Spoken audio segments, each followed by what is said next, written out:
My late mother told me her ghost stories from a time when she worked as a charge nurse at a well-known hospital in my state. Please forgive me if the story is hard to follow, as she told me this when I was a kid. In the early 90s, my mother was fresh out of medical school and was fortunate enough to find a job at a prestigious hospital. The only downside of taking this job was the fact that she would be working the graveyard shift. A typical hospital night shift is 11 p.m. to 7 a.m. A couple of months into the job, she found out that one of her good friends from medical school had gotten a job at the same hospital as her. Unfortunately for my mother, her friend had gotten a day shift. On this particular day, my mother's friend ran into some car trouble and couldn't get a ride home. My mom, being the helpful person that she was, told her friend that she could pick her up and take her home before her shift started. My mom picked her friend up and took her home. Her friend was thankful for my mother and insisted that she stay and eat some dinner. My mother couldn't turn down the offer as she had rushed out of the house to go and pick up her friend in the first place. My mom and her friend sat at the dining room table eating dinner. In front of the table in the family room was a large fish tank. Looking at the tank, my mother noticed that all of the fish were pressed up against one side of it. She wasn't really bothered by this, but asked her friend, "Did you forget to feed your fish today?" "Why?" "All your fish are out and pressed against one side of the tank." My mother's friend looked at the tank and laughed. "Maybe it's my uncle. The fish would do that when he would look through one end of the glass." "I thought you mentioned to me that your uncle had passed away when you were in medical school?" "Yeah, sometimes I think he's just standing there looking at the fish, or maybe I'm losing it." They both laughed it off and finished dinner. My mother thanked her friend for dinner and left to make it to work on time. My mother was less than a mile away from work when she saw blue lights in her rearview mirror. She thought to herself, was I speeding? Did I forget to signal? Did I accidentally run a stop sign? All of this ran through her mind as she pulled over. The police officer came out to the car and up to the driver's side window. He shined the flashlight in my mother's eyes and asked for her license and registration. And then, the usual, "Do you know why I pulled you over tonight?" "No, sir." "Well, the person in the passenger seat is jumping around and clearly isn't wearing a seatbelt." "How can that be?"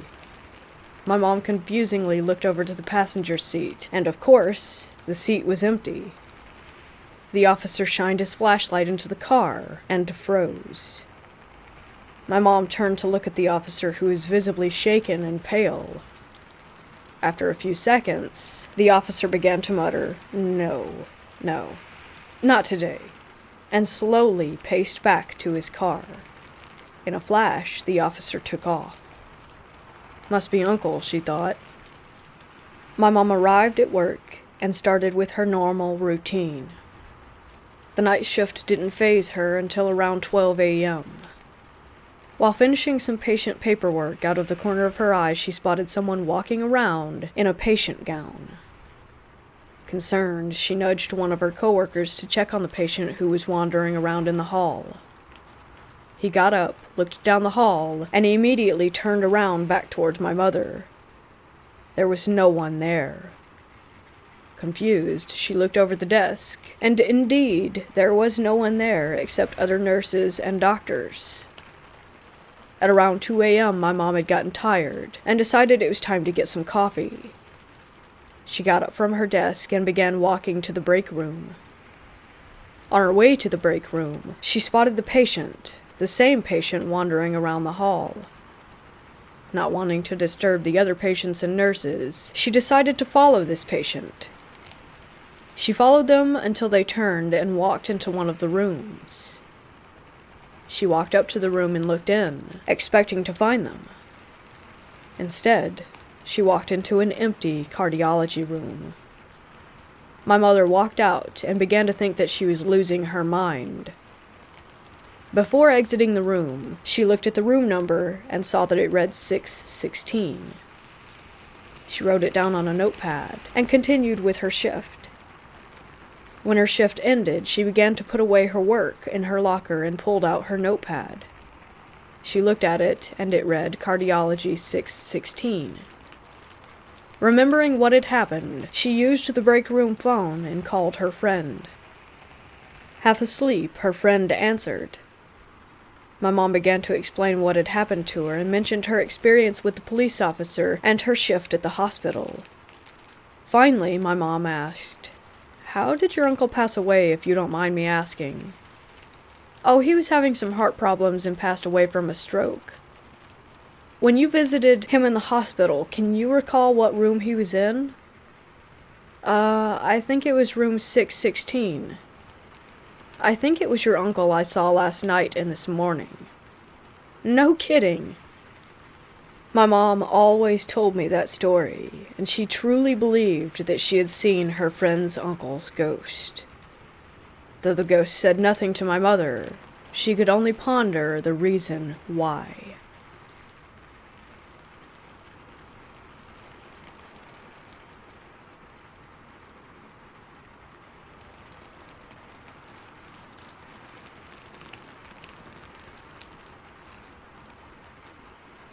When I was younger, I used to be obsessed with ghosts and all sort of haunting shows. Now, I'd never particularly had a reason to believe that my house was haunted, but one day my brother came home claiming to have found $10 out of nowhere. I'll never know for sure if he was just messing with me, but after curiosity got a hold, I asked him where he really got the money from. Stupid me assumed maybe a friend? Perhaps he stole it from my parents' wallet? My parents never claimed to have been missing any money, however, something they definitely would have voiced being distraught about had they noticed that we had taken their cash. The story he gave me was that a young girl, maybe about the age of 7, had followed him onto the school bus that afternoon. He had never met this girl before, and had never seen her around at school, but she decided to sit in the seat right in front of him. After riding the bus for a while, she started to talk to him. Nobody else could see her, according to him, and the other kids were giving him weird looks. Eventually, she handed him $10 with a note, and then subsequently got off the bus at the next stop. I immediately assumed that he was lying and laughed, of course. I asked him to show me the note, which he promptly retrieved from his room and passed me a tiny piece of paper. A shiver ran down my spine, as the note wasn't in his handwriting. It read, "I'll help you, but only this time," which I believe was in response to the fact that my brother was begging my parents for a Zelda charm bracelet for months, which they refused to buy him. Given that he had $10 now, he could just buy it himself, though. Of course, I was extremely intrigued by this, even if it sounded absurd. I suggested we make a makeshift Ouija board to see if we could contact anyone. So we wrote the alphabet on a piece of paper and grabbed a necklace to hover above the DIY board. My brother was interested too, so he decided it could be fun. Mind you, I was in 6th grade and he was in the 4th at the time, so any sort of movement from the necklace caught our attention and we immediately thought that it was a ghost. After asking a few questions, the necklace began to move and shake. Either my brother was really good at tricking me by slowly sliding the necklace across the board, or it really was something paranormal. We were able to get a name. Kate. After asking dumb things like, "Did you watch me complete the Shadow Temple in Ocarina of Time?" and getting a yes, me and my brother decided to stop for the night after starting to get creeped out. We never said goodbye before ending. Eventually, playing with the board would be a daily occurrence. We thought we'd made a friend, and truly believed that someone was talking to us. Me and my brother decided to take things a step further and try to record something. So we both got our tablets, placed them in front of our TV, and hit record. The first thing I asked was, if someone was here, move something in the room. There was nothing. Okay, well, maybe the ghost is shy? We decided to repeat the same question, but this time we said that we would leave the room and give it a minute. We went downstairs for 5 minutes, and when we got back up, our tablets had both fallen to the floor and stopped recording. Coincidence? I mean, things fall, especially when you're not careful at placing them. So we brushed it off. In December of 6th grade, though, things got really weird. I had started hearing voices in my head, claiming that they were the ghost I was talking to while playing the Ouija board. I got so scared one night that I had grabbed the Bible that one of my religious friends had gifted me, and would sleep with it. Eventually, I told my mom that there was a ghost telling me scary things. I won't get into detail, as some of it was a little graphic. She and my dad argued for a while about whether or not I was schizophrenic, and if I should see a therapist. So, out of fear, I never told them that I was hearing voices again, but I would space out often, talking and having conversations with this thing that I believed to be a ghost. Eventually, I forgot about the ghost, and we no longer talked. I will never know what that voice was, if I was genuinely insane, or if they were just intrusive thoughts. I was just glad for it finally to have stopped. Nothing necessarily paranormal has happened to me since, besides my TV turning on randomly in the middle of the night, or feeling that someone was pushing my legs with some sort of unknown force every once in a while. I sum it up to just be my imagination playing tricks on me now, but I do still have this looming feeling that ever since I've played with that Ouija board, I have some sort of spirit attached to me, following me. Not a bad one, but just a constant presence.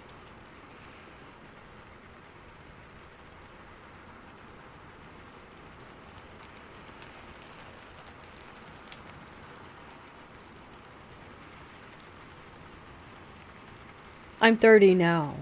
When I was in my teens and early 20s, I was into really weird stuff. There's a few local shops that sell unusual oddities and antiques in my town, like art made from dead animals, skulls, pickled specimens, things like that. I started pickling my own specimens around age 20, when I figured out that it wasn't that hard. I had some articulated skeletons, but stuff that I was really interested was supposedly cursed stuff. I bought things people claimed were cursed on eBay, and even drove to different states to buy things from people that they claimed were haunted. I bought 3 different diebuck boxes supposedly cursed from eBay. I bought numerous haunted dolls, whatever I could find. I had some weird taxidermy items too, like a couple 2-headed baby chickens, a 2-headed snake, stuff like that. I had a few things that I wasn't supposed to have either, but I won't get into that. Long story short, nothing weird ever happened. Not a thing. I never had one unusual, creepy experience with any of this stuff. I should start this off by saying I've never really believed in the paranormal or supernatural. Like, I wouldn't say that I'm a skeptic, because I think to use that term you have to go into something deciding that it isn't real and operate from that perspective. I'm fine with saying I have no idea what it is and I can't explain it. I won't say that I don't believe in ghosts, because I really don't know what a ghost is or what it's supposed to be. I've always been into aliens, and was really obsessed with them when I was younger, but still never fully believed in them. I just kinda liked the idea of them. I'd never seen one, or seen any real proof of one, despite poring over documentary and late-night History Channel binges. So, on the subject of all things paranormal, you could say that I'm a fox molder and that I want to believe, but never really did. Anyway, needless to say, after the following series of events, my mind is quite a bit more open. Though I won't pretend that I can tell you exactly what was going on. So I'm around 21 years old and I'm working at Walmart at the time. We had these steps that we would smoke on that were outside the tire shop that would lead up to another parking lot for a different building. I went out to smoke one day and was by myself, and sat at the top of the stairs. As I was smoking, I noticed a paper bag sitting kind of underneath the bushes that were there. I don't know why, but I looked in it. I was expecting to find some empty beer bottles or something, but inside of the bag was a porcelain lamb. It wasn't particularly creepy looking, to be honest. It didn't have bleeding eyes or whatever. It just looked like something that would be on your grandma's shelf. There was a red ribbon around its neck, and it looked really new. When I picked it up, there was a note underneath it in the bag. The note said, "Take me home. I'll be a good little bitch, I promise." I'm not even kidding, it really said that. It was written in red ink and looked like female handwriting. Really neat. It was written on a piece of torn-out, standard notebook paper. I know how stupid and cliché that it sounds, but that really is what it said. Of course, being me, I brought the thing inside Walmart and stashed it under a register because I was totally gonna take that home. I showed it to my friend who was working there, and was kinda like, dude, look what I just found outside. Look at this note. And he was like, you should definitely not take that home. But of course I was gonna take it home. I lived for that kind of thing. Anyway, as soon as I set it down, I realized that it was actually a music box, because I jarred it enough, I guess, to make it start playing. I looked at the bottom of it, and it had one of those metal twist pins that you wind up and it plays a tune. I turned it, and it was the least intimidating melody ever. It wasn't creepy at all. I was actually getting legit disappointed, because if you wanted to pull a prank on someone with some scary object, this thing was doing it all wrong. I'm not sure what the melody was. I'd never heard it before, but it was in no way ominous. Fast forward to the end of the workday. I get in my car, come home, and show my then girlfriend. She was into all the same weird things that I was, so she was equally excited about this bizarre discovery. We cleared a space on our dresser for it, and from then on we just referred to it as the Lamb. Things started happening immediately, like the next day. Me and my ex didn't have a great relationship, and I spent most of my time in the living room while she hung out in the bedroom. I'd work until around 11 at night, and get home and stay on my computer playing games until around 3 a.m. Then, once she was asleep, I'd go in the bedroom and go to sleep myself. This way, we didn't really have to spend that much time together, and we both quietly preferred it that way. So, the very next day, I'm sitting in the living room and I hear a rustling sound coming from the kitchen.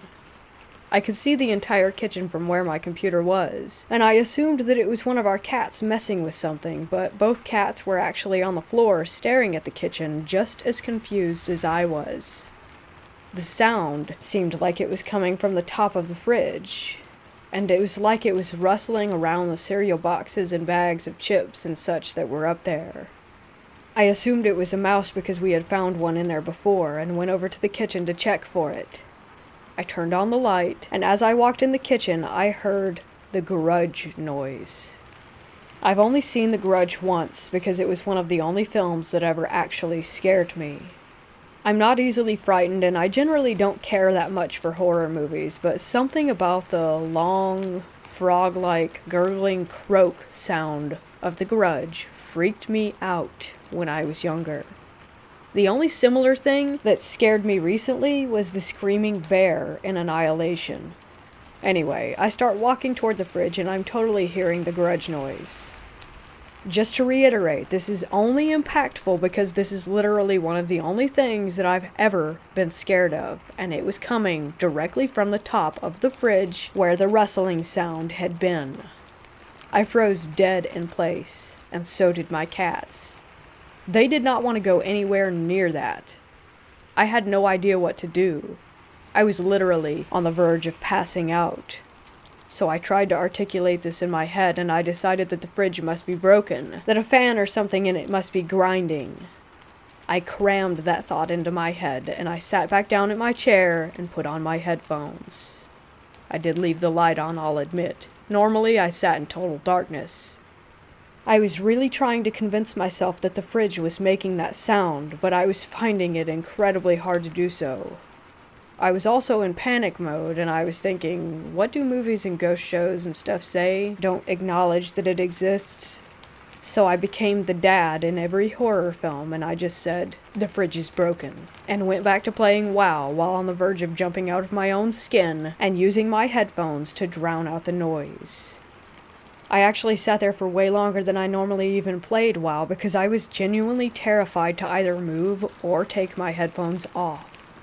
I had this horrible thought in my head that as soon as I removed my headphones, I would hear the noise like right next to my ear and turn, and some old woman would eat my face or something. I had no idea how long it went on or when it stopped. I literally sat there until sunrise. I never went to sleep, and I used an Elvis playlist and chatting to my guildmates in WoW to distract me as best as I could.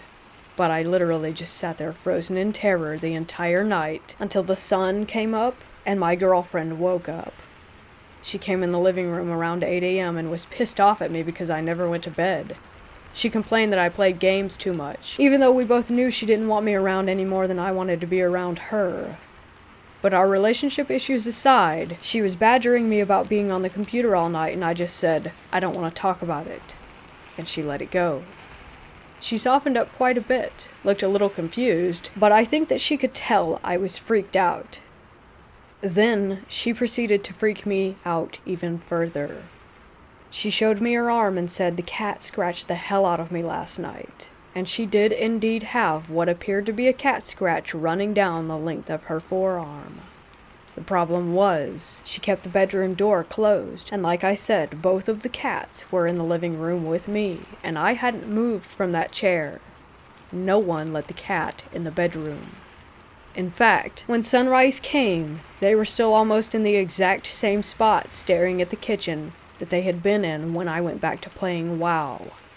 I didn't say anything about it. I just said, oh, dang, and I felt like I was going to be sick.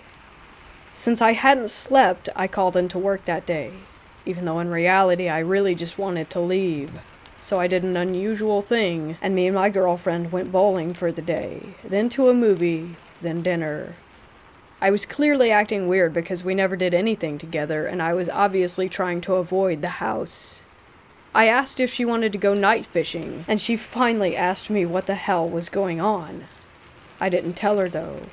I didn't want to talk about it. She declined my generous offer to fish in the dark, and we ended up going home. We started our nightly ritual.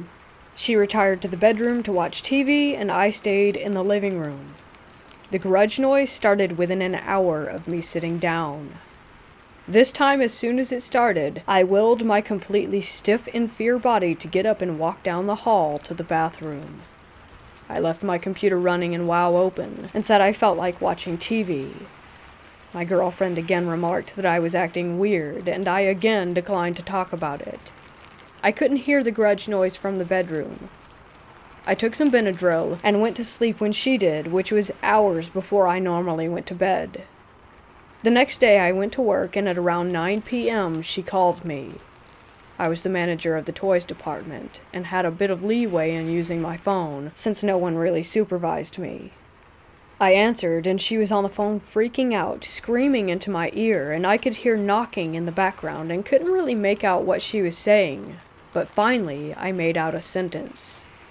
She was saying, "There's banging, someone's trying to get in through the walls." I left work and drove home and stayed on the phone with her the whole time, and at some point on my drive home, she left the house and started running down the street. I picked her up in her pajamas as I was driving back, and she again claimed that someone was trying to break in through the walls. She heard banging on all 4 walls of the bedroom. By this point, I was pretty certain I knew exactly what she was hearing, but I still didn't want to say anything about it. I wanted her to calm down, and I told her that it was just animals. I said that I had seen some squirrels going into a hole in the side of the wall and was afraid that we might have them in our walls. Of course, this was entirely made up, but it actually worked, and she did calm down. She didn't know squirrels could live in your walls, and I convinced her that this was the case, and I told her that I would call an exterminator in the morning and have them come out and check on everything. We went back to the house, much to my despair. My squirrel story had worked on her, but that was short-lived. The way our house was set up, we had a bathroom that was connected to our bedroom, but not by a door, just by the wall. So you had to leave our bedroom, and the bathroom was the next room on the right, so the bathroom wall and our bedroom wall were the same wall. Make sense? Anyway, we got inside, she went to the bathroom and immediately started screaming again. I went in there to see what she was screaming at, and it looked like a tiger had been clawing at the bedroom wall, the one connected to our wall. The wallpaper was torn off about 6 feet high, and there were large gashes in the drywall beneath it.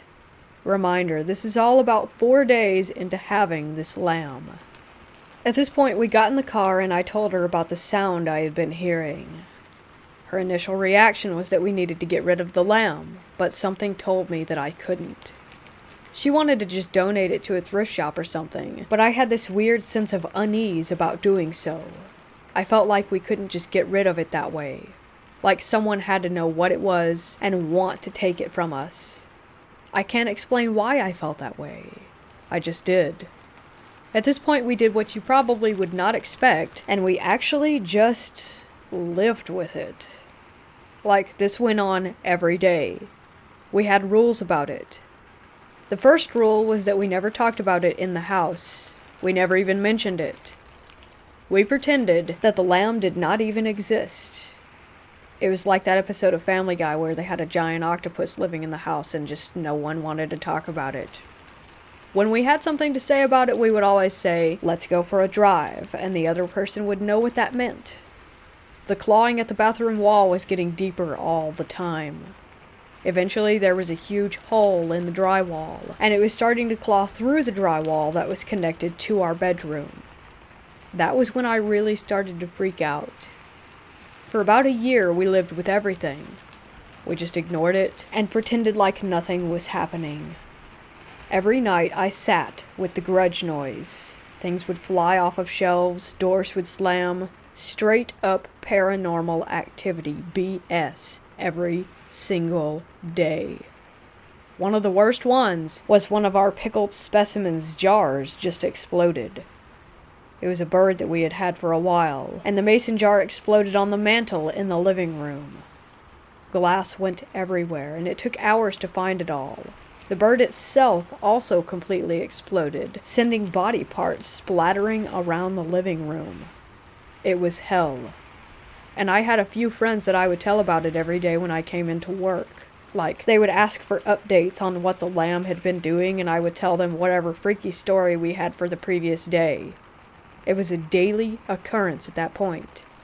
But then, it got to a point where we couldn't ignore it anymore.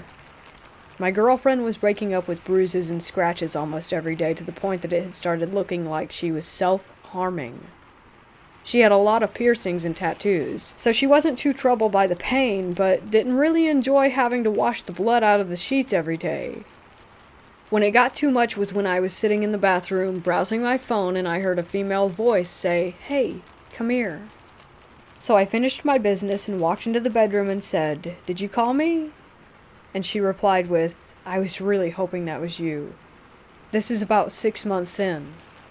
At this point, it started talking. Like literally speaking. It had a little girl's voice. I know again, that's so cliche and stupid sounding, but it would occasionally speak, and we would hear it. We never responded to it. Everything we'd read on the subject told us to never, ever respond. We'd hear it at our door at night, saying things like, "Can I come in, please? Please let me in." At this point, you've probably tuned this out and chalked this up as some kind of excessively long, poorly written creepypasta, but I promise you, it isn't. Her whole family knew about it as well. All my friends did. Everyone knew about this thing. When we had friends come over, they would ask us about certain things that the lamb had destroyed, like, "What's up with the bathroom wall?" And we'd just respond by shaking our heads, and they got the message. Eventually, no one came to our place anymore. They all said that it freaked them out to be there and that they were terrified just to walk inside. Even her parents stopped coming over. Her mother wouldn't even drive down our street. Still, we ignored it. As best we could, anyway. Until one night, I'm sitting on my computer, and a voice right behind me says, "Hey." I thought it was my girlfriend, so without turning around, I said, "Yeah, what's up?" And the voice responded, "Nothing." Then I realized that it wasn't her voice, and I spun around, and nothing was there. I just broke the cardinal rule, and I talked to it. I shat a brick, grabbed my girlfriend, and told her what I did while we drove around in the car. She proceeded to call me an idiot for an hour and asked what we were going to do now. Finally, I decided to Google local paranormal investigators. We contacted a local agency and sent them an email with a more condensed version of everything I've just told you. They responded in a few hours and asked me to send them a picture of the lamb. That was the first time since the day we set it down that I had ever touched it again. I put it in the middle of the kitchen table, grabbed my camera, and took some pictures of it.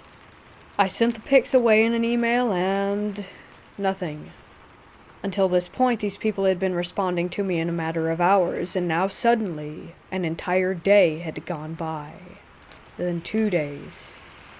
In those 2 days, everything had escalated tenfold. The house was never quiet now. The grudge noise could be heard outside of the house, and it never stopped. Half the electronics didn't work. The TV barely worked. It would flicker on and off. The power would go on and off. The taps would start running and then close. The garbage disposal would turn on. The doors were slamming and opening non-stop. It was completely out of control, and we couldn't stay in the house anymore.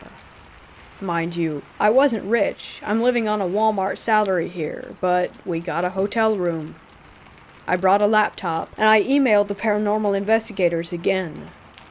They replied to me this time and told me the lady who answers the emails was also their, medium or whatever, and that when I sent her the pictures, she locked herself in her house and has refused to come out for the past 2 days. They told me they were sorry, but that whatever I had was out of their league. So great, right?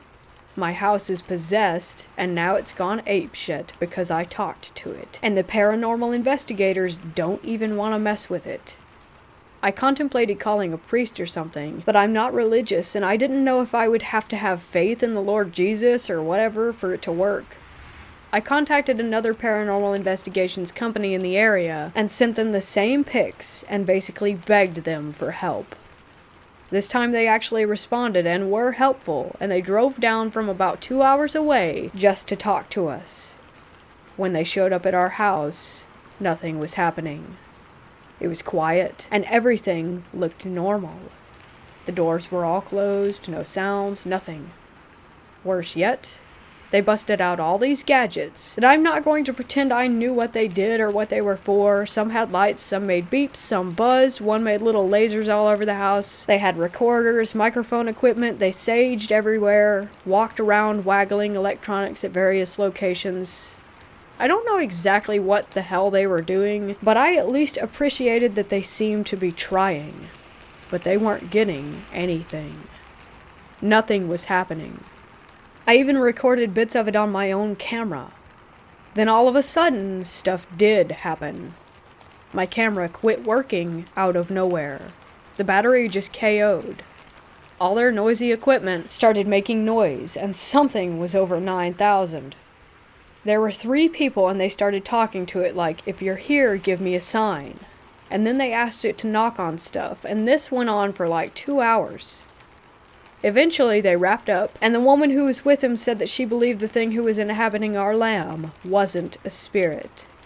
She said it wasn't ever a person, and that it was something else.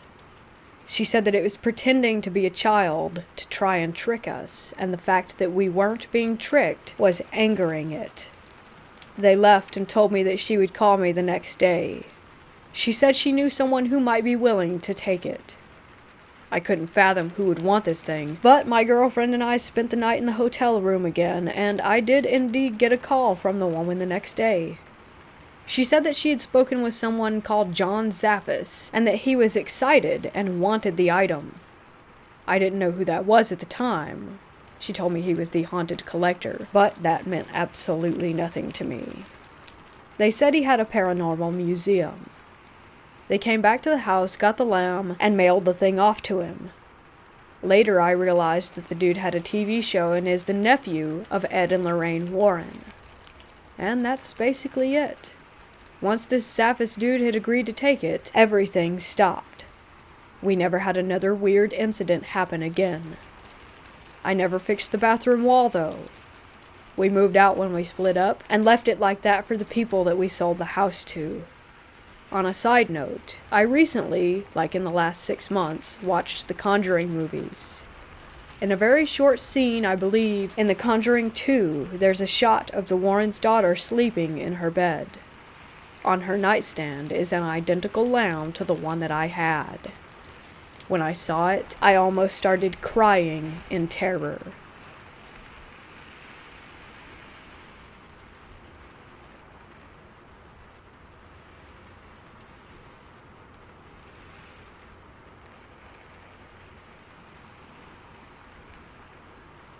My mom and I both work at a very old, very haunted hotel.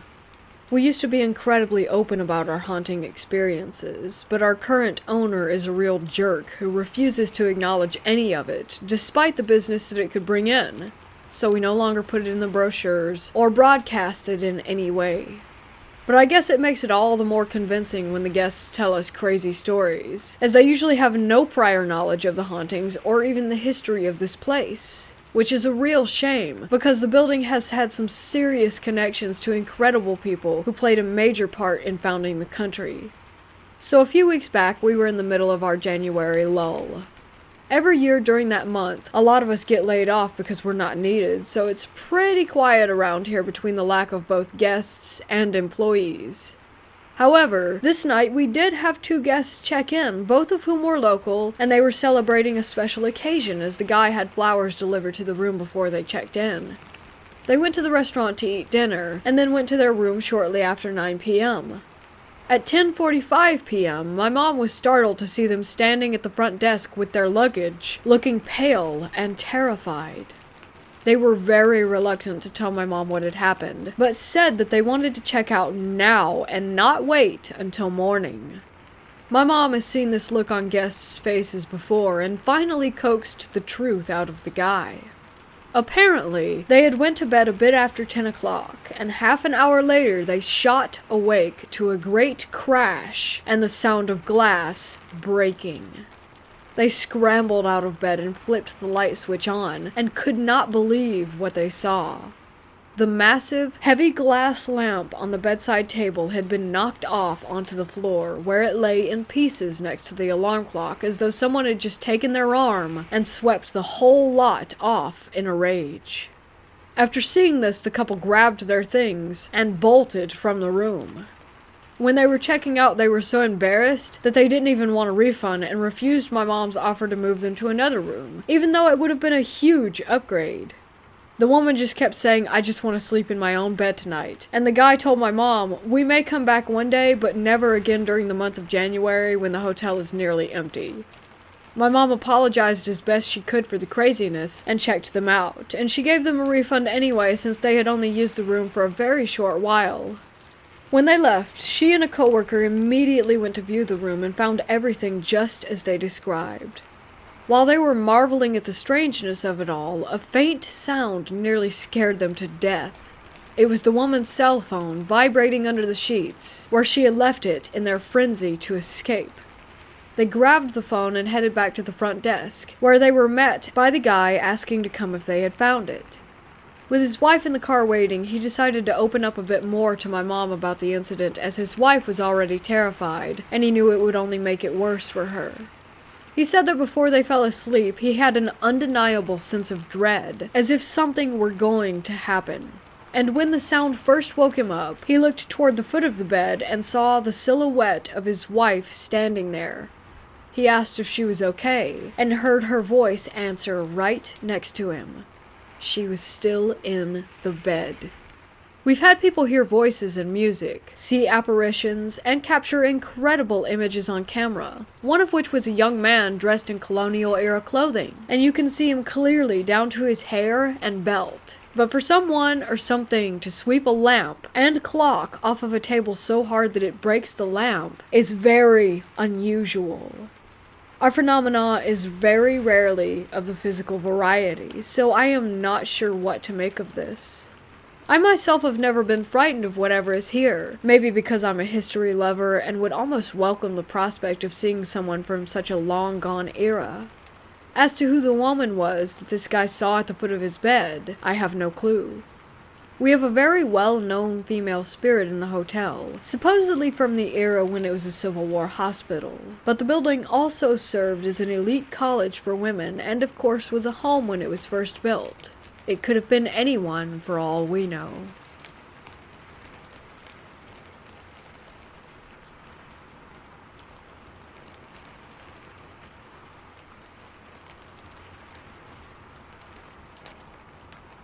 There are some really messed up reasons to live in a haunted house.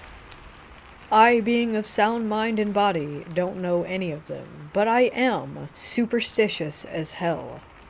So when the wife and I moved up to New Hampshire, right on the Vermont border, we were looking for a place to rent for a year or two before we bought a house. Now, for all of the New Englanders here, my wife is a native. I'm not. She's used to New England and the vast emptiness that this small area has to offer.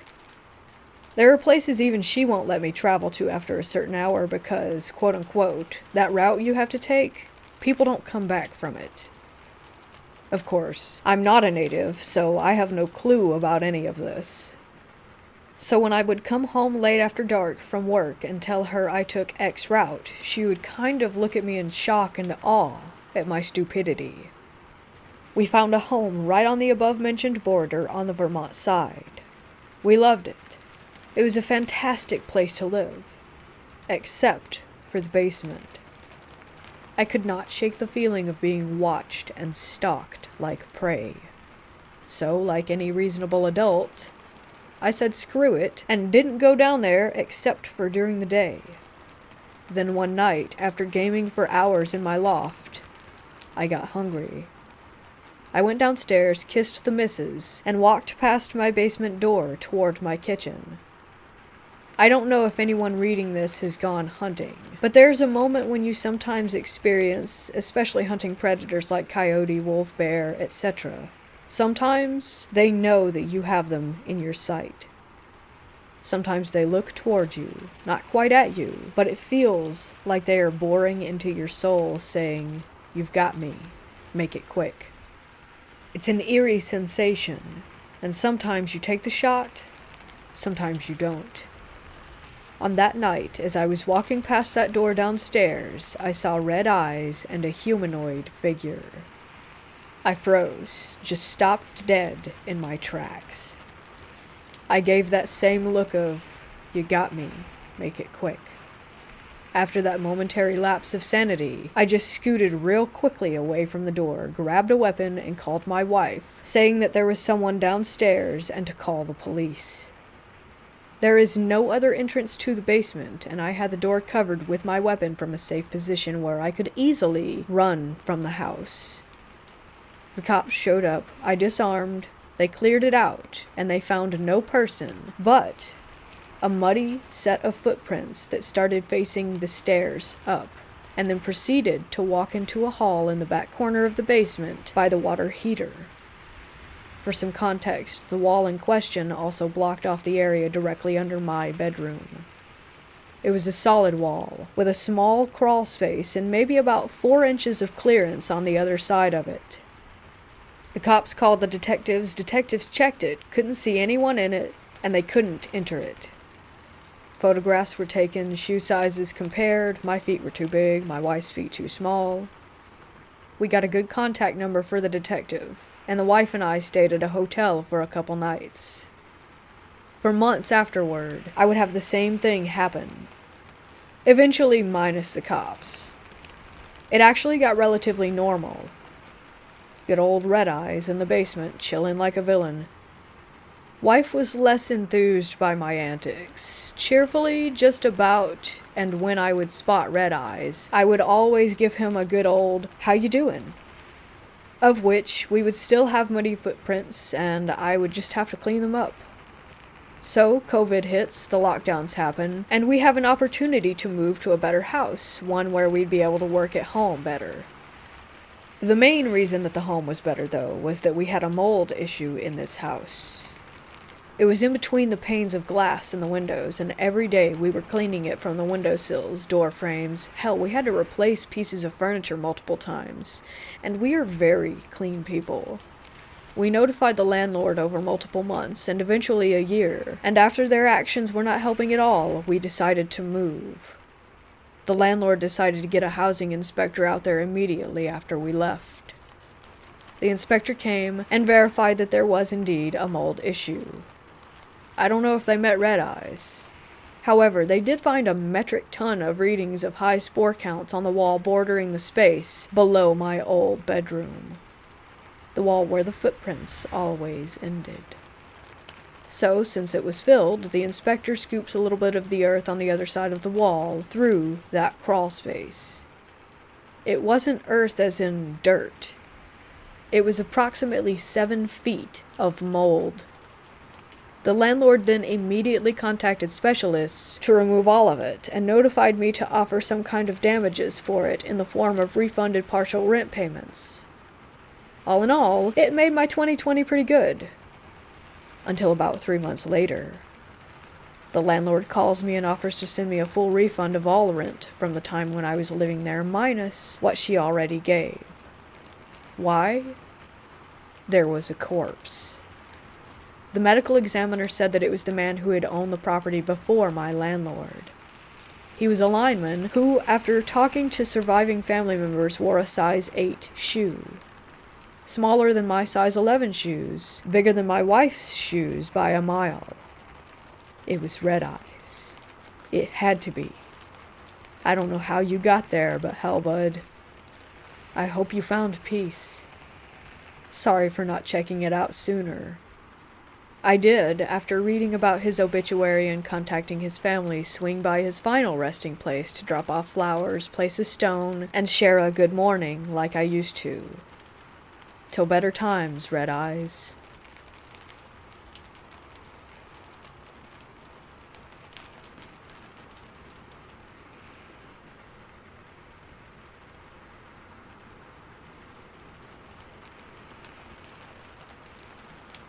I work at a mental health facility. Strange things happen a lot, like doors closing and opening, seeing things out of the corner of your eye. You know, normal, creepy hospital stuff. Well, I had the creepiest experience. One night about a year ago, I'm working on the Adolescent unit, night shift. I just saw something move out of the corner of my eye. Then immediately afterward, this girl comes running out of her room screaming that the devil comes at 3:33. She's just repeating it over and over again. We get her some meds, and she goes back to sleep. The next night, it happens again. This time I look back at the clock, and it is in fact 3:33. They don't have clocks in their rooms, and they can't have watches, so there's no way that she knew what time that it was. We played back the camera, and she just went from dead asleep to balls to the wall. So this girl does this every single night for her entire stay, which was about 5 days. During that time, the quote-unquote creepy hospital stuff seemed to happen even more. Random door buzzers were going off, doors were opening and closing, lights were flickering. That creepy being watched, hair sticking up on your neck feeling was happening all the time. Every day she would say that she didn't remember getting up, and had no idea what we were talking about. About a week afterward, she got transferred to a long-term facility. I get called to receive a report for a patient that was being sent to us. I'm reading through the notes, and at the very end, quote-unquote, parents report patient repeatedly says that the devil comes at 3:33. I check the name to see if it's the same girl. It wasn't. I called the on-call physician, and he immediately declined the patient. To this day, all the staff have no idea what happened.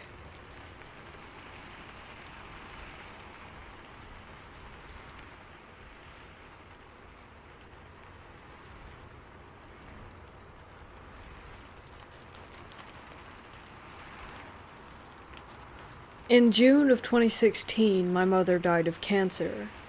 5 of my 6 siblings and I were fortunate enough to make the trip to the small town of Harper, Texas, to be with her in her final days. If you've ever been to Harper or have driven through, you know that there's not much to it. With a population just shy of 1,100 people, one restaurant, and one stoplight, it could be more accurately described as a rest stop along US Highway 290. To keep my sanity during the trip, rather than stay in my mother's tiny and now very overcrowded house, I opted to stay at a hotel in nearby Fredericksburg, about 25 miles away.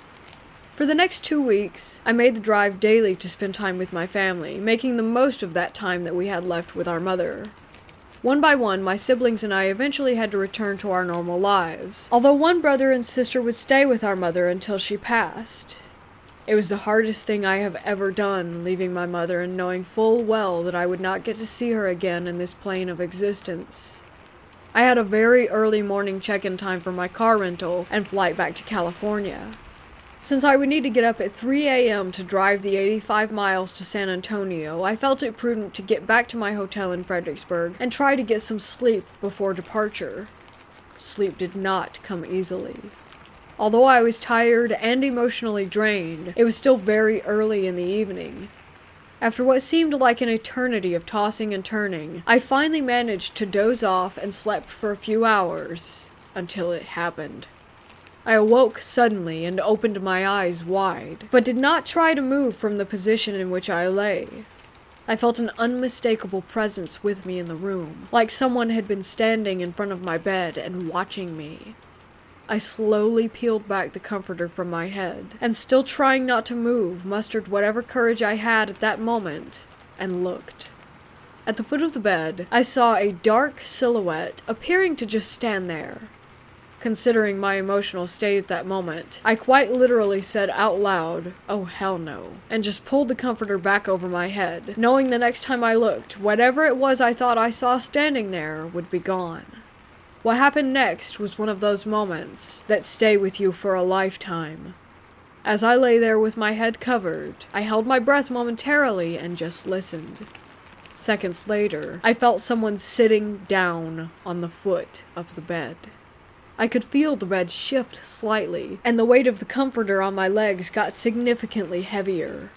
I remember being upright at that moment, throwing the covers off of me and saying, nope, no way. I got out of bed and now paced the floor, trying to both calm and reassure myself that I was in fact the only one in the room. I looked at the clock and saw that it was just after midnight, and then made the obvious choice that I would stay awake for the next few hours before checking out of the hotel and driving to the airport. I opened the mini fridge and found an energy drink, then turned on the TV and texted my wife about what I had just experienced. At 3 a.m., I was at the hotel front desk to check out and settle my bill. The night auditor was a very nice young lady who had greeted me with a smile, commented on my very early departure, and asked if I had gotten enough sleep. I shook my head and proceeded to tell her what had happened to me in my room earlier that night, still a little freaked out. Her expression now more serious, the auditor leaned forward and said in a lowered tone that she knew that the hotel was haunted. In the dead of night, she would hear children running up and down the hall, look, but see no one there. Chairs would slide across the floor in the nearby dining room, making an unmistakable sound she said she heard quite often. I paid my bill, thanked her for sharing her experiences in the haunted hotel, and was soon on the highway driving to the airport, homeward bound. I have experienced many paranormal occurrences at my own home, but never while traveling.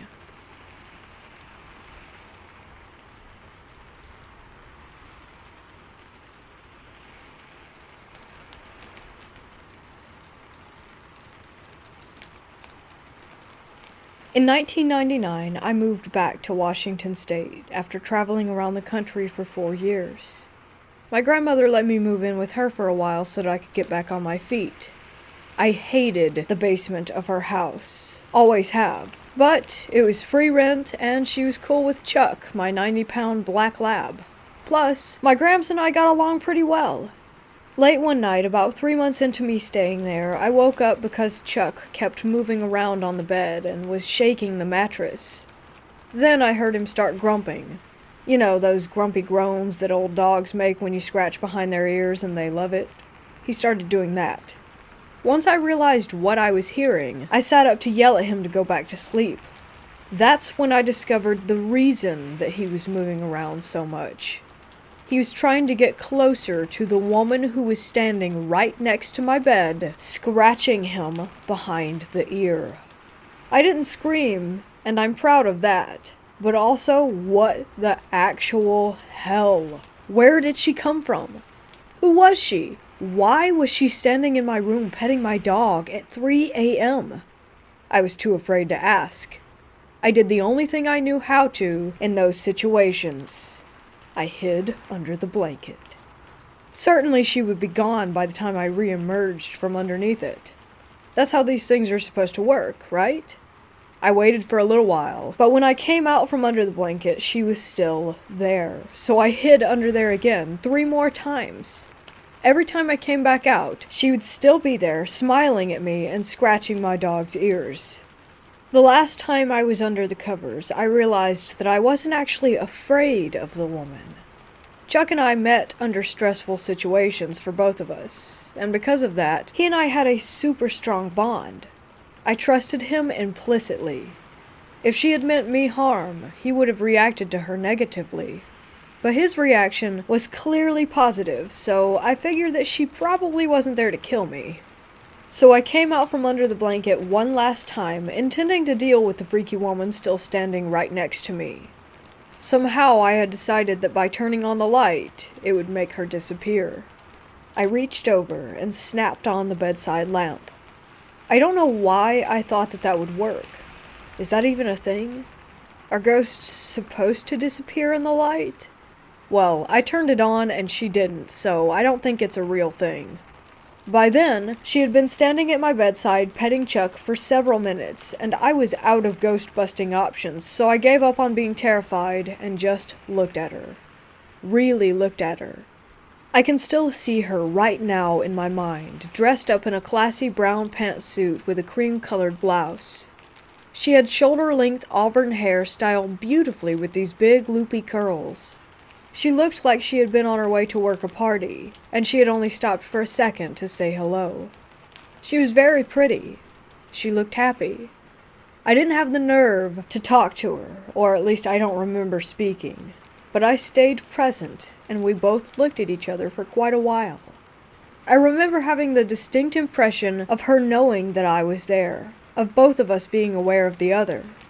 Then she stopped petting Chuck and walked to the end of my bed, stood up straight and proud, and dissolved away. I mean that very literally. First her clothes, then her skin, her organs, and her bones. Like that Nazi at the end of Indiana Jones and the Raiders of the Lost Ark. I remember what her blood looked like as it dissolved to reveal her skeleton. That should be a gross and terrifying memory, but I don't recall it like that. At the time, it felt like she was doing it on purpose. Like she had wanted to make the most dramatic exit that she could manage. I remember thinking, this should scare the pants off of me, but also, wow. Somehow, I did go back to sleep. In the morning, over coffee, I was going to tell my grandmother about what had happened, but she had just received an upsetting phone call. Apparently, her best friend from high school, Ursula, had passed away in the middle of the night. I'd heard stories about their teenage shenanigans, especially the one about the stolen birthday cake. But I never saw a picture of Ursula, so I asked what she looked like. I couldn't tell you what she looked like these days, but when she was young, she had the most beautiful curly auburn hair, is what my grandmother said. That's not the only weird thing that happened in my grandmother's basement, but it does remain the most vivid, without a doubt.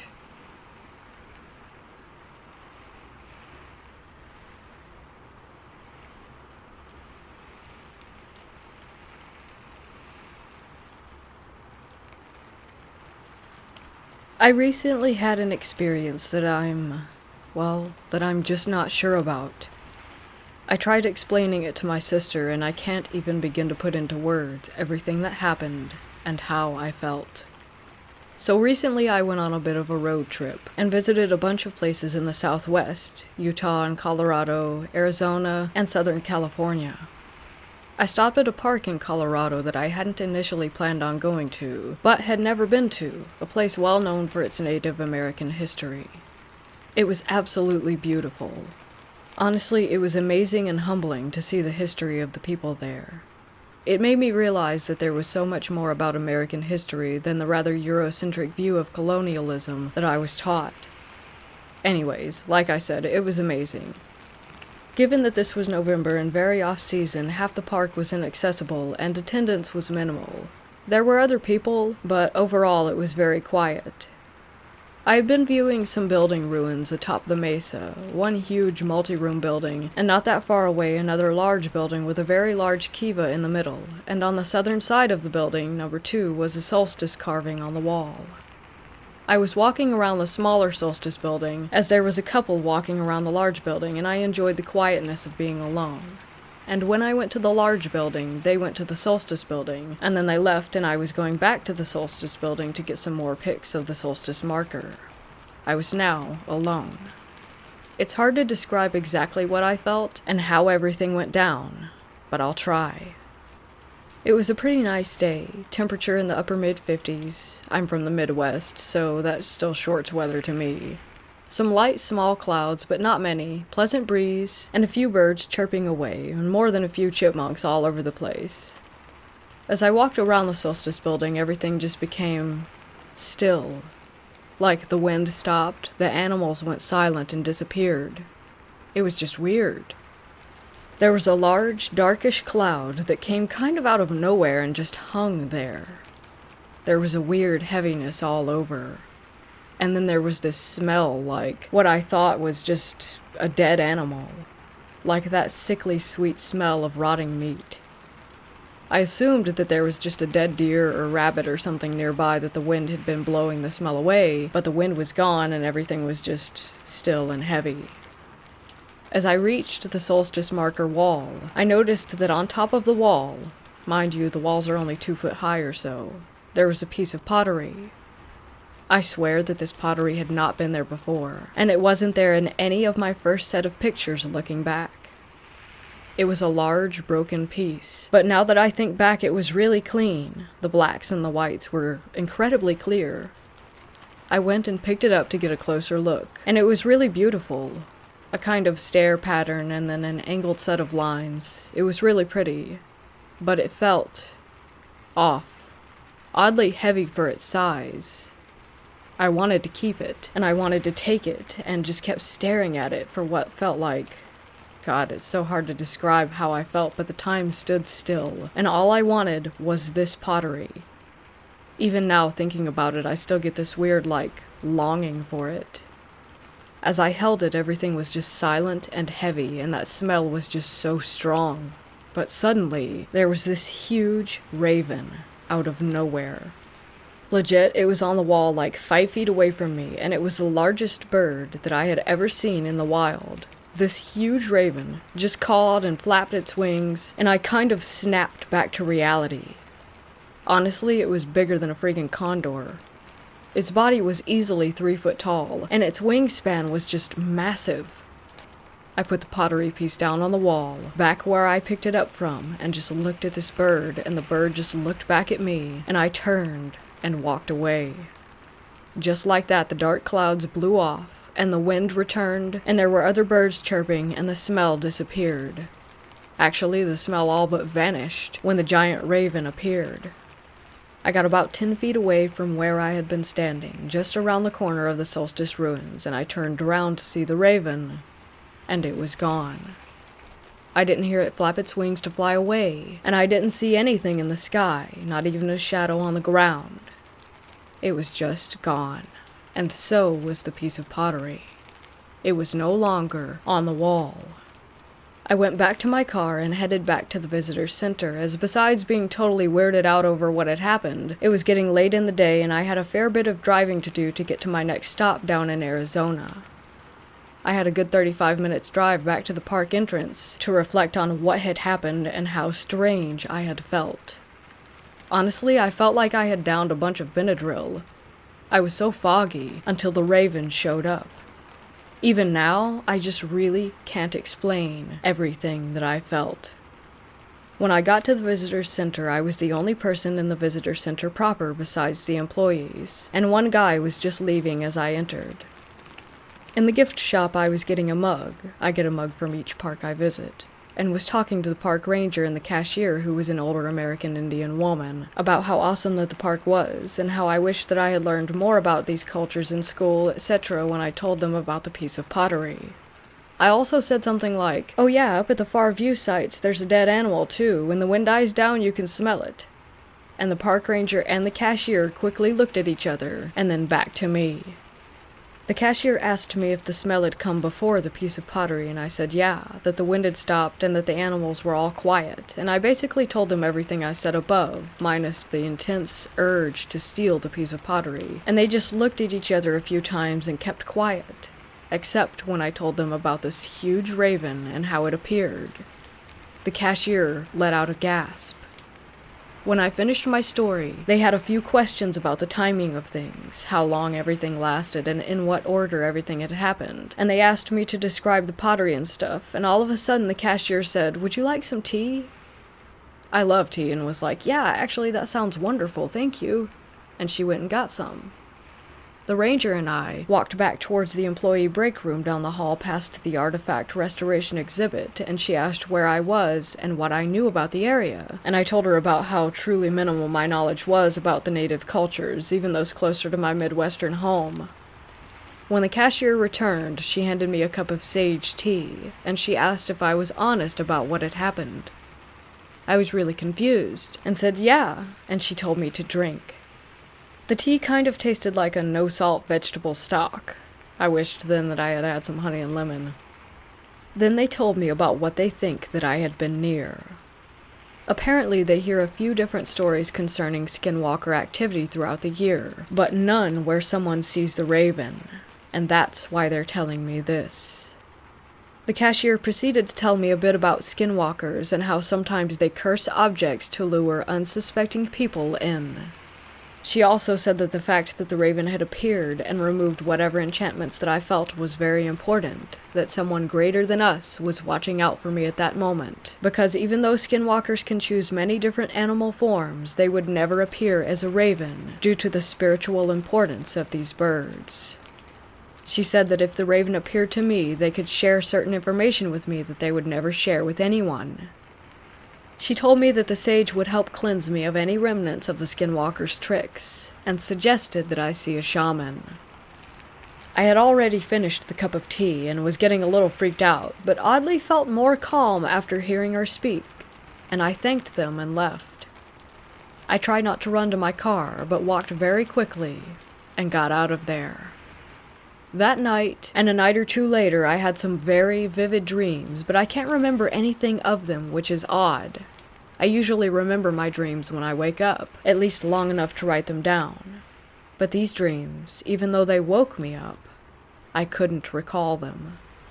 I don't really know what happened, or if they were just pulling my leg, but once I got home and really started looking into these things, I kind of feel... I don't know. I feel like I'm crazy, because I can't rationalize what happened. Even when writing this, I realize how insane it all sounds, and I still can't even fully describe it. How weird everything got. It's just hard to put it into words.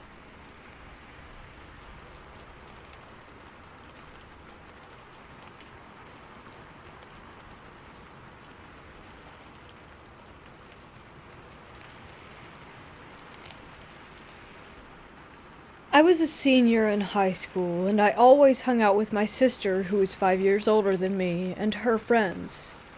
That night it was us siblings, her best friend H, who was the same age as my sister, and our friend G, who was about 20 and enlisted in the army. We thought it would be a great idea, since it was close to Halloween, to play with a Ouija board for the first time. We got a Ouija board and decided to turn off all the lights in the house and light a few candles to really set the mood. So we sat on the floor of the living room and started our little game. I was sitting between H and G, across from my sister. It took a while, but we finally got a response when G asked if anyone was there. The planchette slid to yes. We kinda giggled because we thought it was one of us. but then it started spelling out Maman. My sister and I immediately go pale and make eye contact across the board. Our grandmother had passed away next door about a year prior to this. Before we could ask another question, the planchette spelled out the word love. We still weren't convinced. A little spooked, but not scared. G then asked the board, "How many children do you have?" And the planchette slid to the number 2, which is the correct number of kids that our grandmother had. It's important to know that G and H didn't know very much about our grandmother. They came into our lives after our grandmother had passed, so they never met her. The planchette then spelled out the words, "Roll Tide." Now we live in Alabama, and my grandmother was the biggest Alabama football fan. She would watch every game. The Alabama football catchphrase is, "Roll Tide." My sister and I immediately begin crying because it just seems so unreal, and then the planchette starts moving again. This time it's sliding around and going to the word, "Goodbye." I ask, "Do you want us to stop playing?" And the planchette quickly slides to yes. My sister doesn't want to stop. She asks, "But why? We want to ask you more questions." And the planchette quickly moves across the board to spell out the word bad. That was more than enough for me. I felt like if this was my mama, and she was telling us to stop playing, maybe we should take her advice and quit while we were ahead. She said bad. Did that mean that something bad would happen? Or that doing that was bad? With the Ouija board? I don't want to find out. But after trying to convince my sister and friends, it did no good. The planchette keeps circling the board and going back to goodbye over and over again. Finally, everyone says goodbye because it's clear that nothing else was going to be discussed. But then, for some reason, I was talked into participating again. This time when something answered us back, the planchette moved across the board even faster, but it was between 2 letters only. Z-O-Z-O-Z-O. And that's all it would say. I don't know what the others felt, because we really didn't talk about it much. But to me, it felt like the room became colder. It was then unanimous that we did decide to say goodbye. We were shaking. Whatever we had just spoken to didn't feel right. My sister and I decided to sleep in the same bed. I remember lying in bed and being huddled together and just looking around the room. Every sound made me jump. I swear, I could see dark humanoid figures all around. Maybe it was paranoia, but I definitely did not sleep at all that night. I kept thinking about how Mama or whatever was imitating her had said bad, like it was a warning. My sister ended up getting rid of the board shortly after. I'm not sure what she did with it. I know her and some other friends tried to play with it again in a very old graveyard near our house with graves that dated back to the 1800s. While they were playing, they heard what sounded like footsteps in the woods around the graveyard, and what sounded like scraping on one of the headstones. I don't plan on touching another Ouija board again.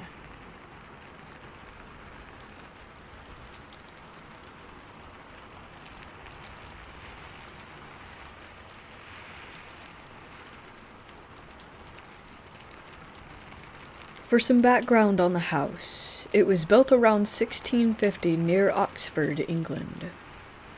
My parents are well off, so it's pretty nice. Big, but not excessive, in a small village, and it's right next to a graveyard. As in, we have an outbuilding, which is an old blacksmith's forge, that literally sits on top of the graveyard, and our garden lowers compared to the graveyard wall because the place is so full of bodies. It was originally one house, then split to 3 with a small cottage, then to 2 houses, and I live in the slightly bigger of them. The house has been a pub, too. We still have a door from when it was. The land dates way back. We have 2 Roman wells on the property, one covered by the patio, and one that's full of earth in the garden, which had Roman artifacts surrounding it that had been put there by some old residents. It is really ancient, so it makes sense that it's haunted, right? My family moved in February of 2015. my dad, my mom, my older sister, and me. We had no idea of any of the shit in this house at this point. At first, there were just some weird vibes. We heard some strange noises, some doors closing on their own, but nothing to freak out about. Apart from in the section of the house where no one slept in, our then spare room in a small upstairs wing of the house. Our printer was kept down there, and whenever my mom sent me to get printouts, I would always sprint away as fast as I could out of fear. I used to cry and protest about going down there because it felt so terrible. There was just a thick air of terror. We actually got the village priest in to bless it about a year later.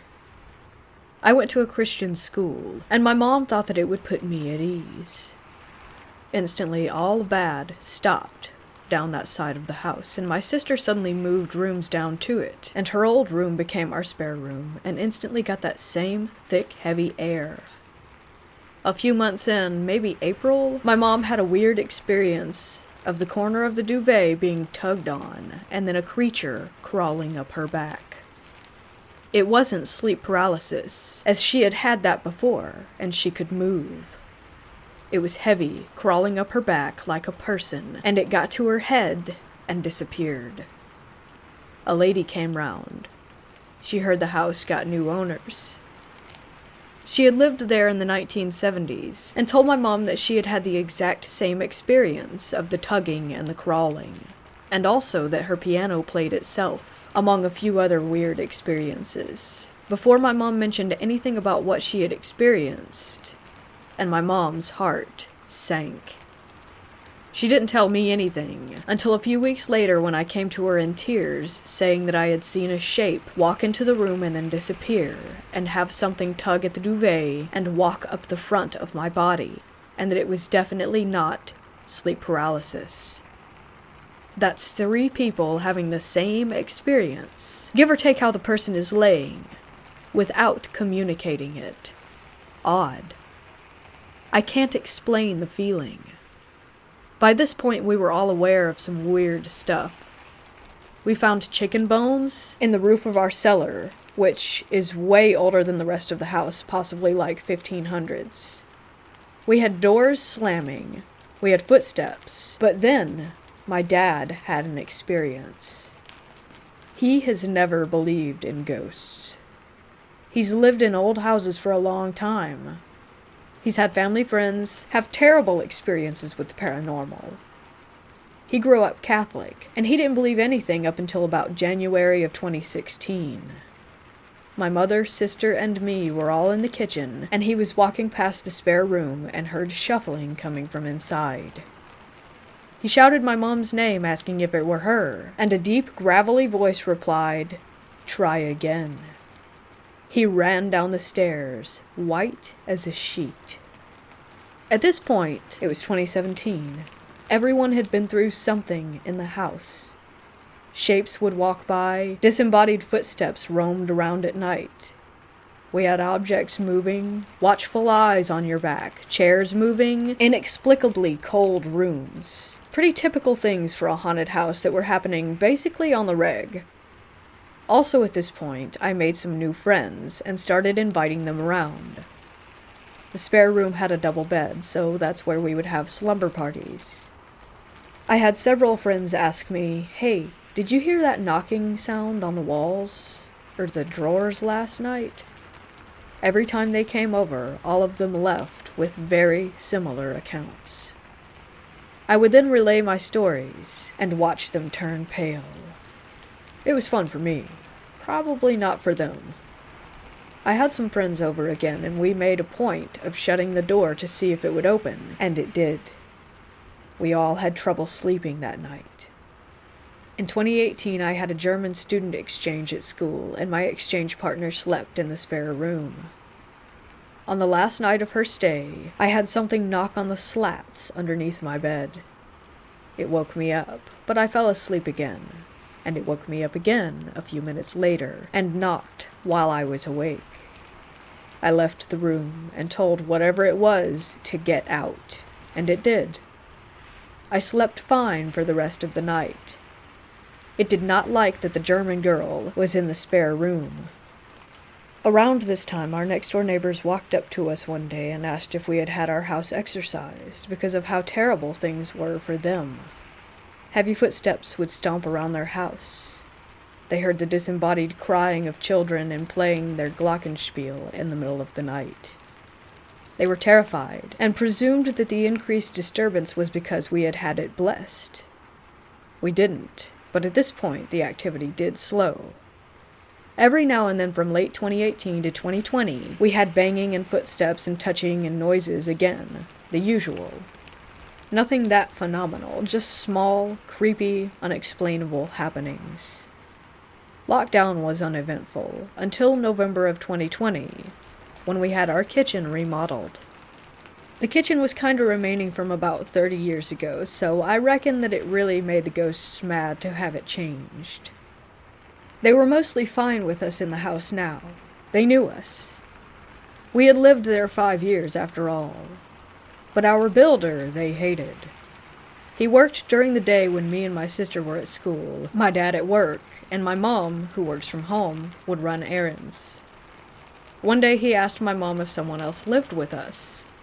She said no, and asked why, and he said that he had heard footsteps in my room above the kitchen, and doors slamming, and voices and noises during the day that started from the moment that we were all out of the house. He also heard footsteps walk into the kitchen and stand behind him, thinking that it was my mother and striking up the conversation, but realizing that she was out of the house when she didn't reply, and that there was nothing there. Several times he thought someone was there with him, and heard them move and breathe when they weren't. He's a 6'2" burly, muscular firefighter, and he also felt a larger person, bearing in mind everyone in my house is 5'6" to 5'8", and we always hit our heads walking around. Leaning over him and looking over his shoulder, feeling them in his space. You know when someone stands next to you, and there being nothing there. Seeing this giant petrified was quite funny in all honesty, but also very strange. This brings us to present day. Yesterday, I was going to go with my mom to go shopping. I thought her car had started, so I ran into the spare room to look out the window in the driveway to see her car, and she hadn't. I shrugged it off and kept looking out for a couple seconds, when I heard shuffling and breathing behind me. I spun around, and on the other side of the double bed was a kid. A young boy, maybe about 6. He was staring at me. He was pale, dark-haired, and dirty. He looked sick, malnourished. He didn't feel scary or mean. He just felt sad, and the room was freezing. I would have thought that he was a real kid if he didn't look so out of place. We looked at each other for what felt like a lifetime, but was really only about 3 seconds. And I sprinted out of the room and yelled for my mom. I relayed the story to my parents, and they were horrified. My dad went to look and saw nothing. My mom went upstairs and said there was the same thick, heavy air throughout the whole upstairs area. It's almost like a portal opens up and the house feels so unnaturally wrong and hostile. It's unlike anything I've ever felt before in my life. Seeing it was easily the most scared that I've ever been. It reminds me of when my neighbors said that they had heard children.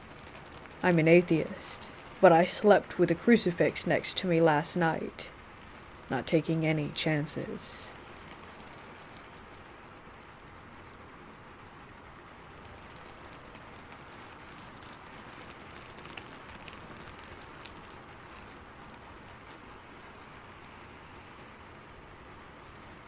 I work in a pharmacy that's located inside a nursing home, and I've been working there for the past 4 years.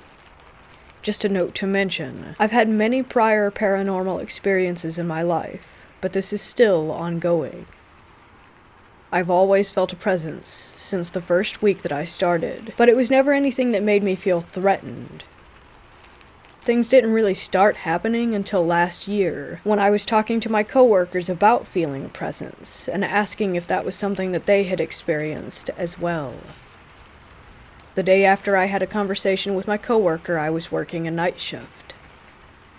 On our night shifts, there's only one technician and a pharmacist. I was sitting at the back counter on my computer when I thought that I had seen someone come through the door. We're usually not busy at night, but there is the odd time when one of the nurses will come down for a bag of chips or a pop. I got up from where I was seated and walked over to where our cash register was, and from there you can see the pop coolers and the chip racks. I couldn't see anyone, so I left and walked back and forth, looking down the aisles. Nobody was there. I asked my coworker if he had seen anyone come in, and he said no, but I was 99.9% sure that someone had walked through that door. I didn't think much of it. It was late, and I decided that I was probably just tired. I sat back down in my chair and started filling prescriptions.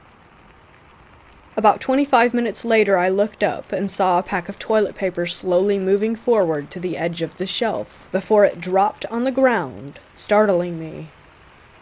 There's absolutely no way that it could have just been our air system or a draft that had knocked it off. My coworker saw this too, and also thought it was odd. I told him it was a spirit that moved it, and he looked at me like I had 5 heads. So, to prove my point, I brought up the security camera footage. On the video, you can see 2 bright and fairly large orbs moving around as the toilet paper was being moved. I showed it to him, and there was no denying that it was a spirit trying to make itself known. That was my first significant paranormal experience at the pharmacy. We've had things go missing only to find them in the strangest places. For example, my car keys went missing one day from my locker, only for me to find them in with the prescription vials. My coworkers all swore up and down that nobody had hidden them there, and I most definitely didn't. Things are always falling off of the shelves, and sometimes they're heavy items, not just something light like the toilet paper incident. We had a 5-kilogram jug of Epsom salts crash onto the ground and break open, and no one was even remotely close to the aisle. Many of my coworkers and I see what looks like someone walking by out of the corner of our eye, only to realize that no customers are in the store. We also hear what sounds like the door to the front entrance open and close, and nobody is coming in. This happens multiple times a day, sometimes. The only time I've ever felt threatened or scared so far was when I was working the night shift and got locked in the bathroom. It could well have been a hardware malfunction, but I don't believe that it was. The handle locked from the inside, and I don't normally lock it anyways. I did my business, flushed the toilet, and washed my hands. I went to exit the seemingly unlocked door and felt that it was being held shut from the other side. I figured it was just my coworker messing with me, so I started yelling his name, and that it wasn't very funny, and to let me out. The handle started moving as if someone was on the other side, wiggling it. I yelled again for my coworker, and he must have finally heard me because I could hear his footsteps. He asked what was wrong, and then pulled the door open with ease. He's now finally starting to believe that I wasn't crazy, and that this place actually has some paranormal activity going on.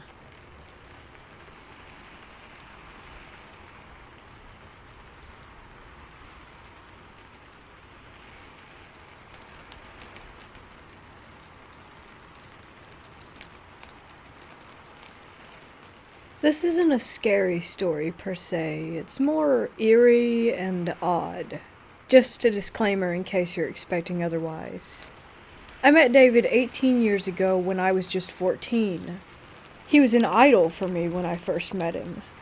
He did so many fascinating things. He was a special effects artist on several television shows that were filmed in Miami, Chicago, and New Orleans. He was a sword/bladesmith, and he would render 3D images to help work on historically accurate swords for museums when the original couldn't be displayed due to research. He was amazing, and through all the years, he never lost his shine. When I was young, I wanted to be just like him. He told me very early on that he hated his name, and went by Monkey. This made me laugh so hard, as he imitated a monkey as he told me his name preference. To his best friends Heather, Keenan, Pixie, and myself, he wasn't just a person. He was a shining star. Skipping forward many years to 2015, I bought a house in New Orleans. I hadn't quite lost track of him, but I was in my own world because of a death in the family. In late 2016, we reconnected at a club outside of Chicago, and I invited him out to visit me in New Orleans. In spring of 2017, he took me up on that, and he flew down, and it was like no time had passed. He was still the same exact shining star that I remembered. Still the goofy monkey that I remembered. In 2018, I went back to Chicago to help with family, and he stayed in New Orleans. In 2019, I was touring with a band, and we had a stop in New Orleans, and I had found out that our friend Carter had passed away. It hit us both very hard, as Carter was in his early 30s just like me, but we were able to console each other. That was the last time that I saw Monkey, at a funeral. I had brought him a necklace that Carter had made, but I never got the chance to give it to him. We kept in contact over the phone after that, as I needed to get back to Chicago and he chose to stay in New Orleans. 2020, COVID started and made it impossible to visit for a while, but that brings me to now. November 2nd for me, as I'm currently in the UK, but it was November 1st over there, with the time difference and all.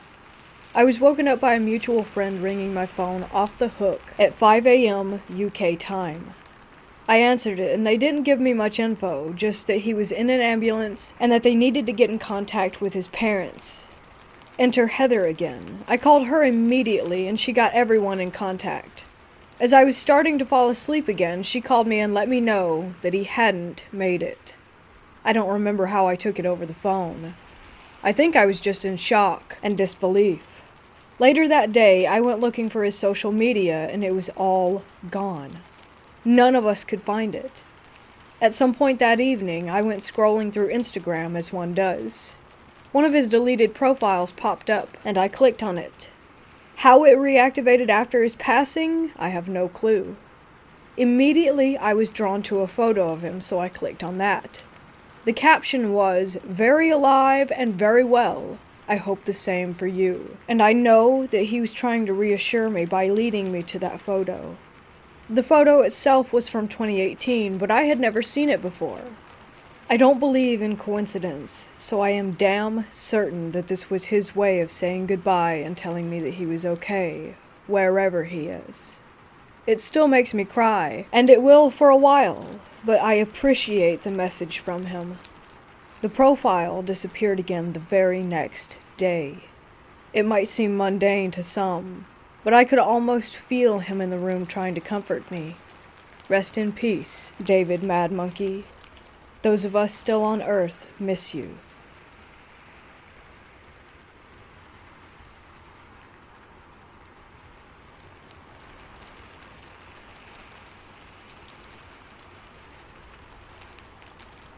I thought I would share some of my experiences from living in a haunted house. I lived there for 14 years, just moving out of it last September. I'll start with the disclaimer that I was not a believer. I always thought ghosts were fascinating, but I never looked for them blindly. Most of my early experiences I tried to find real explanations for. Honestly, this house had countless things happen, but I'll just relay some of the bigger ones. It was a townhouse, and the floor plan was living area upstairs, bedroom downstairs. You entered the house on the top floor. My first night sleeping there, my bedroom was under the living room. I heard footsteps walking across the living room all night long, to the extent that I grabbed my framing hammer a few times and snuck up there, convinced that someone had broken in. This happened repeatedly for years, and I convinced myself that it was noise traveling through shared floor beams with neighboring units. Although it still happened often, even when the unit that I shared a wall with was vacant for 18 months. There were also a lot of odd times when doors would crack open slightly and close. Several times this happened when my mom's dog was over. He would walk towards a door, it would open for him. We would walk through it, and it would literally close behind him. When he would come to leave the room, the door would let him out again. Very weird. At some point, my now wife moved in, and it escalated. One night, I woke up in bed and saw an opaque figure sitting up in our bed, initially thinking that it was my wife sitting upright and looking out the window. When I asked what she was doing and she didn't reply, and went to shake her shoulder, my hand just went through nothing. I then realized that she was asleep on the pillow, and whatever was standing there had just vanished. I jumped out of the bed and looked everywhere for an answer. Nothing could be found. I told her about it months later, and she said, "Oh God, I have seen so many strange things here, and I didn't want to tell you because you would have thought I was crazy." There was a lot of little things. She would yell for me from upstairs because she swore that she just saw me walk past the kitchen doorway, etc. Often things would move from where we put them. Once near Christmas, we left the house and came back to the lights being turned on, that we know weren't turned on, and ornaments on our tree having been rearranged. We got a break at some point for a while, and when we were in bed one night, bedroom door closed, we made a joke about how our ghost hadn't been active for a bit. And as soon as we said it, the bedroom door started shaking hard in place. Final share, and the one that people seem to think is the creepiest. When our daughter was born, we would shush her to nap with the 3 shush method, rocking her in our arms, saying shh, shh, shh, over and over. Well, I had put her down, and I ran to the hardware store. My wife called and said, "I thought you were at the hardware store," and I said, "Yeah, I am now." She paused and yelled, "Get home now." I ran back. It was a 3-minute drive, and my wife was holding our daughter. She said that after I left, our daughter started fussing, and over the baby monitor she heard the shh, shh, shh. And she got confused because she hadn't seen me go back downstairs, not realizing I was already down the hill when the noises started. One last one, daughter related. When she got a few years older, maybe 3 or 4, she would cry at night, and one night I went in and asked her what was wrong. She said that she was scared of the shadows. I showed her that the shadows were just light tricks, and I did a shadow puppet, and she said, "I'm not scared of those shadows. I'm scared of the scary shadows that come sometimes." That honestly freaked me out a little.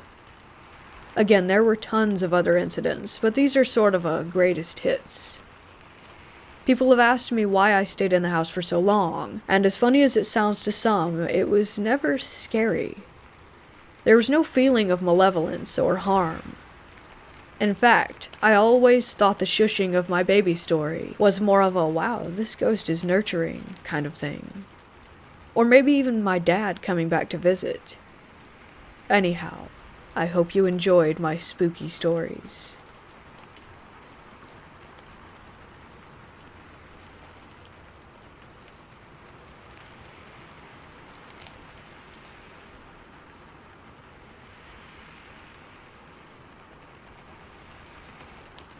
I first discovered the Ouija board when I was 14. A girl was visiting from America, I'm in the UK, and she told us how to talk to ghosts. 8 of us went to her house and made a board with ripped bits of paper and a turned wine glass. 4 of us would put our fingers on the glass, and we would swap someone out every so often. This way we believed that it would eliminate anyone who might be pushing the glass. I'll add here that the finger that had been in the glass always felt cold afterward. Don't know if others have noticed this. The first few days were spent asking silly questions like, "Does so-and-so fancy me?" or "Who will I marry?" etc. On the 3rd day, things took a darker turn, and we started getting responses told to us without asking. It started saying things like, "So-and-so will get run over," and "X will die of cancer," and other really freaky shit. This scared us, and we stopped playing. Years later, in my early 20s, I shared a flat with my brother and boyfriend at the time, and bored one night we decided to do a Ouija board. So we made a board, as I had when I was younger, and set to it. It didn't take long for the glass to move, and we asked who it was, where they came from, and how they had died. It told us its name was Bill. He was an old hippie, and he had died from an overdose. Anyhow, things went on for a while, then my boyfriend, who was convinced that we were the ones pushing the glass, said if there's really a ghost here, prove it. I kid you not a second later, the lights went out. At that time, I had one of those old-fashioned meters that you had to put money in, so after my initial shock, I reasoned that I needed to put a coin in the meter and stood up to do it. But before I got to the door, the lights came back on. Somewhat spooked, I sat back down and me and my brother put our fingers back on the glass. My boyfriend point-blank refused. The glass then spelled out, "Chilly trick, hey." After that, it kept going in circles and moving toward me, so I decided that enough was enough and said goodbye. A few years ago, after Facebook started and I got back in touch with my old school friends, I heard that one of them had died of cancer in his late teens. Not sure about the other prophecy, but I know that I'll never do a Ouija board again, and I firmly believe that we do tap into forces beyond our five senses.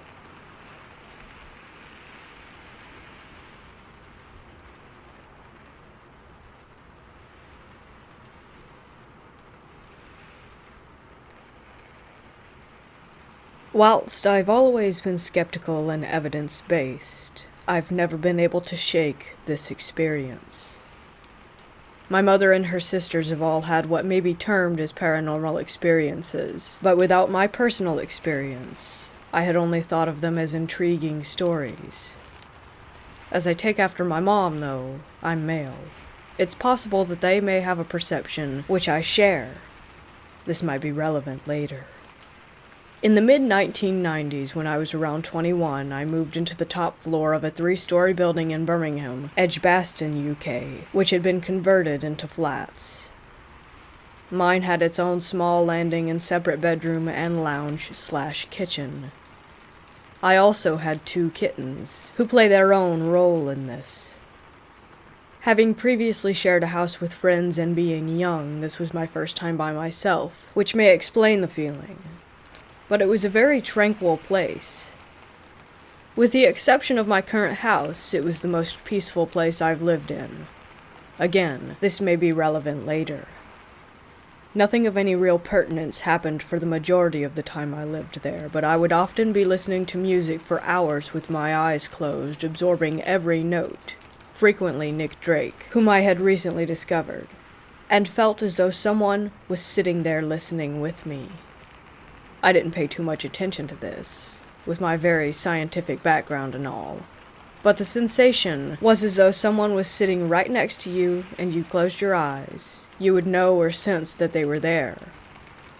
It's hard to explain, but it somehow felt nice and I got used to it, putting it down to my own imagination though. Fairly often, the 2 kittens would be playing in the lounge and both suddenly stop and stare at the same spot on the wall, then follow something around the room together.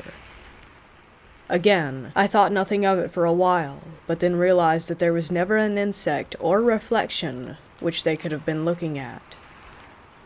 Eventually, with the frequency of this combined with the feeling of a presence, whenever I saw them doing it, I would tell them to quote-unquote stop watching the ghost, although of course the tone in which I was using was very much tongue-in-cheek. Another curiosity with them was that they would refuse to enter the bedroom, or quickly leave if carried in there. It was something else I didn't pay attention to until much later. I had lived there for about a year and a half and decided that I would save some money and share a house with someone that I knew. When I told the landlord, he commented that of all his properties, this one was very much an outlier and that no one apart from me had ever stayed there more than a few weeks or a couple months, and that I had been there 18 to 24 months. So, a few weeks before moving out, the first noticeable thing happened. At the foot of my bed is an outside wall with a small window to the left. As I lay down in bed one night, the only light was moonlight and a distant street lamp. I closed my eyes and realized that although dark, I could still see the room around me. I thought my eyes must be open, so I scrunched them shut to be sure. It sounds odd, I know, but I could still see, and was definitely not asleep. I was both marveling at and trying to understand whatever craziness this was when I had what I could only describe as an out-of-body experience. I began floating up toward the ceiling, stopping at a few feet away, and then floated toward the foot of the bed and outside wall. Admittedly, I was now in a panic, as I didn't know what was happening, but the overriding fear was floating through the wall and not returning, so I tried to shake myself back down somehow. I then had that falling sensation that you get in dreams, and the jolt when you wake up. Despite feeling like I was awake the entire time, I put it down to having fallen asleep immediately and going straight into a dream. A week later, and my final week at the flat, I went to bed one night. I closed my eyes and again could see the room around me. As I looked around again with my eyes closed, I was first excited at being able to repeat this, but then remembered the out-of-body experience. That worried me, so I opened my eyes so that it might not happen again, but also to know for certain that I was awake. As I looked across to the diagonally opposite corner of the room where the window was, I looked slightly left at the standalone wardrobe and saw the image of a young woman standing there about 12 feet away, staring at me. Her image was formed by misty white and dark shadow, and I saw that she had long, straight, shiny hair as a standout feature. And no, this is way before the original Ring films. I can imagine what some people might think. Of course, it scared the living crap out of me. I tried to put it down to tired eyes and the moonlight making the shape, but then she slowly made her way to the bed and, as best as I could make out, leaned over as if she were about to kiss me goodnight. With all my bravery and rational thinking, I pulled the covers over my head, scared out of my mind, waiting for something to happen. Nothing did, and I don't know how long I laid there waiting, but I eventually went to sleep. I thought that was it, and the next day put it down to an overactive imagination despite what I've shared above. I later moved out without telling anyone of this for fear of being labeled a crazy person. A few weeks later, I'm with my dad in his car one evening, and we drive past the house. We both look at it and notice the lounge light is on in the top floor window. He says it looks like someone has moved in already, to which I replied, thinking that he would just laugh and call me silly. Yeah, either that or it's the ghost. To my surprise, he looks at me with a stern face and asks if I'm being serious. That worries me. He pulls the car over and says that it's really important, and he's deadly serious, to let him know if there's anything I should tell him. So I start relaying to him what I've said above, and he's obviously concerned. He asks me to describe her, and once I have, he replies, "Yep, that's her." I think I was more shocked at that moment than the night I actually saw her. He then tells me, when I said where you had moved to, your nan wanted you to move out right away, but we didn't say anything to you as we didn't want to worry you. Your nan's next-door neighbor had a daughter, and she was murdered in that flat by someone she worked with one New Year's Eve. My nan's neighbors were roughly the same age, so this would have been the late 60s or early 70s. You just described her exactly, he said. And the police said that when they found her, she had not long had a bath and had been strangled with her dressing gown belt. One thing they remarked upon was how long and shiny her hair was. Still gives me chills, but this wasn't the end of it. At this point, I still hadn't told anyone apart from close family about my experience. I was trying to avoid the loony label. I was in my early 40s and working at a company as a software tester. As I say, my mindset is technical and fact-oriented. A guy starts on my team, 10 years my senior, but we have the same interests and personality, and we get on great. We're still friends to this day. A horror movie had just come out, so we're talking about it, which leads to talk of other similar movies, and then he tells me about a scary experience he once had himself. He said that he was lying in bed one night, and suddenly had the sensation of being strangled. He said it was so vivid that he swore it was real, but opened his eyes and no one else was there. He lived by himself in a flat. I asked him where this was. Same area. I asked him the road, same road, house number, flat, same one. He'd lived there about 10 years prior to my stay in it. That was the first time that I then told someone else about what I had been through. If this was paranormal, did she show herself to me because of the links between our families? Is this why the flat was so peaceful for me and not previous tenants, if that was why they had moved? Could I see her because of some ability, however small, which does run in my family? Is this what the kittens could sense? I've had a few other separate experiences, and so is my family, but they're for another post. Despite that experience, I'm still skeptical. There are so many questions that I just can't wrap my head around. For example, how would a spirit have conscious thought or action?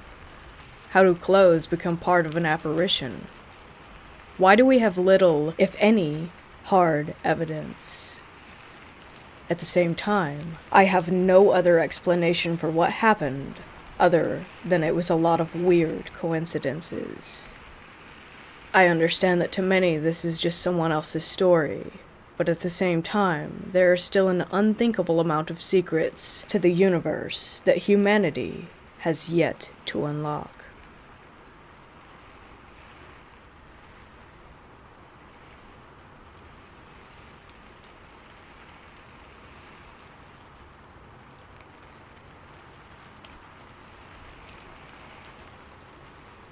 There was one time I was staying at a hotel in Madrid, not too far from the airport, and by the time my buddy and I arrived there, it was 11 p.m.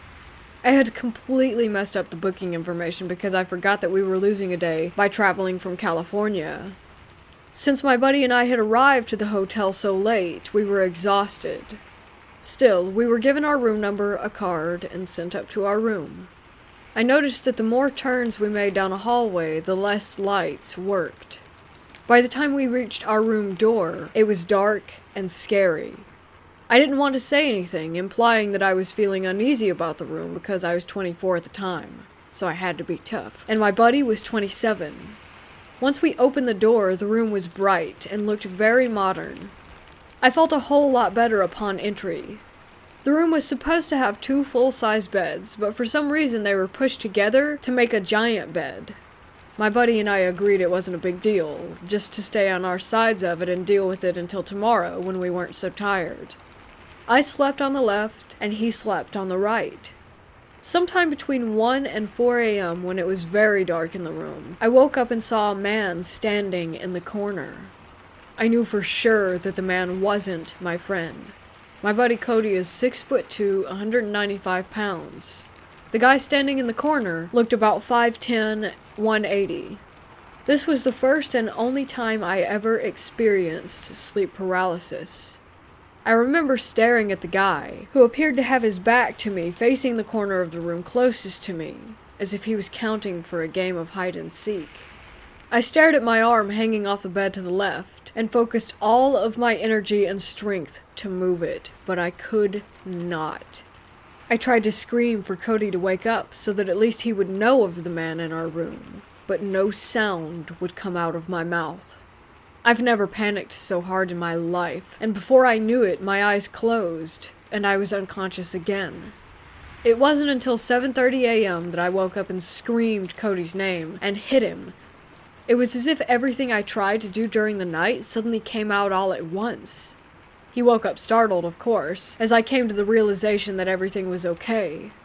The order of everything I'm about to say next is how I knew that there was a ghost in that room. I told Cody, dude, I just freaked out. It's just that last night, and before I was able to finish my sentence, Cody said, "Did you see that guy in the corner?" My jaw dropped as he told me he experienced the exact same thing as I had the night before.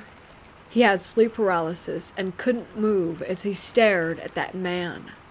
We had all of our belongings still, and nothing was changed about the room. It still scares me when I think about it until this day. How we could never explain what happened that night, or how we both experienced the same thing. Cody ended up experiencing another ghost in a hostel that we stayed at one time. But as for me, that was the only ghost experience I ever had while traveling.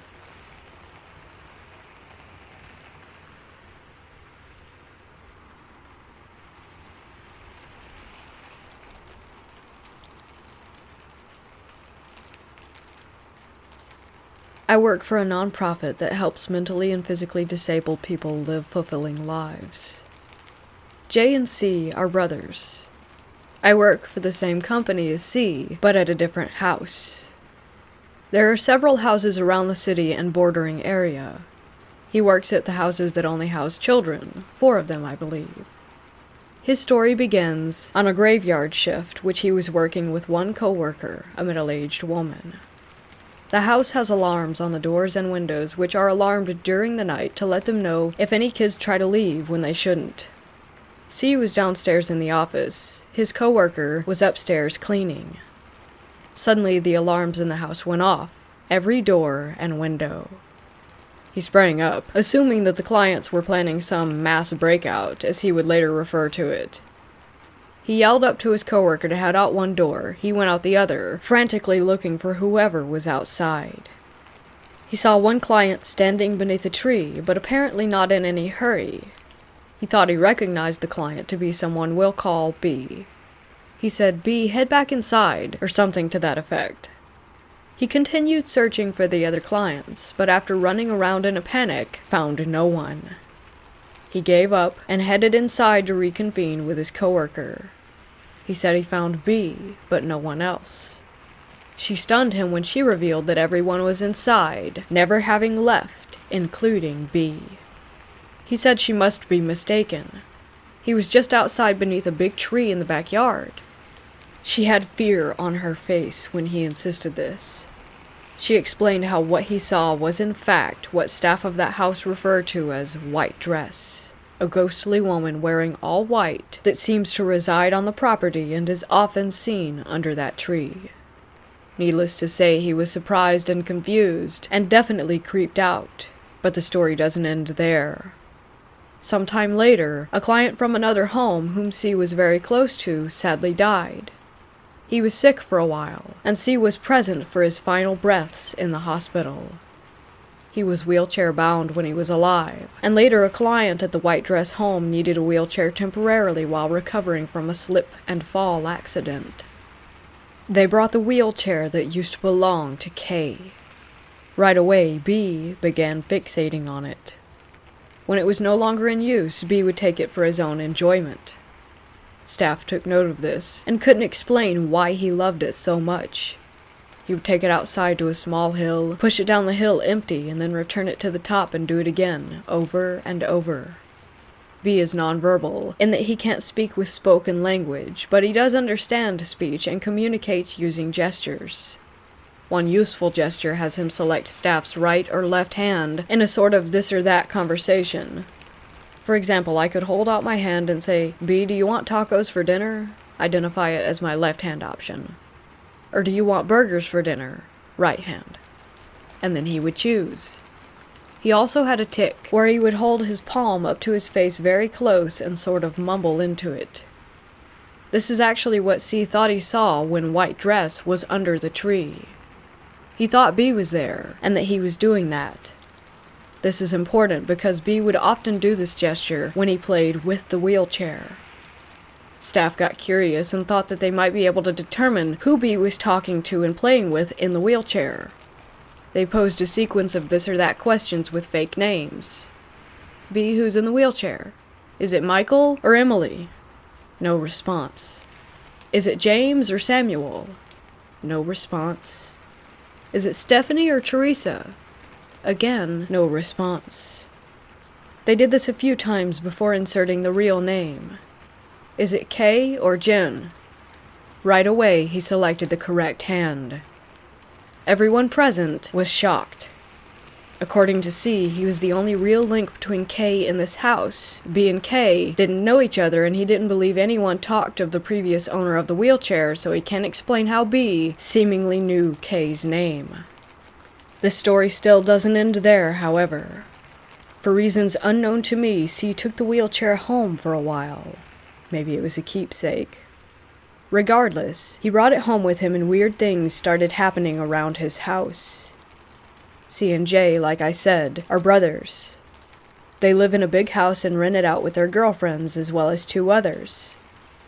One day, everyone was out except for J as well as C's girlfriend. Both of them claimed that the door to C's room slammed much too loudly and hard to be explained by wind, especially since no windows in his bedroom were open. This happened a few times while the wheelchair was there, which is made more interesting when you know that Kay would often get C's attention by slamming doors. Jay said other strange things had happened once the wheelchair arrived too, but I'm not sure what they were and don't want to confabulate the details. I do know that he claimed to once hear someone calling out his name, but no one was home except him. As I said in the opening of this post, both J and C were and still remain skeptics. They agreed that these events are all strange, but ultimately they aren't convinced. I too am what I call a hopeful skeptic. I would love for any sort of paranormal subjects in the world to be verified, but I guess I just need to see it myself to believe it.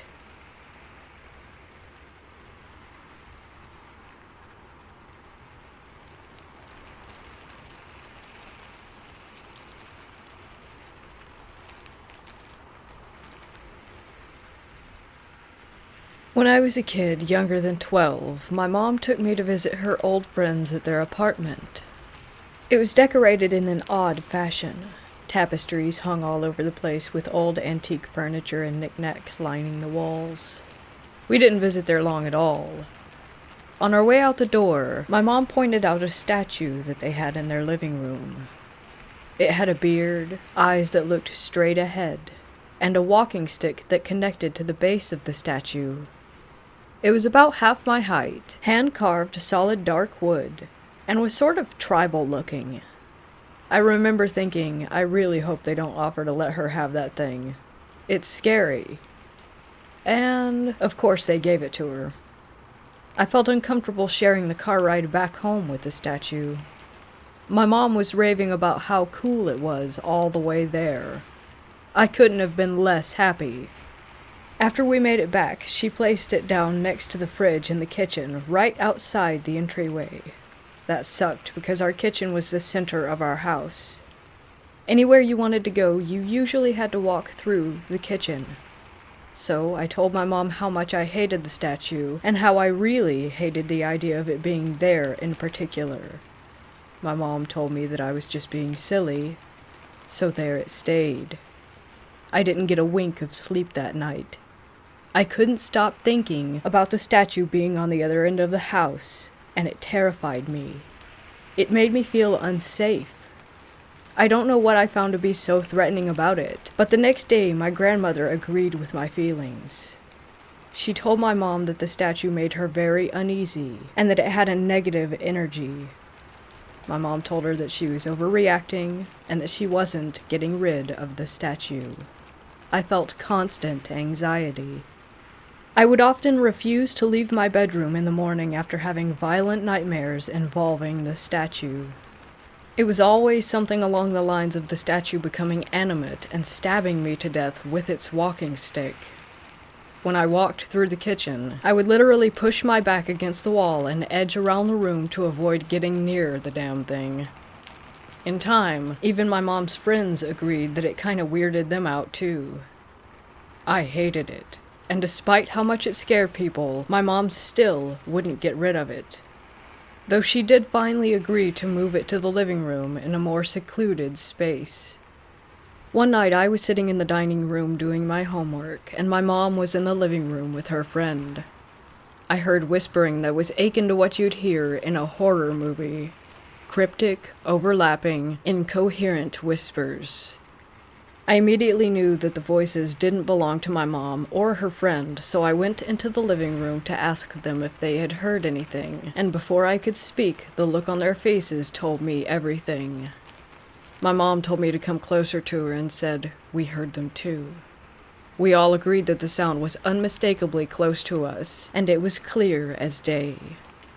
The source of the sound had come from, you guessed it, around the same spot that the statue had been moved to. We all just sort of stared at the statue for a minute blankly, and I don't remember what else was said after that. But still, my mom refused to get rid of the statue. The nightmares continued. My anxiety grew worse and worse. Bad things constantly happened in the house. My mom got pregnant sometime around then and had to be hospitalized, so I went to live with my grandma for a bit. I told her all about how my mom never got rid of the statue and how I had never felt safe since it arrived. I told her about the nights that I felt someone looming over me and the times when I locked myself in the bathroom because I heard noise coming from it. After my mom delivered my baby brother, I moved back home. My grandma explained to me that she had burnt the statue long ago and didn't care how my mom felt about it because I didn't deserve to live in fear over a stupid piece of wood. Once the statue was long gone, my mom finally stopped being stubborn and agreed that strange things had occurred. I was finally able to walk through my house again without tiptoeing around it, but sometimes I still felt off about the house after that.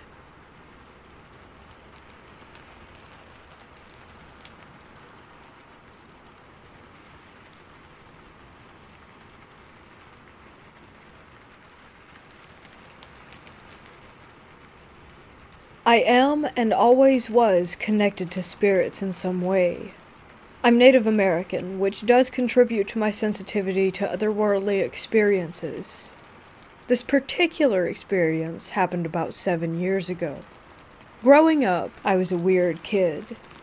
In middle school, I was in the paranormal/ghost hunter phase, watching anything that had to do with ghosts and hauntings that I could. Down the road from my house was a big and decrepit house, which always gave me and my friends really weird vibes, like something was watching us as we would walk past. One day, me, my sister, and my friend were looking on the App Store for an app to keep us busy, a new thing to do that wasn't like what we did on a normal day. We found this app that claimed to pick up EVPs. We take the app to the house to test it out, being kind of skeptical. We sat up on the driveway asking questions. As we asked questions, to our surprise, we got answers. The app told us that the spirit was an 8-year-old boy named Shane who had died in a fire. This made us flip out, running down the road to my mom. She dismissed it since it was a free app on the Apple Store after all, so we dismissed it as well. A few years later, I was in class with a friend from high school, and for some reason we started talking about ghosts and paranormal encounters. This friend had moved into the house down the road after the years of it being renovated and ready for a new family. She went on about how she would hear noises in her house, and how she kept seeing a little boy. I instantly jump up at her saying this, and I asked her, "Is he blonde? Did he look like he was about 8 or 10? She raised her eyebrow, confused, but said, "Yeah, how do you know this?" This is where I explain what we did as kids, and how we didn't believe it, until she told me what she did. Apps like that are still skeptical to me, but I don't think the set of experiences were mere coincidences. To me, this is something more, and still sends a bit of a shiver down my spine to this day.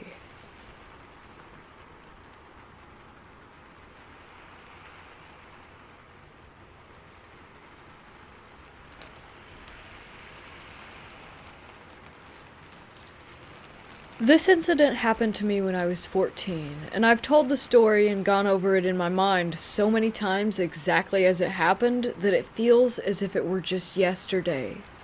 My uncle, 2 younger cousins, aunt, and I had gone up to the Rocky Mountains to have some fresh air and watch the stars. We went up a lot back then, when you were still allowed to at night. Now that park closes at 10, sadly, and our adventures such as this one ended about 3 months after this incident. Those 2 things are somehow inextricably linked in my mind. I can't help but wonder. We all 5 piled out of my uncle's AMC hatchback, a tight fit, and stood around the car on the side of the dark road talking about life and joking about Mothman. Betty, my aunt, was the first to hear a noise in the woods across the road to our left, but we dismissed it as an animal, and the adults and I, being older and in on the joke, tried to scare the kids. But a loud crash came from the woods, when no one had thrown anything, nobody had gone over there, and I'd had my eyes on the whole group the entire time, which meant that none of us were laughing now. My uncle chuckled nervously. Let's get in the car. We got in silently. Something had changed. The wood was quiet except for the sound of the car itself toiling down the mountain, as something followed our car, moving the trees about 10 yards behind us on the driver's side where the mountain slanted down. Nothing but trees over here, I thought. What the hell could that thing be? Feeling the tension in the car, I took matters into my own hands and leaned out the back driver's side window intrepidly. It was still behind us, crashing through the trees and moving through the treetops, right after our car. My mind grew curious. Go faster, I urged my cousin Brian. He sped down the winding road, but the thing in the forest followed. I looked at the speedometer. 35. We could do this. Go faster, I said. It was keeping pace, but always just behind the car. I was livid that I could not catch a glimpse of whatever was big enough to make such a racket and bend the trees to its whim.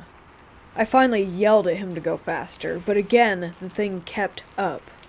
Our tiny car was racing down the winding mountain road, sheer rock on one side of us, certain death on the other, our headlights the only things lighting the way down as we sped out the gate of the park, turned, and peeled down the paved road toward town. The kids were in tears. Brian nearly was too. Betty was silent, something which, if you knew her, you'd know the gravity of the situation when she actually chooses to shut up. Brian was yelling back at me and asking me what that thing was as I crawled back into my seat and buckled up. No, I said dejectedly. I couldn't see a thing. Months later, I tried to talk to my family about the occurrence, and found that none of them even remembered it except Betty. They had blocked it out of their memories, I guess from sheer shock, the poor souls. Even to this day, my uncle and younger cousins don't even want to talk about it. Looking back now and having watched a lot of Bigfoot investigations since, it's a likely possibility that what I didn't see was a Sasquatch. However, there were things even weirder than that in this local area.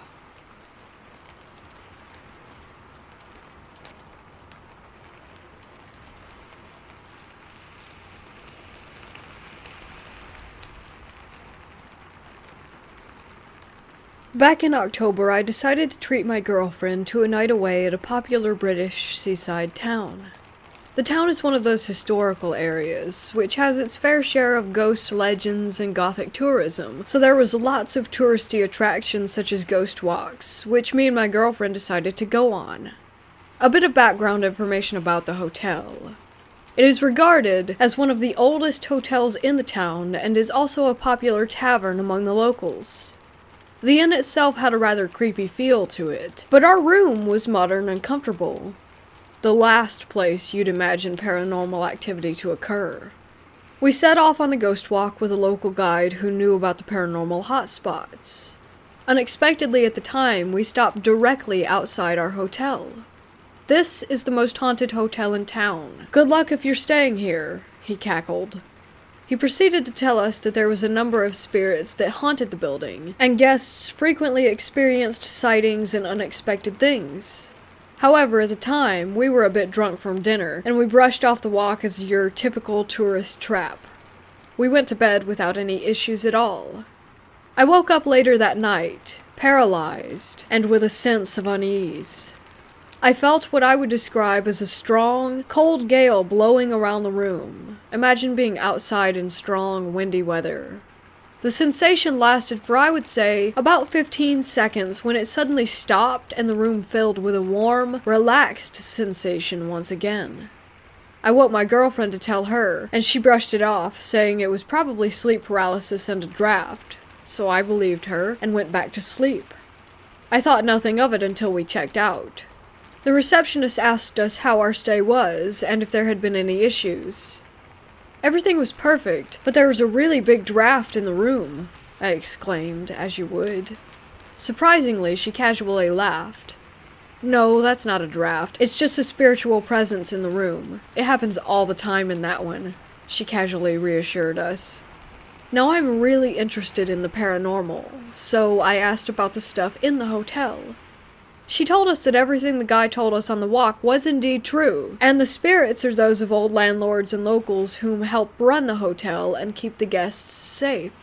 She told me lots of stories of how guests would stumble on the stairs and be caught by an unseen presence, as well as children's lost toys showing up right at the moment where they're about to start crying. She even told us that one of the past landlady's spirits acts as a bouncer, causing troublemaking and aggressive guests to feel ill enough to leave. The receptionist seemed really happy, and was used to the paranormal activity in the hotel, and says that she regularly sleeps alone in the rooms without any worry. Obviously, this isn't that much of a scary ghost story, but more of an interesting experience. I would definitely go back for another stay in that hotel.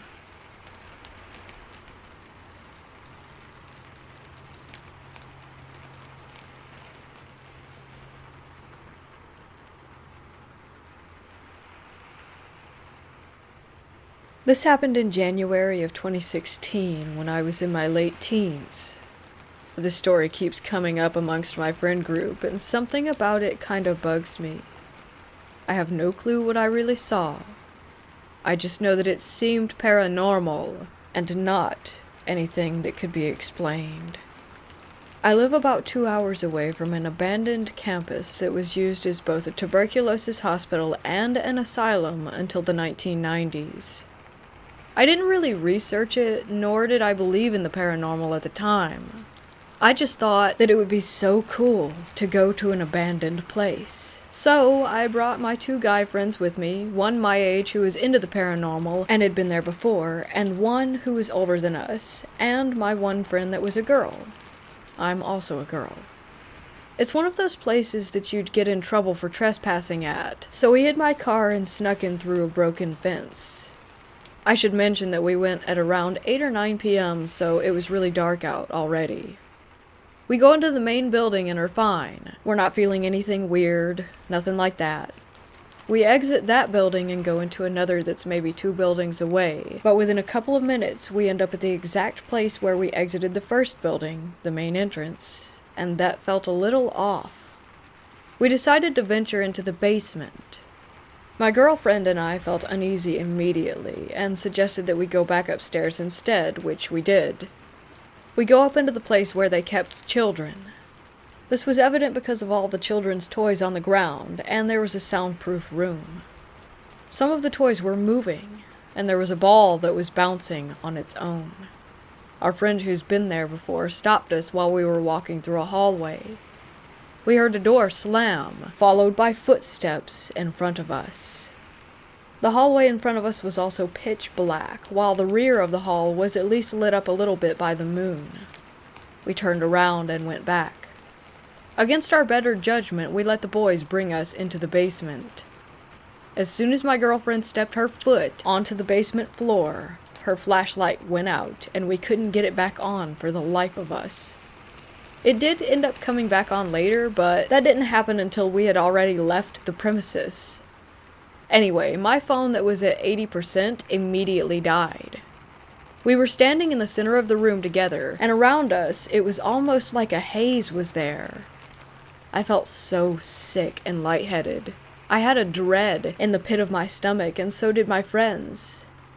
We felt like we were surrounded by other people. We quickly went back upstairs.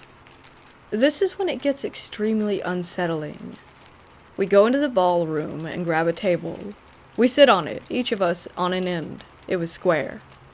We heard a door slam shut, so I look up at the ceiling to avoid looking around the room. My friend who's into the paranormal starts trying to communicate with whatever was in there with us. He said, "Knock once if you're a boy and twice if you're a girl." And we heard one knock. As this was happening, I see a black figure that's almost human-looking sitting in the windowsill. It's kind of hunched over and very tall. Its leg is swinging, and then it takes off. It's crawling across the ceiling. I tug on my other guy friend's arm, and he shakes his head as to not acknowledge it, and I try to forget it. My girlfriend says out loud, "Do you guys see?" But my guy friend, who is ignoring it, cut her off and said, "Stop." My guy friend, who is trying to communicate with this thing, told it to come and sit down. We felt the air get freezing, and that's when he said, "We have to go. Goodbye. You're not allowed to follow us out." We all jumped up off the table and walked out. After we were out, we practically ran to the car and left as quickly as we could. As soon as I was in the car, I felt so much better physically. We were silent for a while, but then my friend who is ignoring the figure said, "Did you guys see that?" And of course we all said yes, and shared our experiences. He thanked my girlfriend and I for getting the message about ignoring it as much as possible. It still scares me to think about it to this day, and I always get chills when writing or talking about it. The amount of energy needed to manifest that is what boggles my mind the most. I'm not even completely sure what we saw, and as much as we discuss it, we cannot come to a solid conclusion.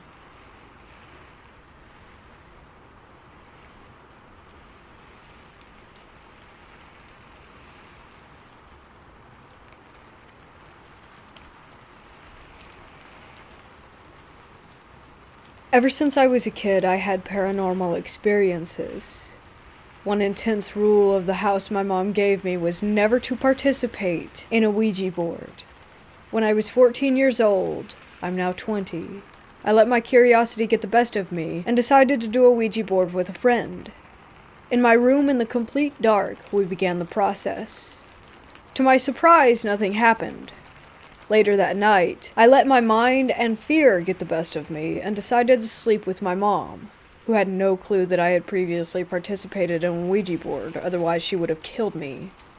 As I was falling asleep, my mom asleep right next to me, I saw the silhouette of a large man in the doorway. At first, I told myself that it was just my brother. I called his name twice, then noticed that this figure was at least 6 inches taller than my brother and completely unresponsive to what I was saying. I started to panic and pray as I realized that this was not my brother and perhaps something far more evil that I had invited into the house. I was too afraid to move or to wake my mom. After about 5 minutes, though it felt like 10 years, the figure disappeared. I struggled to sleep for the rest of the night. The next morning, I was getting ready with my mom in the bathroom. Keep in mind that she has no idea what I had seen in her room last night, or even that I had done the Ouija board. She brings up to me a nightmare that she had had the previous night. After I asked her to tell me, the answer brought me to tears. She said that there was a demonic entity in the hallway, and as she went to touch it, it threw her across the room. As I broke down in tears and told her the truth, we proceeded to bless our house. I will never do a Ouija board again.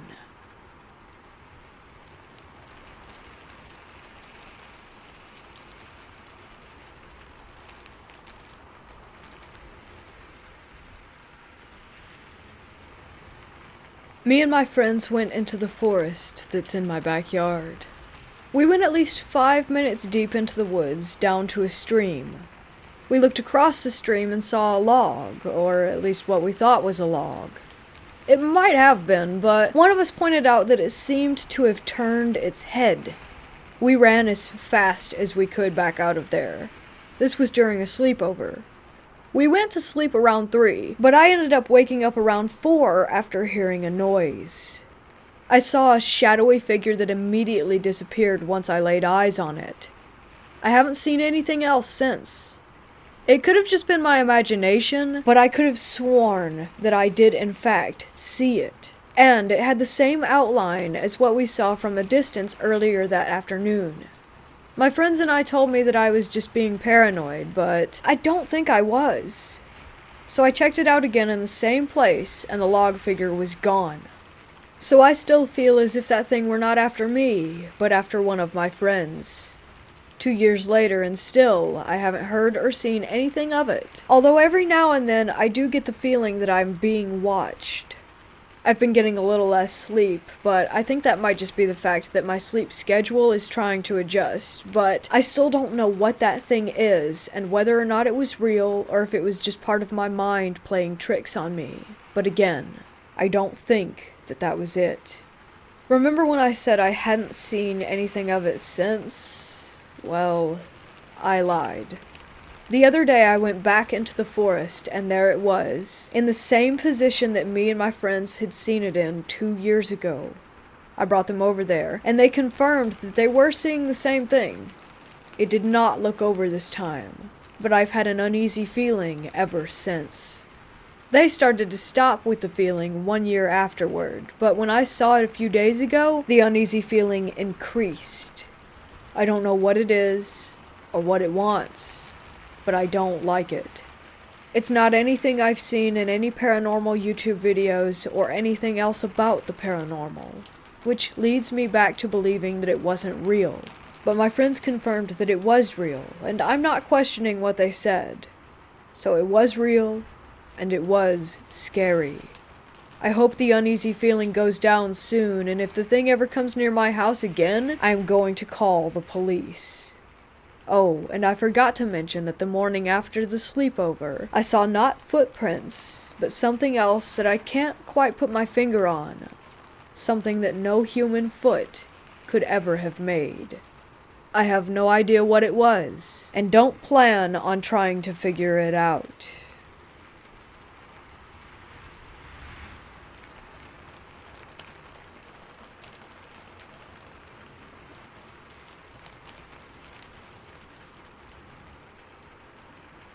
Unfortunately, my dad died earlier this year, and the way he died was terrible, in which my whole family has to go to therapy. Yet, I still miss him and love him always. To get into the experience, I've moved around a lot this year due to personal problems since my dad's passing. I also got 2 puppies this year from the same litter. Lost my dad and dog on the same day. Kind of like a replacement for the 2 loved ones that I did lose.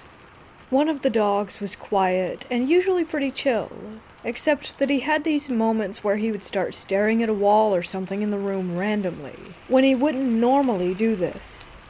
I know that dogs have a 6th sense about paranormal stuff, as well as cats and other animals.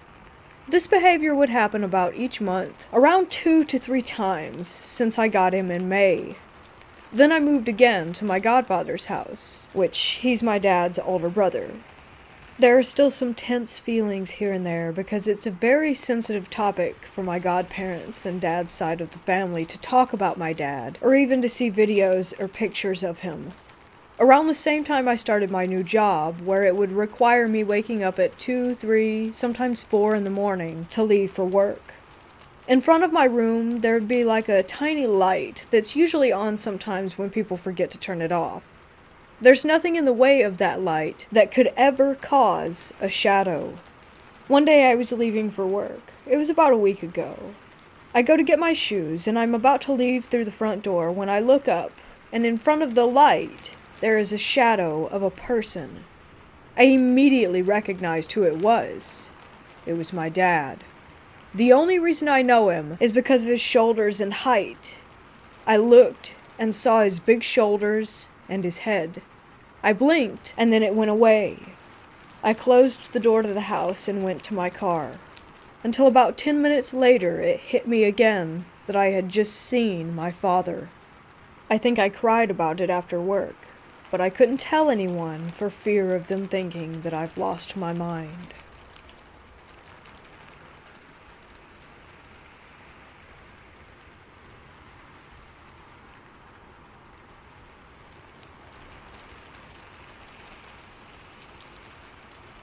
I grew up not far from Manteno State Hospital.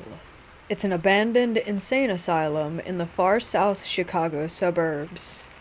My dad would sometimes drive my family down there, and we'd circle around the property by car just for fun. When I turned 16, he bought me my own little beater car, and of course, I had to show this awesome place to my friends. By the time I was old enough to go exploring, many of the original buildings had been renovated and repurposed as businesses.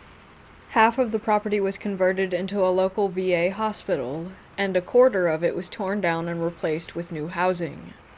Only a handful of the original buildings remained, all clustered in the back corner of the campus. One summer day, I took friends A, B, and C to go check it out. We brought our cameras and went with the intent to go inside and explore it. We parked in a lot where other people parked to go to work in one of the other buildings to avoid suspicion, and walked about a quarter mile to the abandoned hall. As we walked up to this creepy old building, I felt sick to my stomach and full of dread. The main doors were chained shut, and most of the windows were boarded up. I remembered walking on the porchway and choosing my steps carefully because the windows were busted out and there was glass everywhere. The four of us finally came upon a window that was accessible enough to climb into. Realizing that this was actually going to happen, I had a panic attack and couldn't go through with it. I was trembling and didn't want to be the scaredy cat, but I really couldn't do it. In fact, in just recounting that, I'm still scared. And this happened about 16 years ago already. Anyway, I handed my camera to friend A and told him to take the pictures. I was petrified and felt like I might puke at any given moment. Friend B and I walked back to the car in silence. I had a cigarette in the car while we waited for friends A and C to come back. My nerves calmed quickly enough. Friend B confessed that she was scared too, and was glad that I said something so that she didn't have to go in. Soon enough, our other two friends came running back at the car, full speed. We heard their footsteps pounding on the asphalt, and quickly unlocked the doors. I started the car up, and we were off in an instant. I assumed that the cops had arrived, so I sped off the campus and into town, hoping to blend into normal traffic. I asked them what had happened, and if the cops were called, and they said no. Both friends who had gone into the building said that they heard voices. Both of them said that they saw a hand curl around the frame of a big metal corridor door, and heard it slam shut with an impressive echo. Both of them testified that they heard someone crying, saying, "Where am I?" At some point, they got too frightened to continue and just decided to bolt. I was really spooked. Friend A, who had taken my camera, was eerily quiet. Friend C showed me that he had found a newspaper from 1979 on the floor, and he had taken it as a souvenir. I, being the more suspicious type, demanded that he get rid of it. I didn't want any potentially haunted objects in my car. So he tossed it out the window without too much coercing. It took us about 45 minutes to drive home, and since we were kinda shook, we decided to go to Denny's and rehash the experience. During the ride back, friend A fell asleep. This didn't concern me much at the time, but became an important factor to remember later on. We got to Denny's, and friends B and C went in ahead. I woke up friend A and asked him what happened. Why did they run? He said, "We saw someone sitting at the end of a hallway, cross-legged, on the floor. It was a man and he was crying, kind of rocking back and forth." He also explained that he believes it was the entity who used his energy to manifest, and that was why he was feeling so drained and passed out so hard on the way back. We had a late dinner and I drove everyone home afterwards. After I dropped off my last friend and was going back to my house, I distinctly felt someone pressing their knees into the back of the driver's seat. It's a familiar feeling, especially if you take the bus in high school. Lots of people prop their knees up on the seat and the feeling is unmistakable. I yelped and sat up straight so that my back wasn't touching my chair, and drove home faster. The very next day, I picked up my cousin to go see a movie together. She blurted out to me that she thought she had seen someone in my back seat. I was immediately horrified, as I hadn't confided in her the events from the night before. I asked her which seat, and she said, of course, behind the driver's seat. That night I had a dream about a man. He was Caucasian, mid-30s, brown hair, and partially bald. He had brown eyes. He was wearing a white cotton vest, which I found odd. I instinctively knew it was the ghost that my friends had seen in the hospital. In the dream, he was guiding me through a series of booby traps. He was holding me by the elbow and walking with me. He seemed sweet and harmless. I thought maybe he's a guardian or something. These dreams continued for about a week straight. Friends who didn't know about our trip to the asylum started to have experiences in my car. One friend heard and felt someone whisper in her ear. Another had her elbow grabbed by someone in the back seat. I felt the knees in my back on many occasions. In fact, I started to anticipate it and often drove without my back touching the seat at all. One time I felt like someone was shaking my seat while I was driving. Like hands on either side of the chair and just violently shaking it. When the experiences and the dreams didn't stop, I grew afraid. I didn't feel like he was a guardian anymore. Finally, after about a week and a half of this, I sat down with friend A again. I asked him, "Do you remember what he looked like?" He said, "All I could see was that he was balding and he was wearing a white vest. I don't know how, but I think his name was David." I told my parents about what happened after that. They suggested that I tell David that he wasn't allowed to follow me anymore. To tell him to go to the light or whatever. At this point I was ready to do anything because I was on edge and spooked all the time. I prayed every time I came into the house that he wouldn't follow me in. I was afraid to go out with my friends. I was afraid to go to sleep sometimes. So, 2 weeks after our initial venture into the asylum, I went back with friend A. We went during the daytime and idled in front of the building. I said aloud, "You don't belong here with me. You need to go home," or something along those lines. I prayed a lot. I didn't want him anymore. I felt bad, but I needed him to stay there. We parked and just kind of sat there quietly for a while. I think friend A and I were just saying goodbye, severing ties, I don't know, but it felt sad. While we were parked, I did hear doors slamming inside the building. At one point, I heard someone laughing as well. I envisioned him leaving me in my car.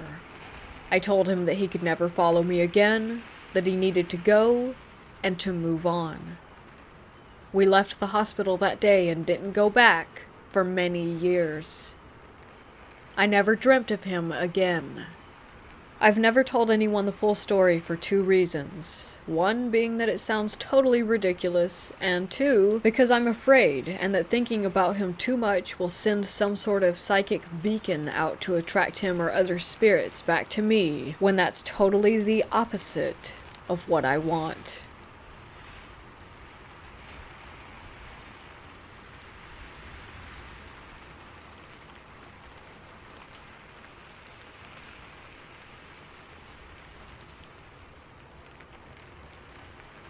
Yesterday, I took the day off of work to do a bunch of chores around the house, so I was home alone. One of the things I had to do was turn in our old cable equipment and DSL router, get new equipment, and install it.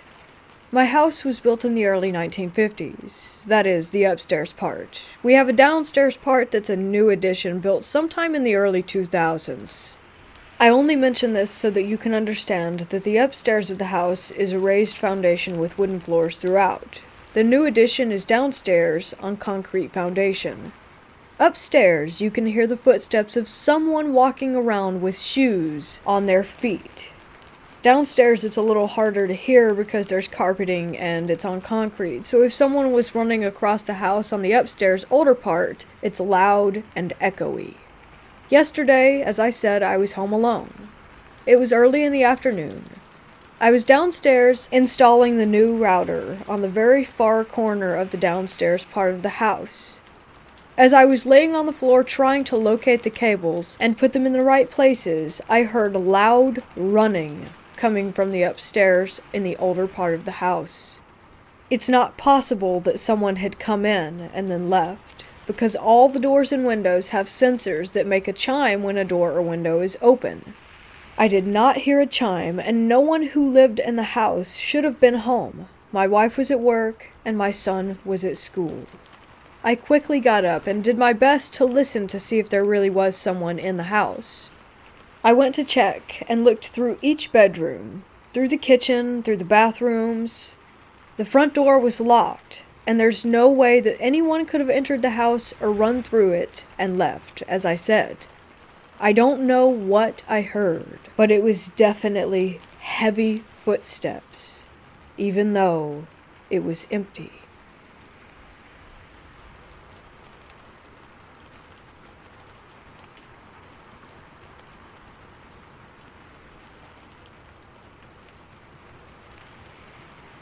The first and only time I've ever seen a ghost, a dead person, a demon, whatever you want to call it, was exactly 1 year ago today.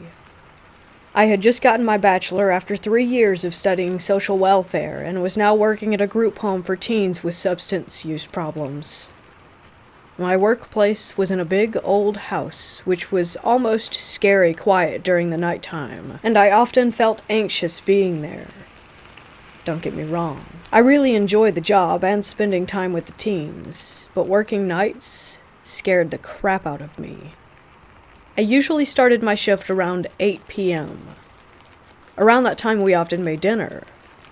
I helped out with homework, and we talked for hours dealing with all sorts of issues until I went to bed, usually around 1 a.m., and this was one of those days.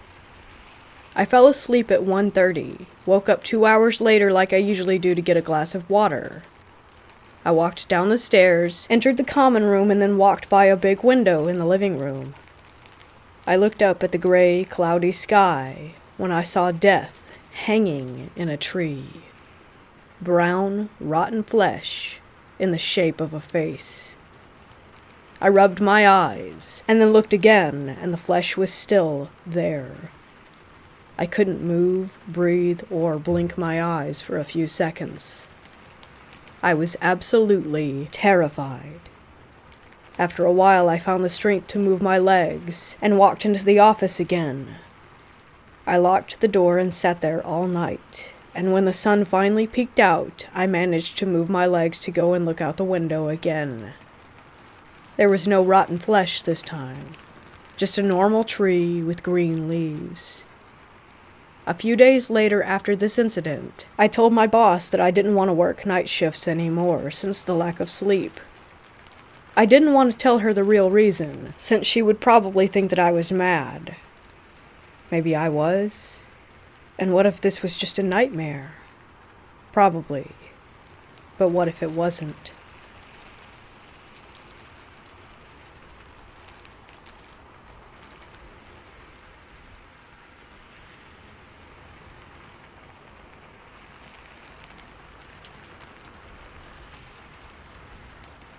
In high school, my friends and I knew a guy named Gene. For whatever reason, Gene had a habit of telling extremely tall tales centered on himself, as if he were trying to make himself look cooler. The most repeated one was his claim that in a nearby ravine, a coven of druids practiced and were schooling him in ancient magic. He always played them straight, as if they were unquestionably true. He never had any evidence. While taking a walk one night, I happened upon a construction site. Being heavily into urban exploration, I explored the heck out of that site, and upon leaving, tipped over their porta potty. I was still a bit immature, and I thought it was funny. After that, whenever I found one, over it went. One day I told some friends about it, and Gene, ever the showman, chimed in with, "Oh, that's nothing. I like to burn them down." Arson was most assuredly not our thing, and we knew that Gene was full of it, so we were just surprised when, calling his bluff, he offered to prove it by showing us the fruits of his labors. 5 of us piled into the car, only one of us had a car, and followed Gene's instructions. The site was in a rural area with lots of big hills and dense forest, common in the Pacific Northwest. At a sharp elbow on a 2-lane road was a gravel turnoff leading maybe 100 feet into the woods to a gravel parking lot. This was the starting point for a number of hiking trails. There were no lights there, and the street light out on the road didn't show very much through the trees. Also, there were no other cars. One of the trails began past a gate that was designed to keep off-roaders from the trails, and it took a sharp left turn from the back of the parking lot. The porta-potty had been about 30 feet or so up the trail, and on a later visit by day, we found out that Jean really did burn it into a puddle of blue goo. That night, we didn't make it there. We had a couple of flashlights, and we all started up the trail as a group. As far as I can recall, we never heard any noises, animal or human. We got about halfway to the spot, then all of us stopped walking. Someone whispered, "Do you feel that?" And we all bolted down the trail, piled back into the car, and got the hell out of there. Once on the road, we compared thoughts. I felt what everyone else did. The deepest, most intense, raw fear that I have ever endured. It was like we suddenly faced impending death. It clearly indicated I need to leave right this instant. I can only guess that there might have been a cougar or something, as they've been known to attack hikers, but we saw and heard absolutely nothing. I've read that if a little voice in your head tells you to do something, it's a good idea to listen. Part of me wonders if Jean's porta-potty fire pissed off some forest spirit or something. I've been back to that trailhead a few times during the day to show friends where this happened. I've also brought a friend who's quote-unquote sensitive, as they say, and they didn't pick up anything. I've had a few odd experiences, including seeing a couple of ghosts, some strange lights in the sky several times, and some other stuff. This is the only unexplainable experience that I've had which was deeply scary.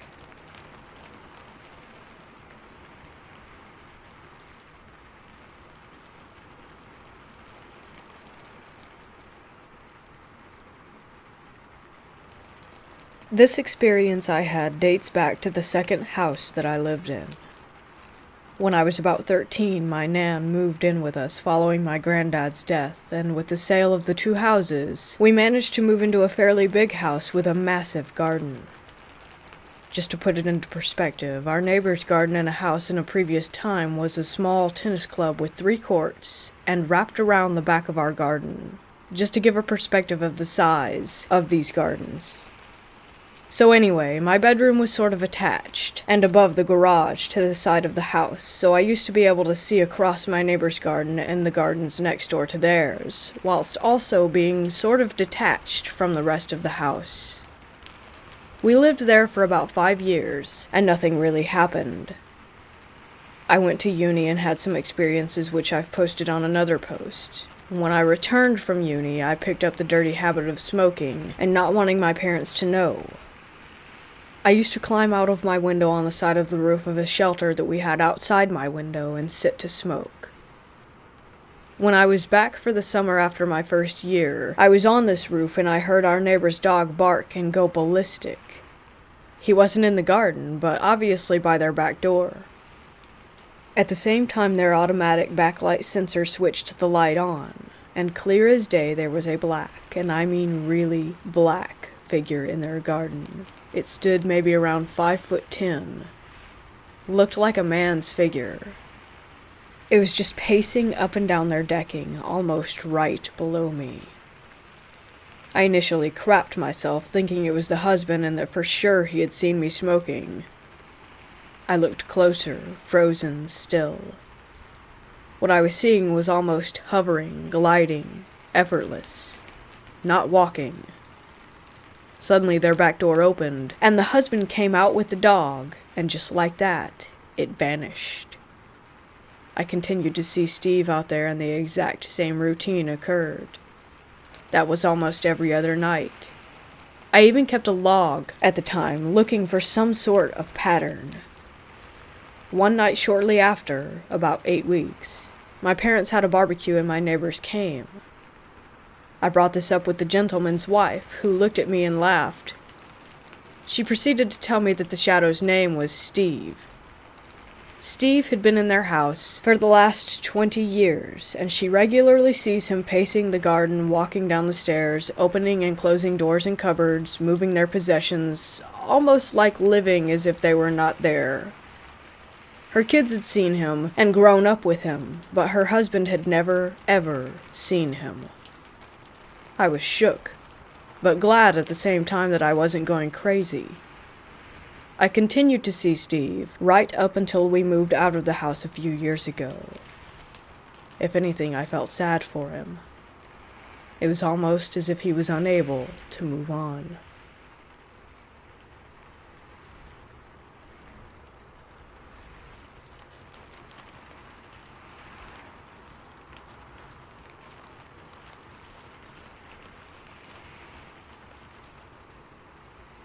This is a true story that happened to me. Back in 2008, my girlfriend and I decided to go to an abandoned mental asylum off of Highway 82 in Alabama called Old Bryce. It shut down a few years back due to malpractice, and some of the ghost legends, like the number 2 ghost, involve murder by staff at the facility. Essentially, this was a dumping ground for people that society didn't know what to do with. Thousands of people were sent there and died there. The facility consisted of 4 buildings: Bryce, the residence hall, SD Allen, the medical facility, the crematorium, and the guard shack. I have seen 2 ghosts in the residence hall, the bigger of the 2 that I can share with you now. My second visit to Old Bryce was strange. It was my first time inside the building, and I came prepared. It was me, my girlfriend, and our friend Chris. I had a flashlight and a DVD camcorder. Through the main entrance is a staircase on the right which zigzags up to the 2nd floor, complete with anti-suicide fence at the top. Make a left, another left, and then a quick right, and you are in the hall that led to the children's corridor. I had the flashlight in my left hand and my camera in my right, scanning, trying to catch something. On the left, at the entrance to that room, there was a bathroom with only a tub in it. I thought I saw something in the bathroom, and shined the light that way, but nothing. I moved the camera and light, thought I saw it again, and shined it back. Still nothing. Our night continued and finished without incident. The next day, I reviewed the footage. In that bathroom, I shined toward something I thought I saw, and I was right. When the light pans to the right, a bluish-white illuminated little girl's face peers out from behind the door to follow the beam. As the light shines back in her direction over the course of 2 frames, she is half behind the door, and then in the next frame, she is gone. My heart felt like an ice cube ran through it, because I was in such shock. I proceeded to show everyone that I knew. The girl's appearance was that of younger than 10, hair parted in the middle, unusually large forehead, and had some apparent deformation or disorder. I made the mistake of leaving the camera at a friend's house overnight, who is apparently not my friend, and he stole it. This is where it gets weirder. 2.5 years later, I was living in a different city. One of the legends of Old Bryce is that the windows grow back, and if you do any damage to them, that spirits will follow you home. I broke a window. I was laying in bed one night, around 3 or 4 a.m. I was on the verge of sleep, aware of where I was, and very comfortable. Out of nowhere, this immobilizing, tingling sensation started at the tips of my toes.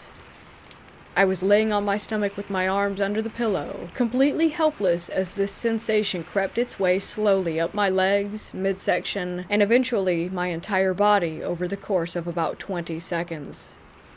Once it covered me, I heard the whisper of a little girl directly in my ears say, "I'm in your room." I cringed, and for some reason I told her that I loved her.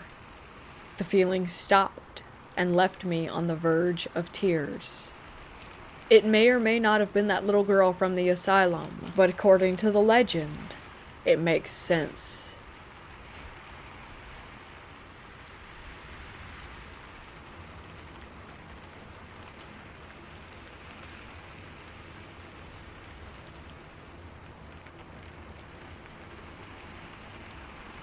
About 2 years ago, my Nana brought home a Ouija board that she found at a yard sale.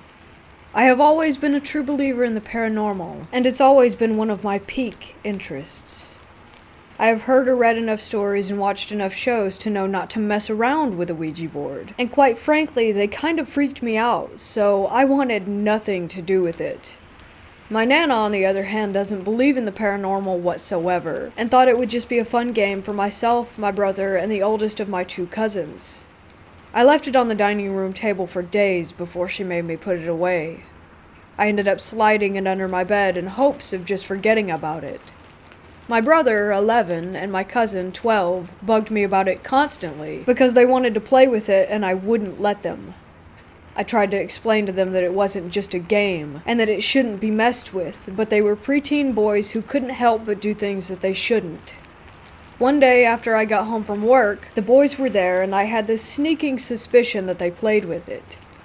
I looked under my bed and it was there, but I just had this odd feeling. That's when I went downstairs and interrogated them about it. At first, of course, they denied it, but I saw right through them until they finally admitted that they had in fact played with the board. I asked them if they had said goodbye when they were done, and they claimed that they did. My cousin likes to over-exaggerate stories big time, and makes things up to be overly dramatic, so when he told me about a couple of things that supposedly happened, I didn't believe him at all. Also, they were boys who liked to mess with each other, so I assumed that's what was occurring. Anyways, a couple of nights later I got in bed, and as I lay there trying to fall asleep, I got this feeling like I was being watched. I looked over at my closet, which has 2 sliding doors, and I noticed one of the doors is slightly opened, leaving a small space. It creeped me out for some reason, so I turned and faced the other way, trying to ignore everything and just fall asleep.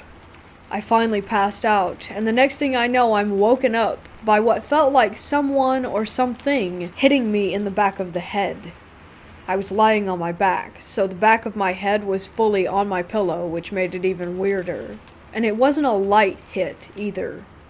It scared me so bad. I was shaking.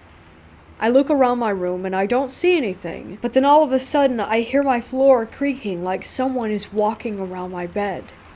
After laying there for a good little while, I finally got the courage to get up and grab my phone and book it to my living room. I sat and tried to calm down. I could still feel a tingling, pulsating sensation at the back of my head. I turned on my phone and realized it was 3 in the morning. I called my boyfriend, now husband, with tears streaming down my face from being so freaked out. He didn't pick up, and I swear I called him another 15 to 20 times before I finally gave up. I sat in the chair until my Nana got up around 6. I didn't tell her what had happened, because I knew she wouldn't believe me and would say I was acting stupid. After she got up, I had breakfast and then called my boyfriend again, and he finally answered. He told me he had his phone on silent mode so that he didn't know that I had been calling. I gave him so much crap for this, let me tell you. I told him what had happened and he felt so bad and felt like an idiot. He told me he would have come over in a heartbeat to comfort me and was so apologetic. Later that day, he came over and we took the Ouija board to a junkyard to get rid of it. My husband is the only one in my family that knows what happened, and I didn't experience anything again after I got rid of the Ouija board. So once again, moral of the story, Ouija boards should not be messed with.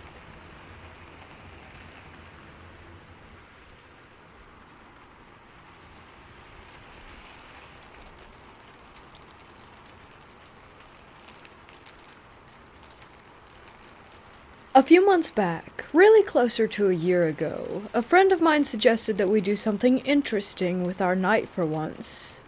He told me about how he had been to one of the city's cemeteries after dark a few times, and that it terrified him, but in that sort of way that makes it worthwhile. I was a little against it at first, because the cops like to check on the area often, and there was no way we were going to be walking into the graveyard sober. Of course, however, my mind changed when we got to talking. You know about the witch? He started cracking a grin. I think so. I had heard very little. Remind me, just in case. So there's supposed to be this witch or ghost or some crap, and I know right where the grave is. Jesus, alright. I don't know exactly what I believe, but I know that the place is messed up. He paused, thinking hard. I said, I honestly don't believe in anything, but a dark graveyard is scary anyway. Definitely need to check it out sometime if we don't get to it tonight. He popped up with, oh man, I just remembered there are these dead kids. What? There's a bunch of graves together for this one family, and a bunch of them are these kids. That spot is extra creepy. They're all old as hell, from like the 1800s or something. Well, I guess we gotta go see all of it. We pulled into the lot when the sun was setting and decided to smoke a little bit in the car since we had time anyway. As we smoked, the whole place emptied out, and we were the only ones in sight. By this point, we were at a comfortable level of dissociative perfection, so we brought just a little bit of it with us. And, of course, my pack of cigarettes, which is no longer a habit of mine, but at the time was a means for managing stress.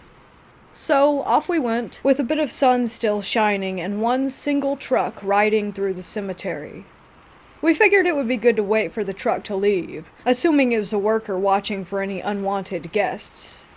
Although they had left the gates wide open, we were a little unsure of the legality of being around after dark, and a little bit uneasy about some psycho employee ratting on us and getting us caught with what we had. After about 10 minutes and 3 or 4 rounds of the truck passing by, we figured it would be smart to just go ahead and hide wherever we were if he passed by us again. We made our way down the main hill that leads into the center of the cemetery, and we noticed a chill that seemed to pass as we entered the real part.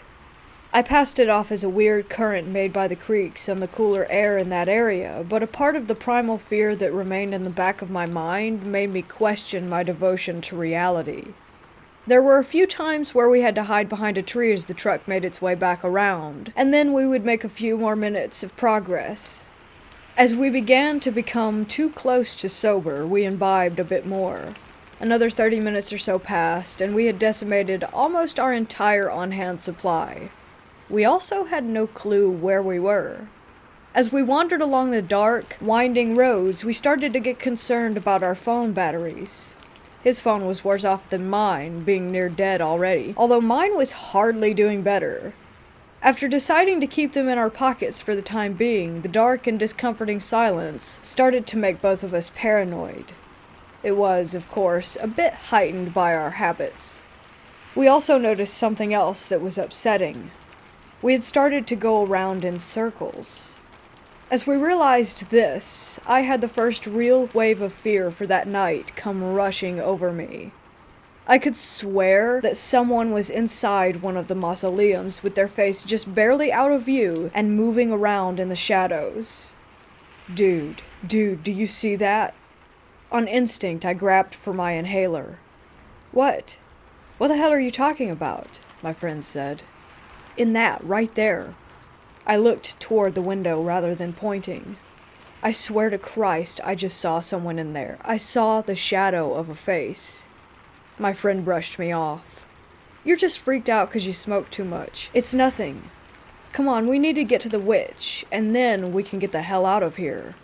You still want to go see that? Well, yeah. If you don't want to, that's cool, but I'm gonna. I mean, alright, I'm cool with doing that, but I'm just getting a little out of it. About 3 cigarettes and another hour later, we heard something unnerving. At first, we assumed that it was a bunch of drunk teenagers, based on the volume and range of noises being made. Walking further, we found a sign for construction, and being high, we thought it made perfect sense that a group of construction workers must be around. You know, for some good nighttime, silent construction work. Then the voices began to get a bit too quiet for our comfort. We booked it, barreling in no real direction, and somehow ending up at the place. Here it is, my buddy exclaimed. This is it? I looked to a massive circle of tall, dry grass.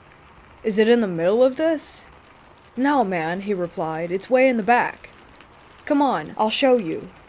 I put another cigarette to my mouth with a slight tremble in my hand and followed him through the pitch black and to a large stone structure in a patch of dirt. It was the family he had mentioned, and it made my stomach turn. The cold, rushing wave of fear came back, but it was too late to change my mind. We walked onto the large stone slab and then around it. As we walked around it, he pulled his phone back out to read the headstones. I was nervous with his light being on at this point, after being near those people that we had seen. After a minute, he turned to me. "You want to see the really messed up part?" "Messed up how?" I asked. "The forgotten children. Their graves are back there down a skinny path." He motioned toward the trees. "You down?" "Well," I said, "I've got my smokes. Let's go." We looked at the graves, and my stomach turned, but I was unsure of why. I disliked the idea of dead kids, but my demeanor would never call for me to feel as sick as I did at that moment. Then my friend flipped his phone light back on to read off the names and dates. I started to really become anxious at that point, even voicing it. I scanned the woods, unable to see anything. My friend told me to just calm down, that the people we had seen had probably left by now. Then we heard a blood-curdling scream coming from the woods. At most, it was 50 feet away. It was an unusual scream, aggressive almost. It didn't sound as if someone were hurt, but more that they were threatening us. I was sure at the time that it was a woman, but the hopeful side of me likes to imagine that we just heard some animal. As we paced back down the path toward the stones at the base, I pulled a few cigarettes from my pocket and began to light them like crazy. This was pushed further by my friend stopping to read more stones, as we saw no one following us. Within 10 minutes he had had his fill, and we continued back into the main area. After even more walking, we passed a group of cars parked in a grass patch. We assumed they must have belonged to the group of people from earlier, but we began to wonder why more than 1 or 2 people would be there for so long. Then we got lost for real. Deep in the back of the property, we found the witch's spot, but nothing of interest, so we decided to head back. By now his phone had died, so we used mine to get a map up. We had 30 minutes of walking to get through to get to the car. Halfway back, we started hearing voices again, loud and brash.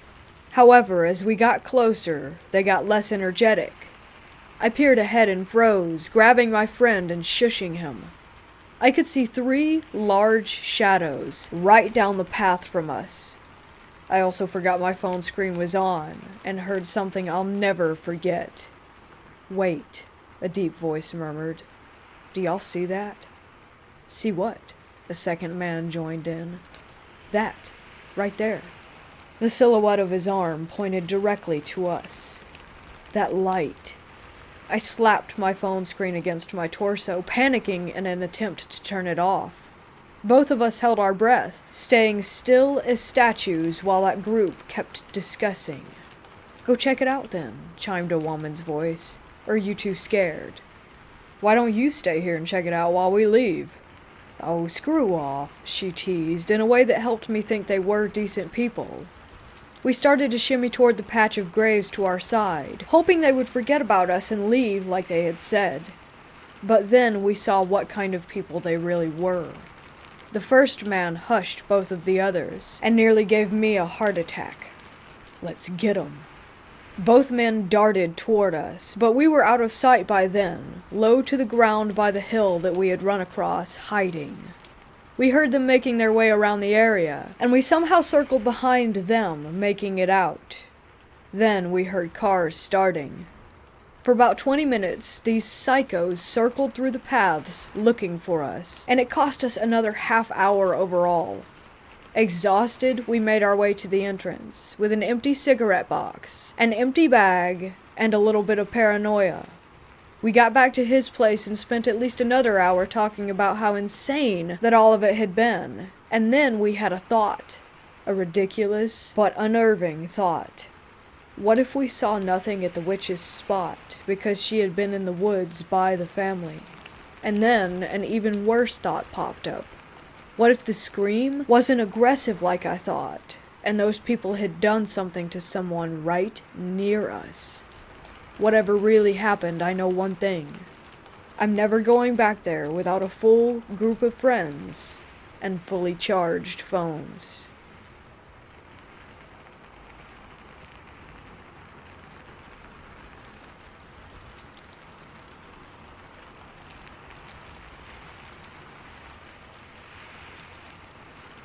I live in Massachusetts, and there's a location out here called Belchertown State School for the feeble-minded. Check it out on Wikipedia and Google some pictures. It's pretty neat stuff. Well, it has a very dark history with ill treatment of patients, including children, and reported suicides. Closed in 1992. It was mostly demolished in late 2016 into 2017, but before that, I spent about a year going there on a weekly basis, usually Fridays. I began with a few friends, and then over time, I would go there alone. I spent a lot of time on those grounds to the point where I knew every part of it, inside and out. I even became something of a local legend because I wore a mask when exploring, and if I ran into other groups, they would recognize me from stories. There's a few selfies out there of me with some folks, too. People like taking pictures. Never saw any of those selfies, though, sadly. But there were many nights when I had the whole grounds to myself. Paranormal activity was rampant, and I have some crazy stories. The most obvious and frequent one was the noises. Now, mind you, the whole of the complex was in disrepair. Not only that, but wild animals would sometimes move in and out of the location, so there were a lot of unidentified noises that I could likely attribute to animals. I'm a firm believer in the paranormal, but I do try to approach all things as a skeptic before jumping to potential conclusions. A few things I absolutely could not explain. One was the X door. There was one door in the hospital, on the 3rd floor, right wing, second door into the floor, on the left.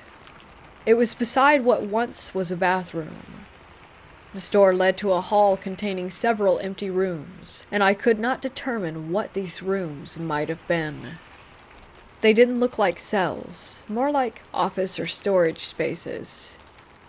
I'm a pretty stocky 6-foot dude, and I had to lean into this door. I call it the X door because it was the only door in the whole facility marked with a spray-painted orange X on it. Imaginative name, I know. This door was a highlight for my personal trips as well as when I went with groups. 'Cause we would close the door, walk away, and later come back to find it open. It's possible that some animal managed to open it, as unlikely as that is. What was more unlikely were the times we left it open, and when we came back about 10 minutes later, it was closed.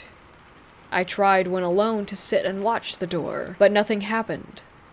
I tried to replicate potential causes, but there was zero airflow in this wing due to heavy doors on all the other sides, and honestly, if an animal did get in, it could not have been bigger than a rat due to there being so little open space to move in this particular segment. I could never explain the X door, but it's always a good stun when I bring a group back up to that floor, and we would find the door had shifted. Another experience was one time when I was bringing 2 of my friends out there. It was their first trip to the grounds.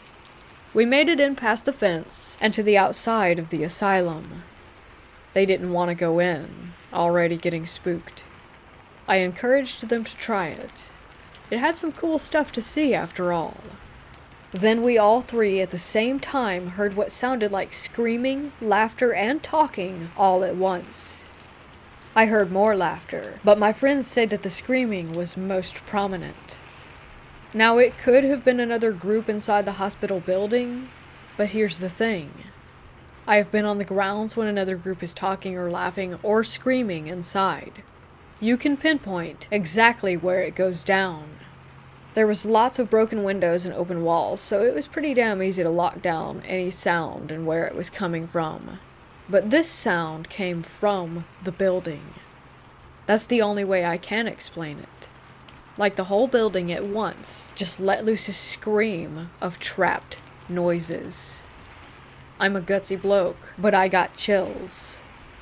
We left after that, to the begging of my friends to flee the grounds. I wish I could have stayed that night. The activity was just getting started, I feel. I would go there weekly and spend about a half hour in several key rooms. The padded room, the silent room, the X room, the auditorium, and gym. There were lots of great sounds and some truly disturbing sensations.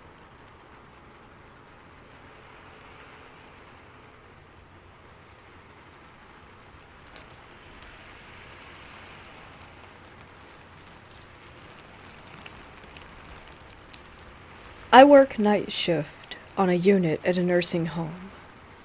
I hear and see a lot of weird things, but nothing much with meaning.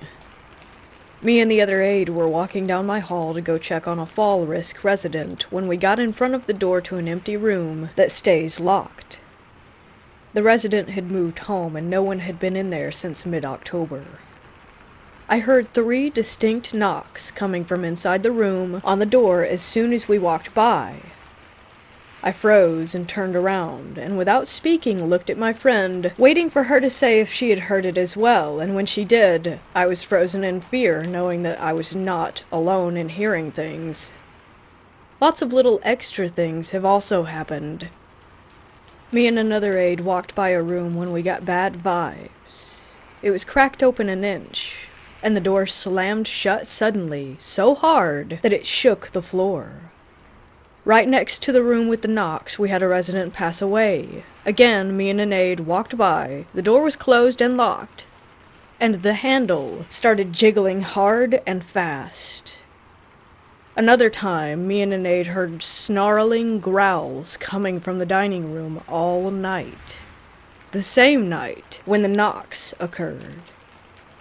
There were also instances of running faucets in the residents' bathrooms, in the basement, anywhere that I went, had a resident complaining of water running all night.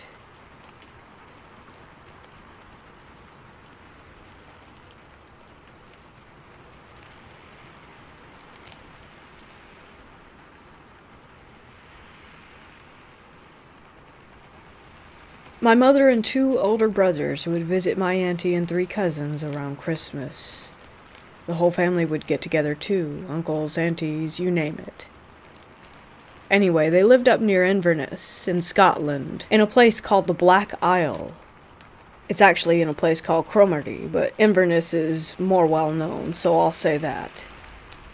The Black Isle was said to be used back in the day as a place where witches would meet up on Halloween and perform rituals, animal sacrifices, that kind of thing.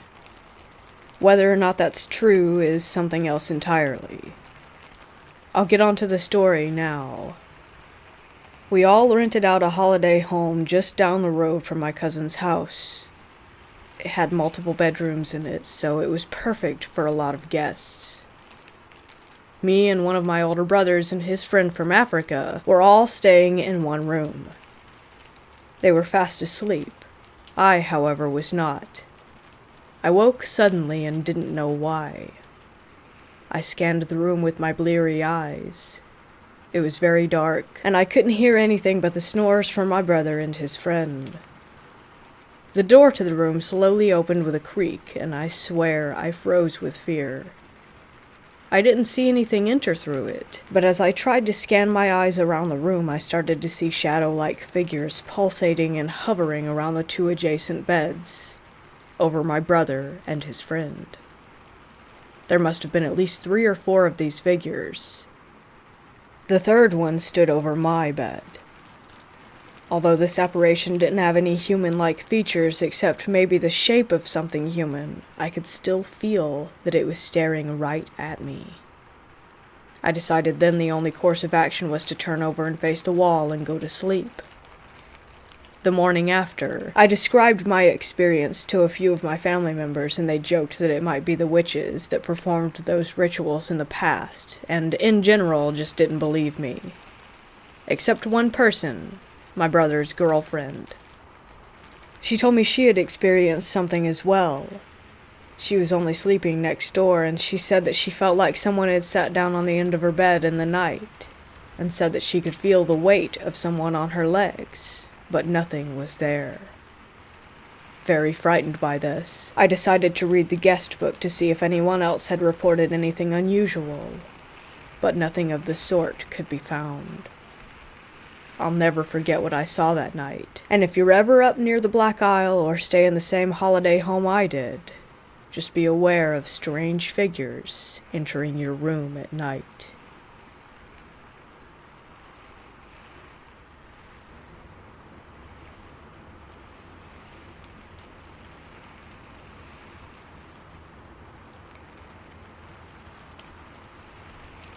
I have always been interested in the paranormal and going ghost hunting, as me and my friends called it. This story takes place on an October night in 2005. We had gathered at my dad's house for a party. We lived way out in the country in an old farmhouse. We decided to drive up the road to an old cemetery because one of my friends showed up with a Ouija board. I said we weren't going to use it at my house, but I was game to use it somewhere else. About 6 of us piled into different vehicles and took off.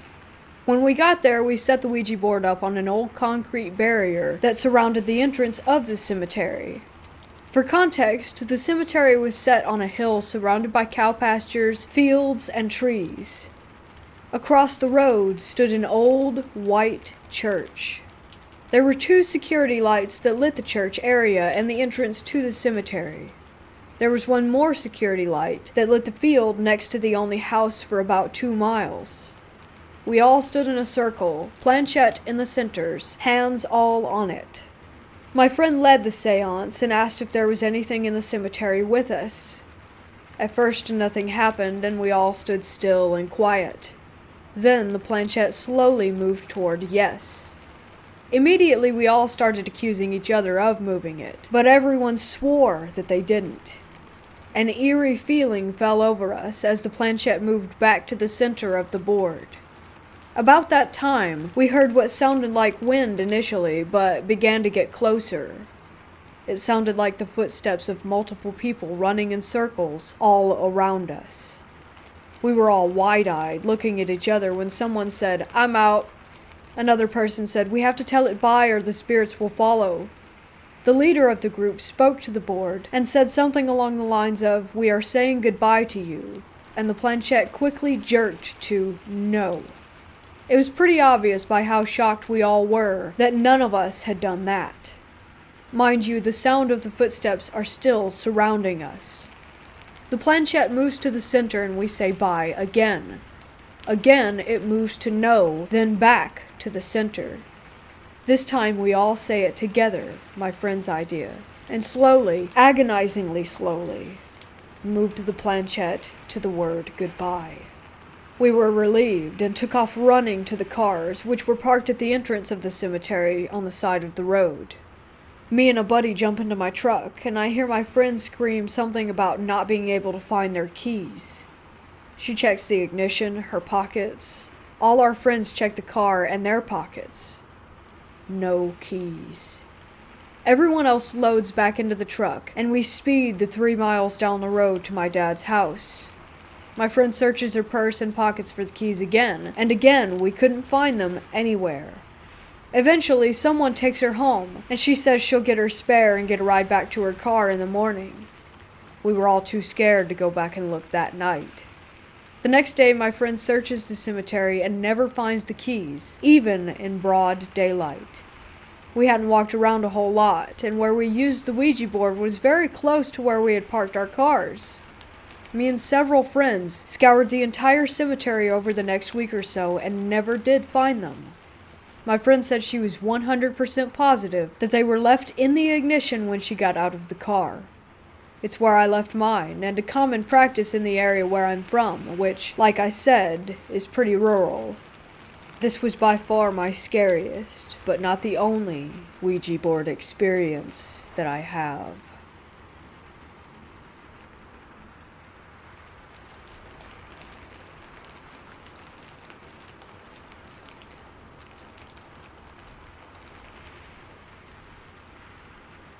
I actually laugh at this so much, but when it happens, I tend to just ignore it and be frightened. I'm agnostic, and I remember years ago that my friend used tarot cards for reading my future jobs. He said that I would work with kids, kindergarten, that I would work helping seniors, telecare, that I would work on a company that works with military fabrics, and at some point, at a church. When he said that, I laughed like, you have read it way wrongly, my buddy. Me, working at a church? I would burn before I put a single finger there. 2, maybe 3 years have passed, and I'm working not in a normal church, but in the 2 cathedrals of my city, which are famous all around my country. Everything was okay. My job partners are nice. I have a good salary, maybe some little paranormal behavior that we didn't really have to worry about. But due to COVID-19, one of the cathedrals has been closed temporarily.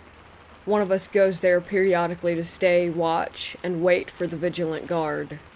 There are a lot of sounds, whispers, footsteps, light shapes, hard strikes around the place with no logic that scares me a lot. There are big doors that open and close. My boss told me that I had nothing to worry about because we were in a sacred place, so I tended to just ignore it.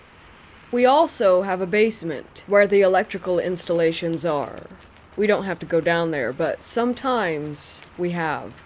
It has white and black tunnels. There are some rooms that were for wine barrels, but the whole of its interior space and the door looks like it was trapped in history. All of the little alcoves were also used for prisoners' cells, since at one point, the ruler of the Inquisition resided there. Everything always feels so heavy down there. The whispers are louder and more often. I always try to not think about it. I usually end up thinking that I'm just suggesting to myself that I'm hearing what I'm hearing, but after watch one day, on the cameras, oh my god. It wasn't really that scary to me, but talking about this to my friend and coworker that works as a guard, he showed me what the camera of the archive room was recording in that moment. Did you play Final Fantasy? If not, don't worry, just search how the souls look, like on the game. There were a lot of almost the same kind of flames floating there in the empty and dark room.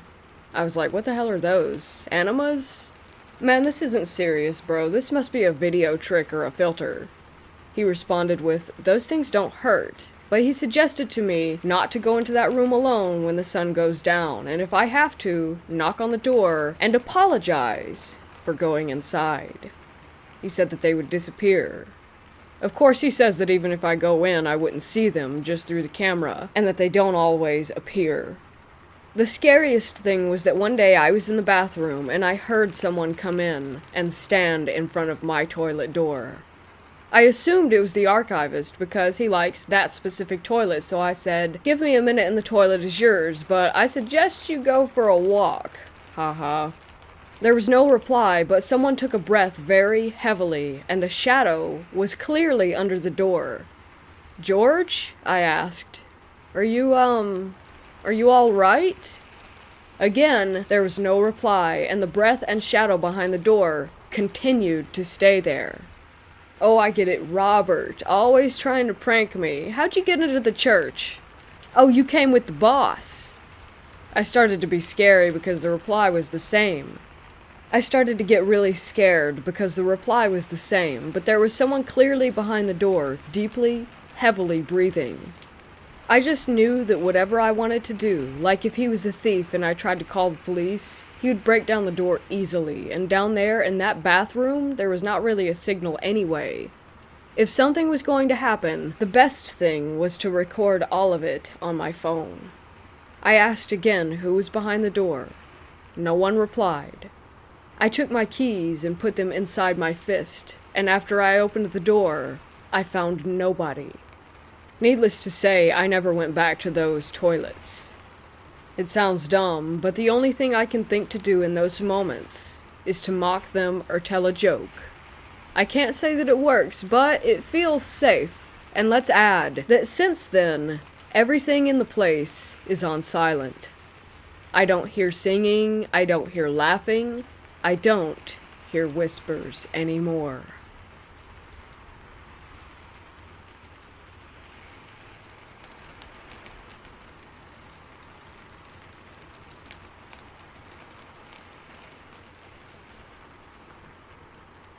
We have a house in the desert of Nevada that we think is haunted.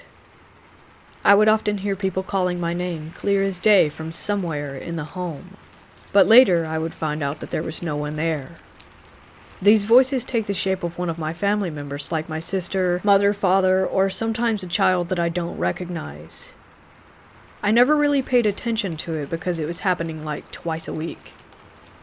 I got used to it, but like last week, I was vacuuming the house and I got to the end of the hall where my room is. I see my dog in my room and I just smile at her and she goes back to sleep.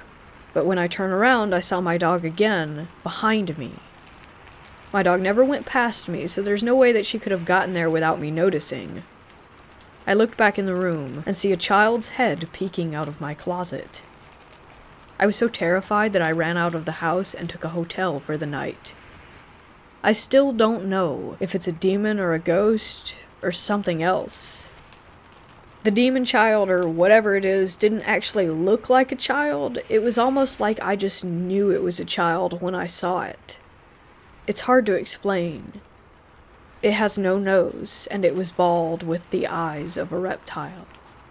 I can't quite explain any more details because I ran out of there so quickly. I'm in the process of moving out right now, and some even more strange and horrific things have occurred. I would have the most horrible dreams at this house, and this house only, for example. I have dreams of an abandoned warehouse, with a dead, decapitated baby head with a spine still attached, floating around and screaming while chasing me. I would also get severe sleep paralysis. There was a black, demon-like entity that looked like a snake that would climb walls and ceilings. Sleep paralysis has never happened to me before I moved here. I don't know if dreams can be linked to ghosts or demons. I would also see a shadow man lurking around my house from time to time. I thought it was my imagination. I wish it was. I would also hear something running down my hallway. And I would see a dog-like creature outside of my house. But it didn't really look like a dog. It was like 5 or 6 feet tall with long, jagged teeth and just roaming around outside. I thought I was going crazy, or that my eyes must have been playing tricks on me, but I really don't know. Whatever the thing is, I think it can take the shape of anything. It's probably not a ghost. Probably a demon or an alien or a cryptid that can shapeshift. Like I said, I really don't know. I need your help to figure out what it could be. I will be moving out soon, and I'm not staying in the house anymore. I absolutely hate that place.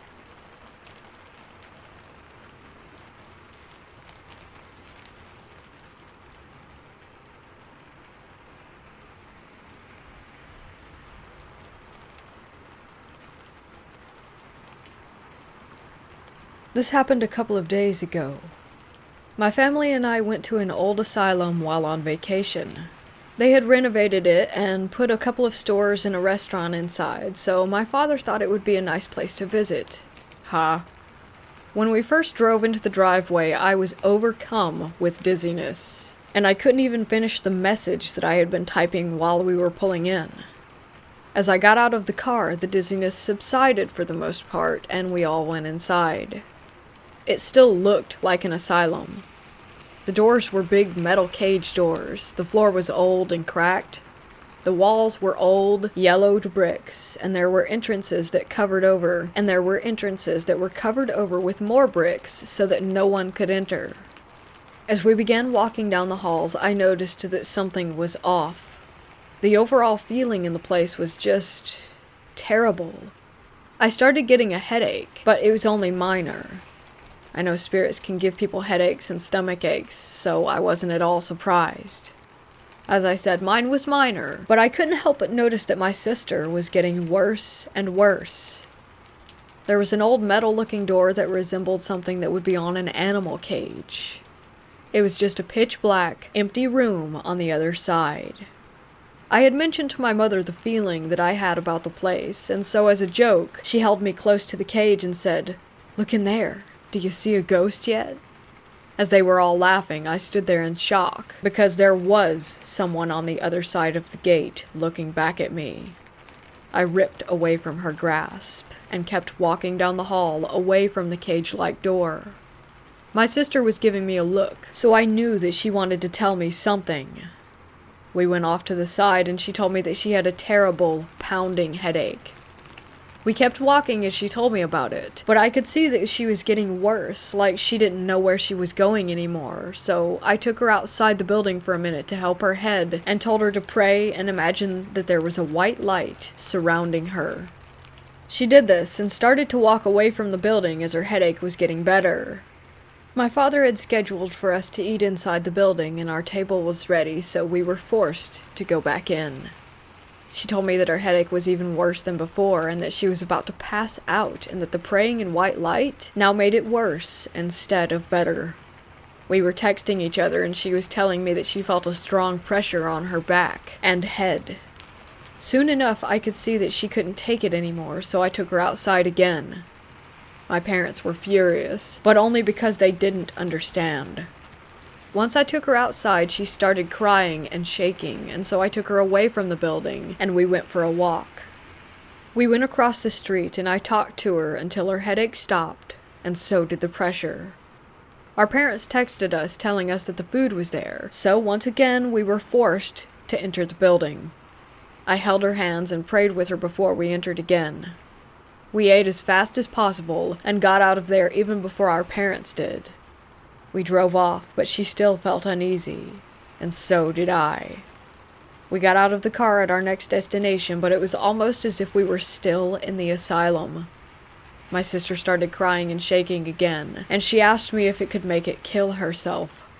I asked her why, and she told me that it was giving her suicidal thoughts, and that it was making her depressed and draining her energy. I took her and my mom and dad, and we all prayed together over her. As I placed my hand on her head while praying, it was weird. I could feel it there still. It had followed us.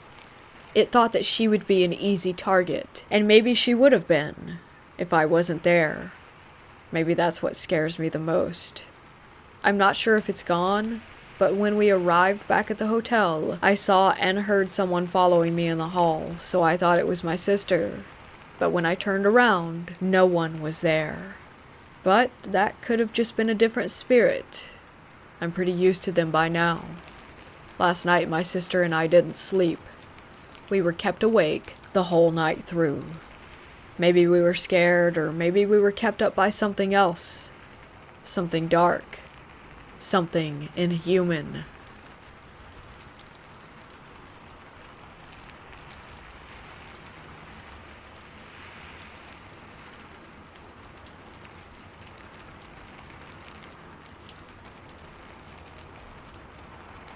This experience left me pretty shaken up for a while. To begin, I was a fairly depressed and antisocial 15-year-old in high school, and on weekends I'd go and stay with my older sister in her apartment to get away from my parents and finally just relax. During this time, I'd gotten into studying astral projection, and I'd always been interested in the paranormal, as my mom and I had experienced things in our house, and my mom claimed that she could see the spirits. Anyway, one day after some reading, I decided to take the bus over to Toys R Us, where they still to this day sell Ouija boards to kids. I bought one of the silly glow-in-the-dark ones. My sister and I were really excited to start using it. Within a few minutes of putting our hands on the planchette, it began moving in a circle. Our first introduction was a little girl named Sarah. We end up chatting with this little spirit all night. Then, it turns into every single weekend. We begin to feel almost addicted to the board, always going to chat with Sarah. It was a long time ago, but I remember her saying that she was from the 1800s. She'd be so excited to talk every time we showed up. The planchette would spin in circles all over the board. We could even take our hands off of it, and it would continue to move. The addiction to the board goes on for months. Finally, one day we decide to ask Sarah to physically show us that she exists. We ask for a sign, and a strong breeze shoots straight into my ear so hard that I jumped back from the board. There was no AC on, no windows open, and no fans in the room. From here on, things get odd, and Sarah says that she is attached to me. I started getting an off feeling, and I ask, "Are you really Sarah, or are you someone else? Some of the things you say are pretty adult for a young girl." Then the planchette began to playfully spin all over the place, ending on no. I feel a sense of almost maniacal laughter in the air. It's hard to explain, but my sister feels it too. Turns out Sarah was actually a man named Solomon. Solomon said that he loved me and that he was going to follow me. From there we were freaked out and decided to stop using the board, but the pull was strong and it legitimately feels as if it were an addiction. After this incident, I can almost always feel someone watching me when I'm alone. I'd see the shape of a man in my head and the dark windows at night, but just for a second, enough to make me think I was losing my mind. I was frequently exploring church with my sister and was so scared from seeing figures pass by the windows and from feeling someone standing behind me that I told the preacher about our Ouija board use. He said he would pray and that I would have to ignore the spirit. Not the greatest advice. A month later, I had an odd and terrifying dream. Suddenly I'm above my body and in the den in my parents' house where I'd fallen asleep on the couch late at night.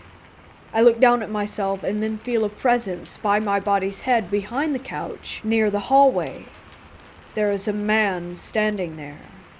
He's wearing a black leather jacket, fitted, vintage-looking jeans, dark boots, kind of 40s, 50s-ish biker style. He was probably in his mid-20s. He had pale skin, dark, short-cut hair, and totally black eyes. He's almost attractive, if he weren't terrifying. He smiles at me eerily, and at light speed, jumps for my body. I panic and jump too, trying to get back into my body before he does. I wake up in a panic, sweating and shaking. Somehow, I eventually fall asleep at first light. And then when I awaken in the late afternoon, my mom tells me that she woke up to use the bathroom at night and fell to the ground in the living room having a seizure. I didn't know what to do or say. I was shocked. Could it have been from the paranormal encounter? Because she's a sensitive too? She used antidepressants frequently and switched them around a lot. But what a strange coincidence for it to happen that night. After that incident, life just continued on. So much of my teenage life felt negative at that age already that I just kept trekking forward, feeling someone behind me on some days not. The energy in my family's home was generally bad. Parents fighting constantly, father using drugs, mom in different phases of her bipolar. Definitely some energy a bad spirit or two could feed on. Fast forward to sophomore year in high school. I used to sit in the corner in band doing homework quietly, and one day a girl known as the school witch comes up to me. We'd maybe talked a few times, but didn't know each other very well. She simply states, "So there's a man following you, a spirit. I'm going to do a spell for you tonight to make him leave."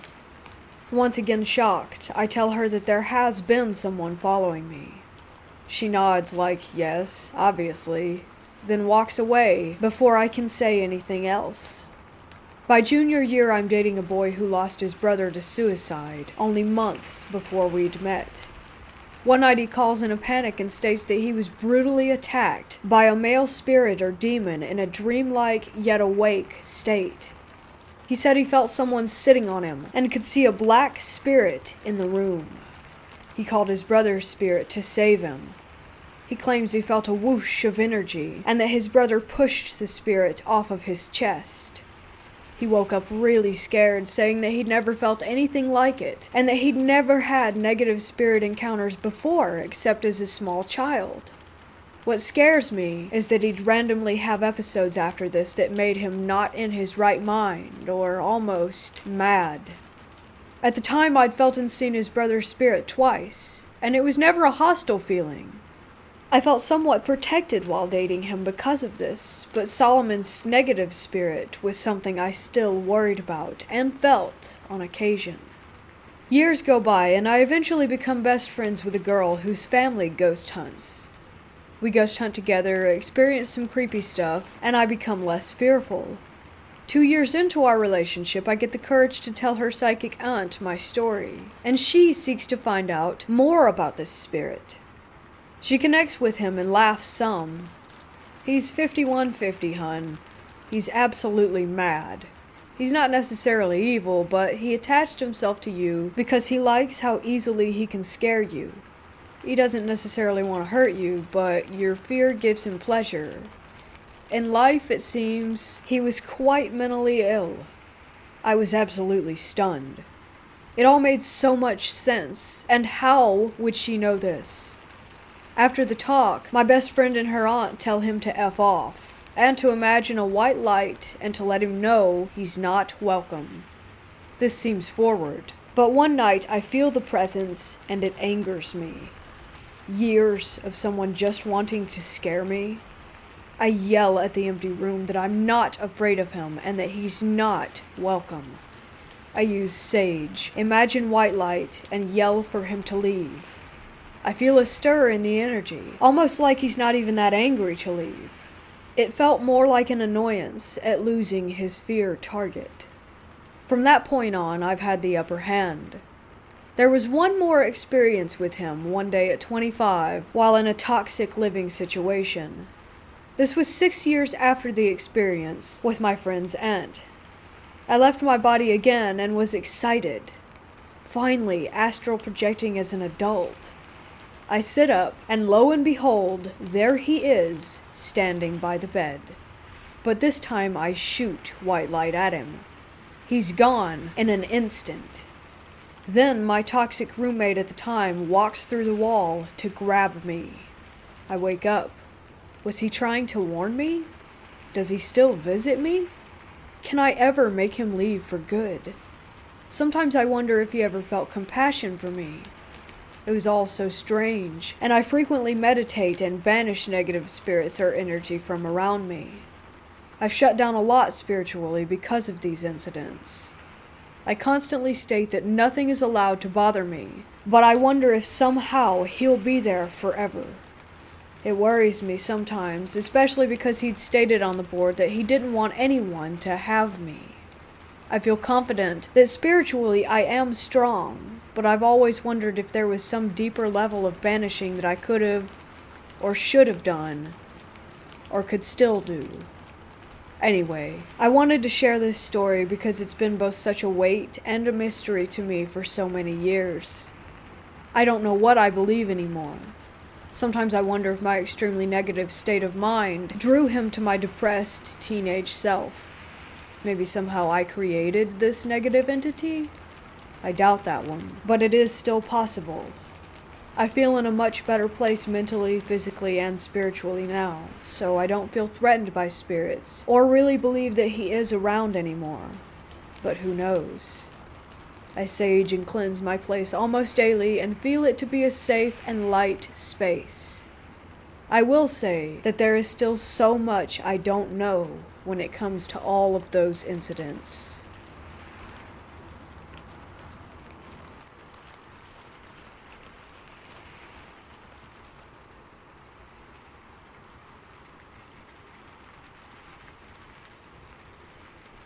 This is my story from about 4 years ago. I was on a camping trip with some friends when we decided to go a little bit further into the forest to get the best location at the river. We had some beers and went swimming. When it started to get dark, almost all of my friends wanted to go home. Only my buddies Flo and Laura stayed with me. We lit a fire and continued to drink beer. After some hours, I felt like I had to go to the toilet. No problem, even had toilet paper in my backpack.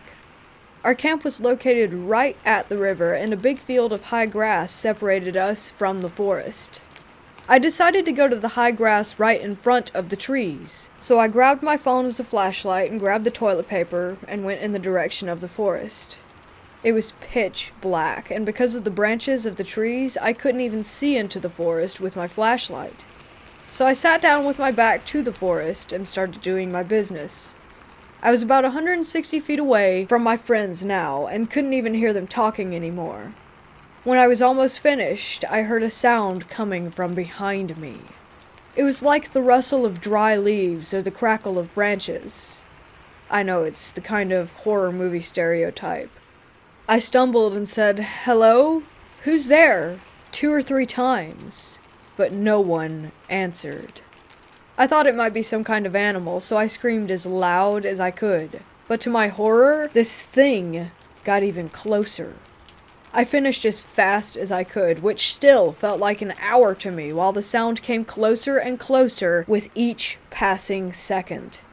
When I stood up and started running, the thing was so close that I expected it to grab me from behind as I tried to escape. So I ran as fast as I could, screaming and crying. When I arrived at our camp, I told my friends everything. They didn't really believe me, but they were pretty scared themselves. I was 17 at the time, big and muscular, and normally not the type of guy to cry. But this thing made me cry, and it would make me again. I could not sleep at all that night. I sat in my sleeping bag, the river to my back, while staring into the direction of the forest. There were no sounds or anything, just the sound of the wind and darkness. In the morning, we packed our stuff and made our way home.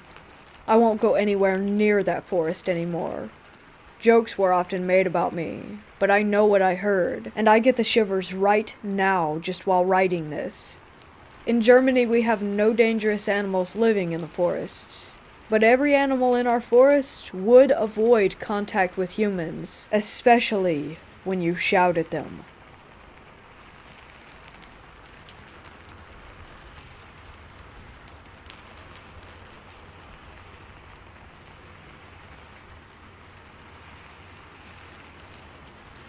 Two years ago, I took my wife, my father, and son, then 3, to visit family in New England. They live on a small farm with buildings that date back to the 1700s, which have been restored and modernized. There's a guest house which was built around 20 years ago. My cousin is a prolific photographer, and my auntie had decorated most of the rooms in the main house and guest house with her photos.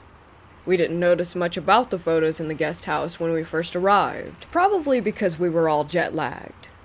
The next morning, after a sound sleep, we were sitting in the main family room eating breakfast and making plans for the day, when I noticed that my son was keeping his head down and not answering my father when he spoke to him, which was unusual, because even at that age, they were very close. I looked over to my dad, and noticed that he was sitting in front of a photo of a room in a rundown house. The room had a large window with sunlight streaming in, casting shadows across the length of the room toward a dark corner. I got an uneasy feeling from the photo, but didn't think much more of it. We finished breakfast and all got up from the table, and I noticed that my son was walking in a wide arc around the end of the table where my father had been sitting. Again, weird behavior, but I just dismissed it as a weird 3-year-old thing. Over the next day or so, I noticed him becoming more and more uneasy any time we were at the dining table, and doing whatever he could to avoid looking at that photo. I decided to ask him what was wrong, and he answered me very matter-of-factly, "The bad man in the picture is looking at me. He's very cold, and he's not nice." I looked back at the picture, and instantly got chills down my spine. There was no man in the picture, but I got the feeling that there was more to it than an empty room. I decided to ask my cousin about the picture, and she told me that it was taken at an abandoned farm a bit further upstate. It was one of her favorite places, but had always given my aunt the creeps, so it was moved to the guest house. Over the next couple of days, whenever I would ask my son about it, he said things like, "The bad man is looking at me. He doesn't like me. He wants to hurt me." I didn't think much of it until we were going to bed one night and my son tripped and fell seemingly for no reason in the middle of the hall and started crying hysterically. When I asked him if he was okay, he told me the bad man hurt me on the leg. I checked his leg and sure enough, on the side of his leg, there was a large bruise that looked as if he had been struck with a blunt object. I didn't want to play into his fears, but asked him how the bad man could hurt him if he was in the photo downstairs near the table. His answer was enough for me to pack up all of our stuff and move to the main house with my aunt, uncle, cousins, and big burly housekeeper right away. He said, "He's not down there. He comes up here when we go to bed." I never found out anything more about the farm where the photo is taken, but I'm sure that there was some kind of evil presence around it.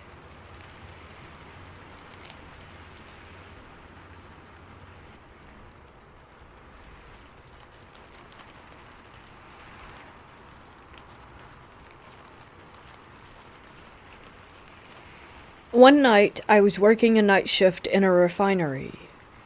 I was working as a quote-unquote hole watch for my shift, which means I basically sit at an entrance and document anyone that goes in and out. Well, a guy showed up, I got his name, and he gave me the company that he worked for, so I logged him in. Everything checked out, so I'm waiting at the entrance for a few hours for the guy to come back out. Now, that's nothing unusual, because most of the people that go in will stay in there between 2 to 6 hours at a time, and every hour or two I yell up to make sure that they're okay. I would yell, and usually the guys whistle back or make a noise to let me know that everything's alright, and every time I check, I thought I heard a response. A few more guys came up to go in. I log them in, let them know that there's another guy up there doing inspections. They go in and radio back, "Hey, there's no one in here." Immediately, I had a weird feeling because I was at the only exit entrance, so there's no possible way to get out of the container without me seeing. The way the container is set up, you have to climb up a ladder to get into it from underneath using a scaffold to help.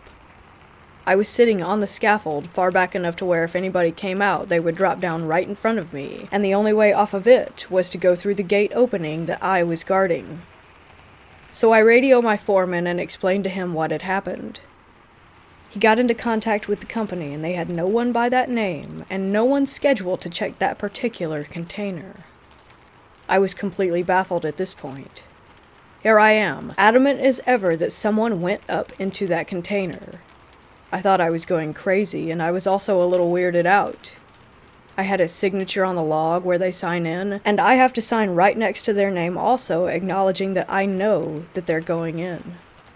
For about 20 minutes, I'm in full panic mode and freaking out because I don't have an explanation as to what happened, or where he went, or who he was.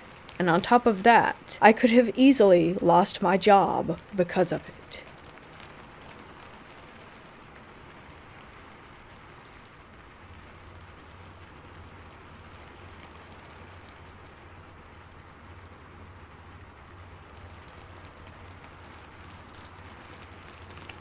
My father is a policeman. He's a no-nonsense guy who lives very much in the here and now and believes only in what he can see and feel or hear for himself. At the time of this story, he was in the police force for more than 20 years and I was a teenager. My father worked night shifts, and on a regular basis he would come home early in the morning to have breakfast with us. He would then go to bed, and we would go to school. He was usually in a good mood and would tell us funny or interesting stories from his day or night at work. At this particular morning, he was unusually silent, and he didn't eat either. My mother asked if he felt all right.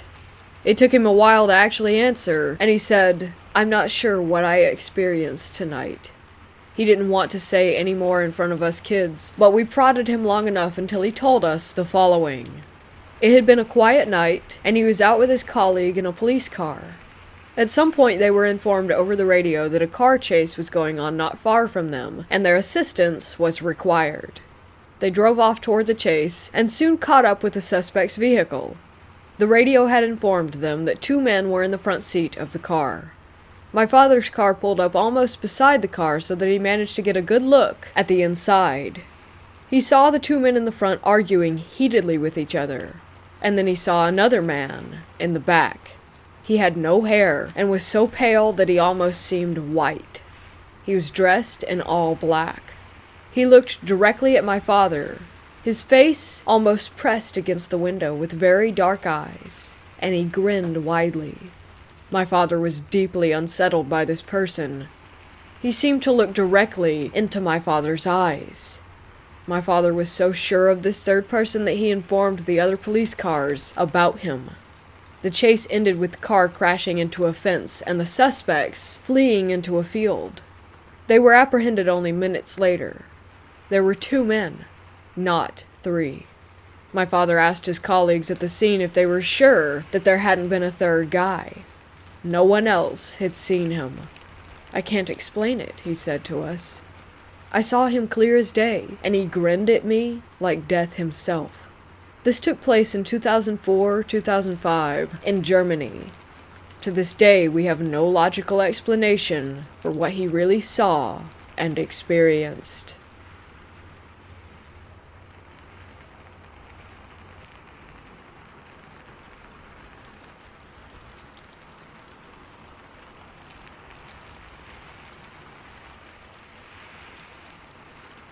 Just for backstory, I'm an 18-year-old college student, but I live at home with my mom and my younger sisters, who live at my dad's half of the time, because my university is in my city.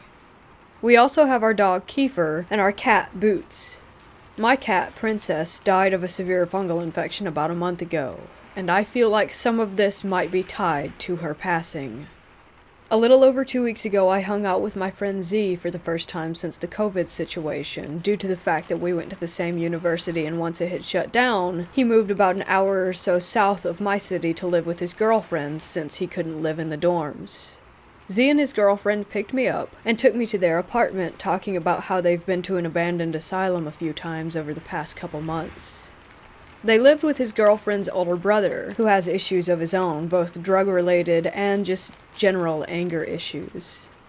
A notable moment that they mentioned to me as they were taking me to their apartment was that one of the times the 3 of them went there together, her brother acted very strangely. He sat in one of the chairs that was left behind, his eyes rolled back into his head, and he was knocking glass out with his elbows and getting deep cuts, but didn't seem fazed. His anger also apparently peaked, and he was threatening to cut Z and his girlfriend if they didn't leave. As they left, they saw shadows moving everywhere, and her brother was talking to himself. Over the passing days, her brother would talk about demons and would yell about wanting to go back there. He broke into the room Z and his girlfriend slept in when it was locked. He was dragging a knife along the walls, growling, and would scream about these demons. When Z was telling me this, I could tell he was being serious. He looked scared to even tell the story. When they went back, her brother was screaming and sat back in the chair and muttered to himself, and after that everything went back to normal. He stopped talking about the demons, they stopped seeing shadow people, and the bizarre behavior ceased.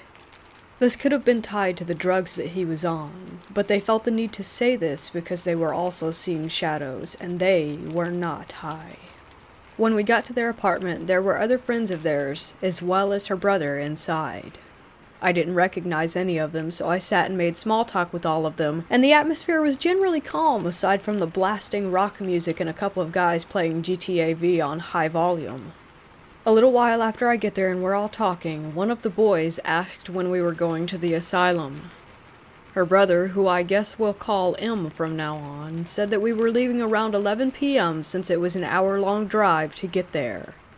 We had a few hours of time to kill, so someone came and brought us McDonald's, and we talked and stuff until we had to leave in 2 cars due to us having a group of 9 people total. Z drove the car that I was in, and his girlfriend C drove in the car ahead of us. The atmosphere got tense quickly, because only about 10 minutes into our drive on the highway, C almost got into an accident. We watched her speed up to pass a semi, and she had hit a bunch of cones, and we couldn't find her car, which had a total of 5 people in it, for about 20 minutes, which was strange, because there were hardly any cars on the road at this time of night, and the car was easy to identify from the back lights alone. Eventually, we park across the street from this large field where the asylum would be. C told us that the near miss was because of the semi. It was either speeding up or slowing down really quick, so she sped up. She was in an anxious mood after that. We walked through this large field for 10 minutes, with Z explaining that there are multiple buildings, but one of them got demolished and a couple of others had asbestos, so there were only a couple that were safe to go in. He told us it was closed down in 2003 because the patients were being mistreated or something like that. I don't remember everything that happened because my adrenaline was insane that night. We get to a building that almost looks like the outside was for transport vehicles. C refused to go in because she was anxious, so she stayed outside with Z. It ended up being me and a group of people that I didn't really know just exploring this building. The graffiti eased my anxiety a bit, but it was still eerie as we went through. Water was everywhere from leaks. There was broken glass all over the place, computers were broken, we found clothes in old lockers, and we even found a pile of what looked like animal bones. I was partially scared because of the atmosphere, but also because I've heard of the things that M did there. After about 30 minutes or so, we left, and C and Z were not there. We had called their phones, screamed their names, looked all around this huge field, and we couldn't find them. About 15 minutes into our search, we heard the most terrifying shriek. I can't even properly describe it because it was something that I have never heard before in my life. It sounded like whoever screamed must have been in pain. It was loud and it echoed, and we all just ran, trying to figure out who it came from. We were scared that it had come from C. At this point, it's past 1 a.m.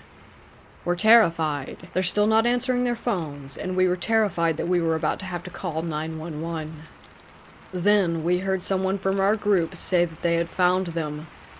We ran, and they looked confused. We were all trying to explain that we were yelling for them and calling them, but they didn't hear us, and their phones didn't ring. We also told them about the scream, but they didn't hear that either. They told us that they were just in another building, and were looking for us, too. I spent the car ride on the way back to the apartment trying to explain the scream to him, because he was acting like he thought we were just joking. I think he believes now, though, because now it was just us talking about it, not a bunch of people at once.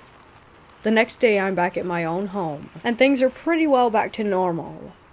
The only bruise that I had was from Z's teething puppy. Over the next few days, more and more bruises were appearing everywhere on my body, the oddest one being in the shape of a V on my forearm. I have never had that happen before, especially because it was so large that it nearly wrapped around my arm, and it was a perfect V. The other bruises were just all over my legs and arms, and are still appearing to this day.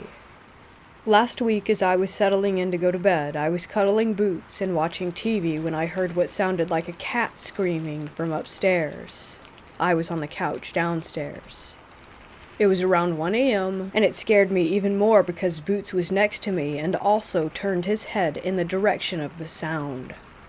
Our dog is a husky and German Shepherd mix, and couldn't make that noise either. The next day, I talked to my mom about it, and she told me that she hadn't heard a thing. A couple days later, my mom and I were in the living room with the cat and dog when we heard the stairs creak. They creak whenever someone is on them, but you can tell who is on them by how loud they are, if that makes sense. We looked in that direction because it sounded like a cat was coming down the stairs, but nothing was there. Boots was right next to me, and Kiefer was on the couch. My sisters weren't home either. My mom told me that I should take comfort in the fact that it's probably Princess trying to let us know she's here with us. But ever since I went to the asylum, I've been really freaked out.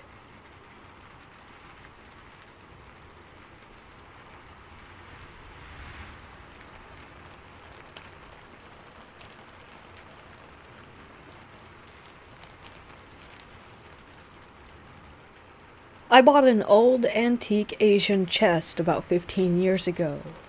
It was really lovely. I moved in with my parents while I was in college into the guest house out back.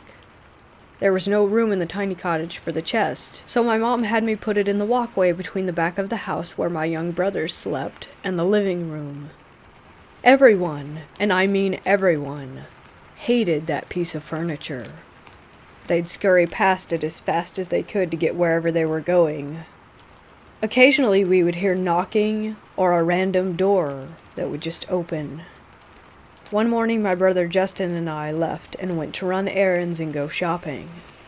When we came back 6 hours later, my mom was raking leaves in the front yard. When we got out of the car, Mom asked, "Wait, when did you come get Justin?" We told her that we had been gone all day. She said, "No, you haven't. I just saw him 2 hours ago. I assumed he'd gone to his bedroom to play video games." I told her that we had been gone since early that morning, and she kept insisting that there was no way. He walked past her. She had said hi to him. She said that he didn't respond to her, but she figured that he had been on a mission to get to his room. When I asked her where she saw him, she said that she was vacuuming in the hallway in front of the chest. I ended up giving it to my older brother, who said that he would hear my nieces laughing and playing in the hallway of his apartment. He said one morning he got up to see the youngest run down the hall into her room, but when he got to her room, she wasn't in there. He threw it out. I wish he hadn't, and I wish that I knew where it was now.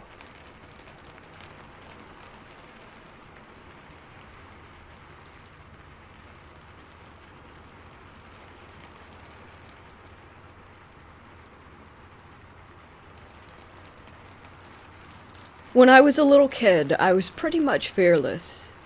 I was out catching snakes barehanded before I was even in first grade. I got in lots of fights because I never backed down from older bullies. I once climbed up the outside of a 5-story building when I was in second grade just because I looked at the blocks in the corner and thought, I could probably do that. When I was in 4th grade, I lived in a small little one-horse town in Ohio, population 1,500. It was the kind of small town where everyone knows everyone else, and knows everyone else's business. When I was in the 4th grade, my older sister, by 2.5 years, and I went out trick-or-treating. This is back in the days when you could go out trick-or-treating so long that you would have to come back home and dump your bag out at some point before going back out. Everything was going completely normal, and we were having a great time in spite of the fact that she and I don't really get along that well. We came up to a house and knocked on the door. A woman answered. Before we could even say trick or treat, I was hit with such a wave of absolute terror that I immediately turned and ran away as fast as I could. When I got about a block away, my fear had subsided and I realized that I had left my sister behind. When I turned around, she was running toward me, about 30 paces behind. I was embarrassed to admit that I had been scared to death, and simply tried to pretend like I had run away because she did and passed her because I was much faster. I asked her, "Why did you run away?" She didn't seem to realize that I had run away before her, and looked bewildered and simply said, "I don't know, I was scared for my life." Having her admit her fear allowed me to admit mine as well. I had been in many near-death situations and more than once thought that I was going to die, but I have never in my life felt such absolute, complete terror. Neither of us had any explanation for it. This wasn't some haunted house on the edge of town. It was just a normal house on a normal street. The woman who had answered the door did not say or do anything that could have frightened us. She didn't look scary or threatening in any way. She looked just like any other average housewife that would have been in someone's living room in the town at that time. To my recollection, she did not say or do anything at all. She simply opened the door, and the minute we saw her, we were both filled with complete and utter terror. Again, I have no explanation for this, nor does my sister.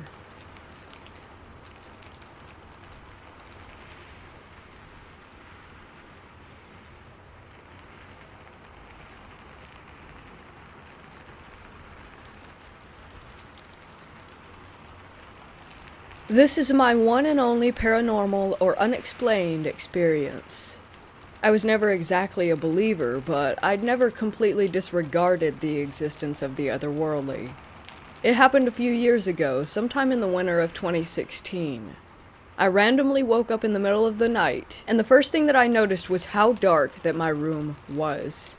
It was supposed to be dark, because I had all my lights off and the windows closed, but you know, a little bit of tiny light from the outside street light always finds a way to enter from the edges of closed windows, like you can barely distinguish the pitch black from a slight aura, right? But there was none of it. It was pitch black all around. I thought it was probably a power outage, and I started to think random stuff like, probably this is what blind people see all their life. It must be sad.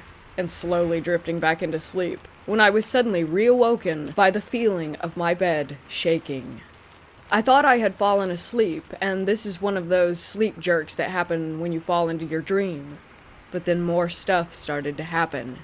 Soon after the first shake, there was a second one, which I felt much more clearly.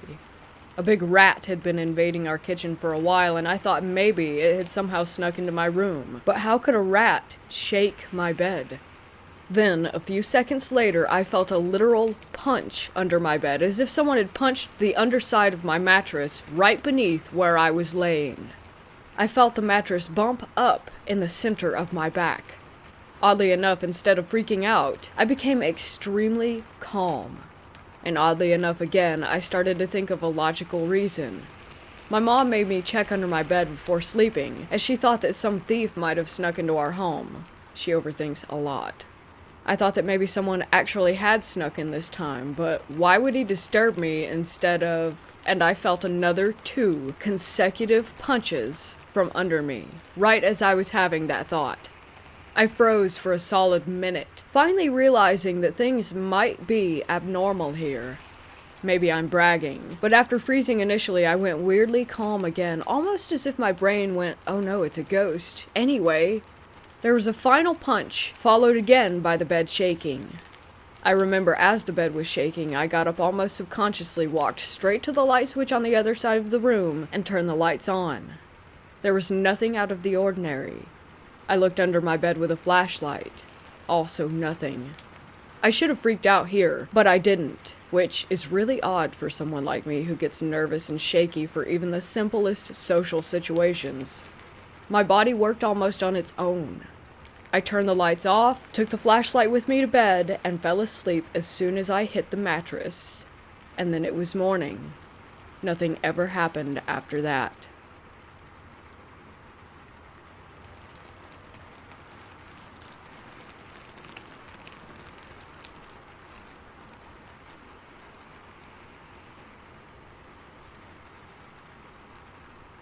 This took place in 2012 when I went to Rome for a vacation with my family for about 3 weeks. It was a week before I had to go back home, so my dad wanted us to visit the town that he was from, so his cousin drove us to the house that he owned. To give everyone some backstory, it belonged to a duke back in the day. But anyway, we got there and nothing seemed odd at all, except that when his cousin showed us where I and my grandmother would be sleeping, because there were not enough rooms and beds. I and my mom had to share a room with 2 single beds, and my dad slept with his cousin. As soon as I walked into this room, something felt off, because it was icy cold, freezing cold, and it felt like I was being watched. Even my mother felt the same thing, that something was weird about that room, because the other rooms in the house did not have that same energy. I even told my father that something didn't feel right, that I didn't want to stay there, that I wanted to leave, that I got a bad feeling being in that room. It was like my gut was telling me that something was there that was not supposed to be. However, it was enough to freak me out and just give me a bad feeling. The day progressed, and it was nighttime, and walking back in that room, I got really bad vibes, and I told my mother that I didn't want to stay there, that something just wasn't right, that I could feel it. She said, well, look, it's only for a night. As we got ready to head to sleep, she went toward the bed, and all of a sudden, the bed fell, and it was almost as if someone had pushed it. It really scared me. It somehow landed near the fireplace in the room. As my mom called out to my dad and his cousin, they fixed the bed. I was freaked out, to say the least. Anyways, at that moment, me and my mother just prayed to help us get through the night and protect us from whatever was in there.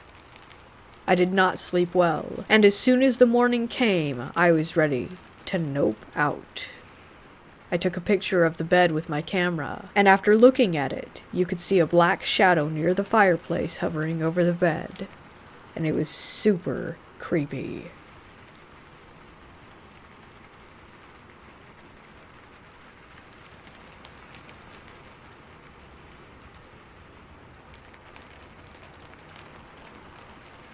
I grew up in a haunted house, rather a haunted neighborhood.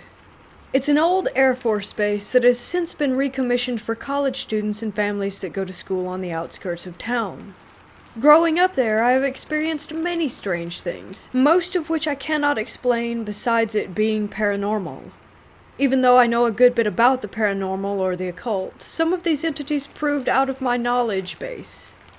I've seen my little sisters double, seen multiple shadows in the house with a friend present, had things move around, knocks on doors when no one else was home or asleep, footsteps up and down the hallway, conversations that would mute when you got close to them, and so many other occurrences.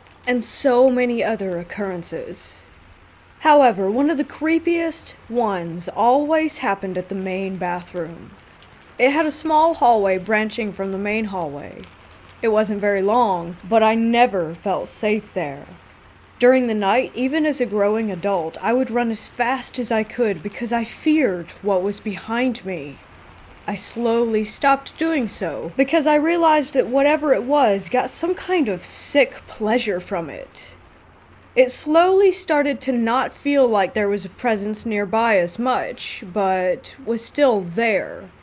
One evening, as I'm taking a shower getting ready for bed, I hear a knock, but not from the door. It came from the medicine cabinet, so being the curious person that I am, I peeled back the shower curtain to see some of the fog having been wiped off of the mirror. I started to take a closer look when I saw a black, slanted eye with no skin around it start to peek its way into my line of sight.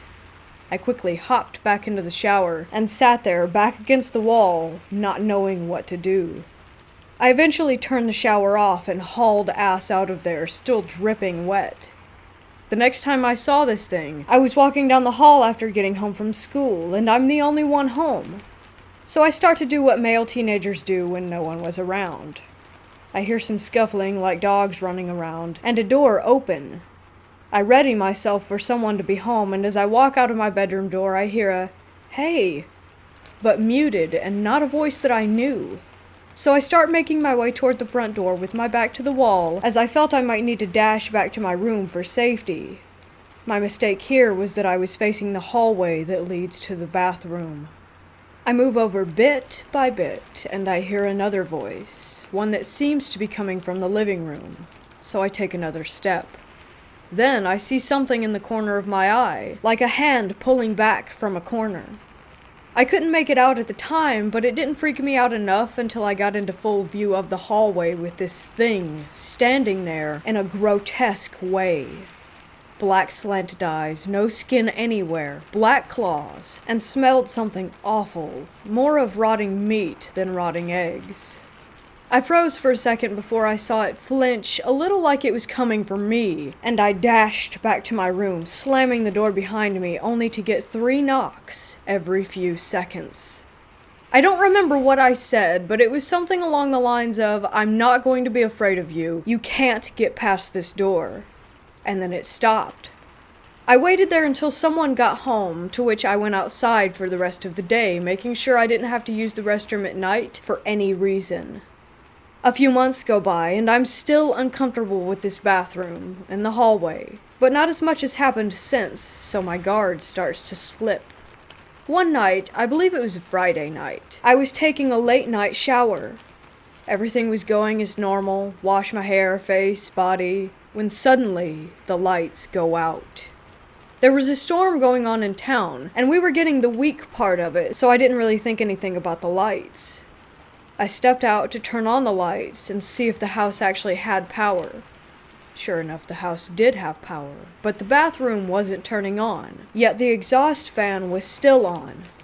That's when I started to get really worried and turned the lights on one more time, and with no avail, and decided to keep my shower going in the dark.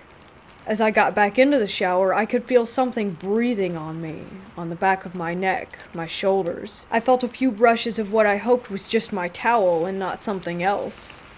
As I'm getting out of the shower, I'm drying my hair off, and the lights come back on. Awesome, I'm thinking as I start to dry my face. When I pull the towel off, I look up and the mirror once again doesn't have fog, but the whole lot of it, not just one part. I looked up a little more and just saw the thing there, right behind me, making a smile of sorts, but its mouth was sewn shut, or so it appeared. I stood there for about 5 seconds, unable to move, before slowly feeling its claw on my shoulder close to my neck.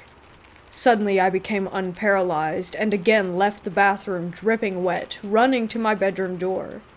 I slam it shut, shaken and trying to gather my nerves. I hear a deep, yet simultaneously high-pitched sort of laughter, and then I heard the bathroom door close. I went to bed that night with the lights on, all the while hearing more footsteps than usual in the hallway. I've seen the thing twice more, but thankfully those experiences were nowhere near as scary as the one mentioned above, since I've learned to deal with it and how to protect myself. I haven't heard much of skinless humanoids, so this is one thing that has always stuck with me.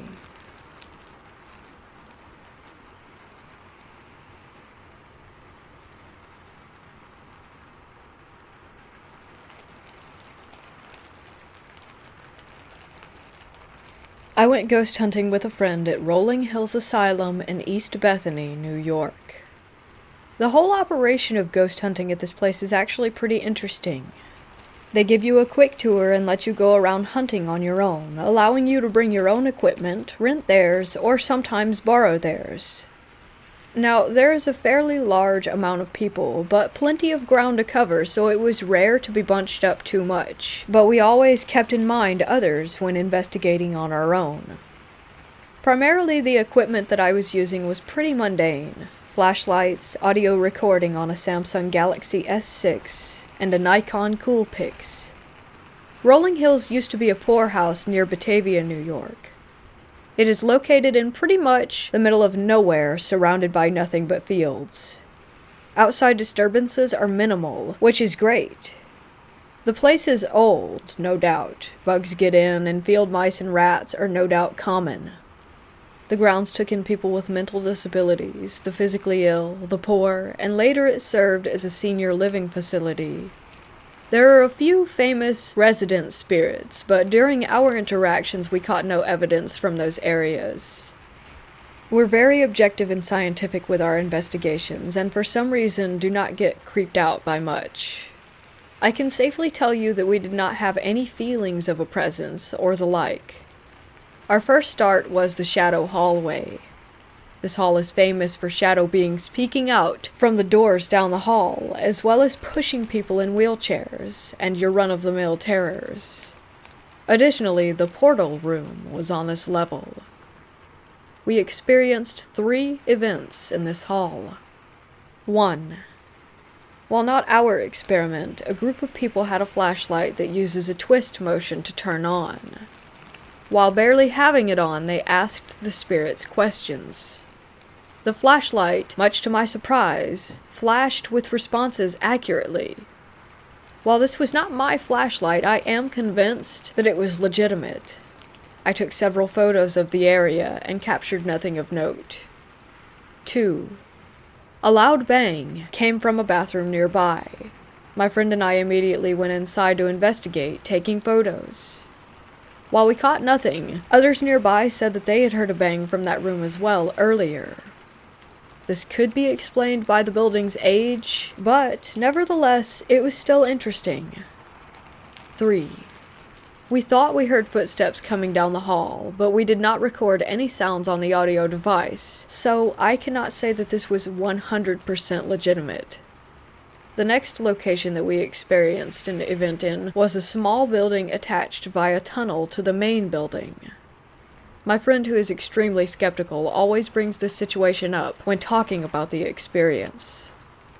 We were standing in the building right in the middle.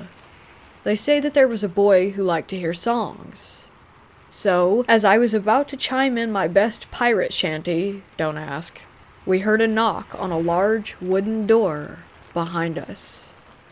Okay, I know that you're probably thinking that someone was on the other side of that door.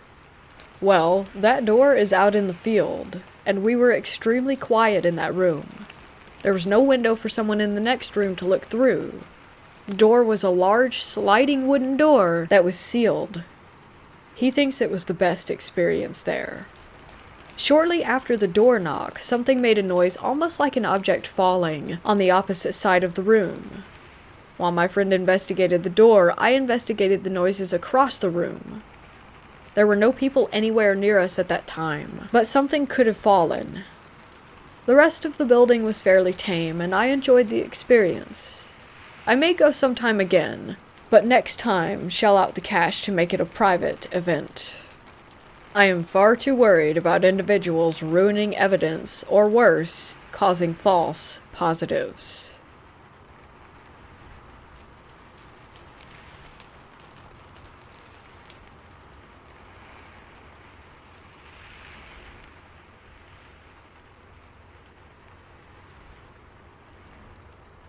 I'm living in an older century 3-story house in a small town in Ontario.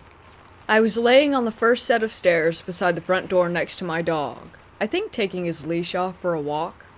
He's a big boxer shepherd full of love. Anyways, I hear this very loud and unusual sound, like something has come loose or broken. I'm home alone. I actually thought maybe it had come from the basement because I was so close by there. But then I realized that it was not, because the sound had gotten further away.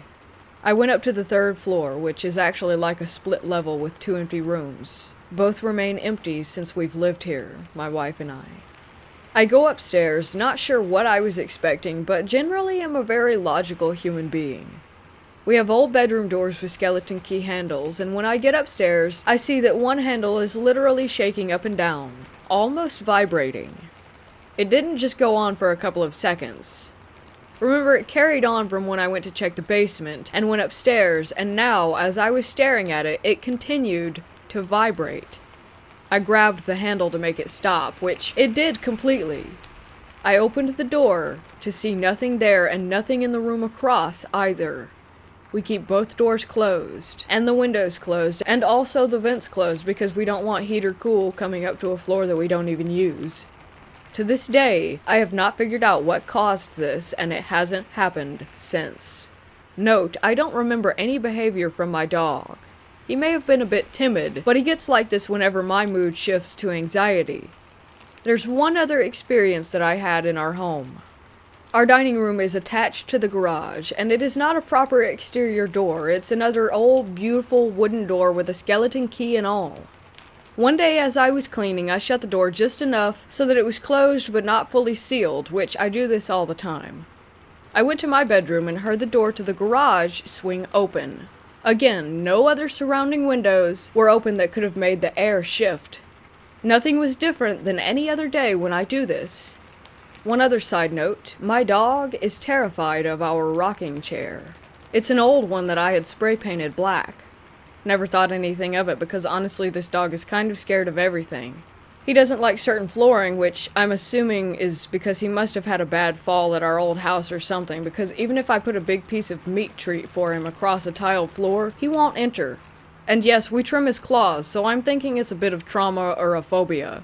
He's a big baby, so it's probably nothing but just another weird thing to the house. Any ideas on the shaking handle, though? It was aggressive, and even if something was in an empty room, something, say, fell on it, causing it to shake, why wouldn't it stop?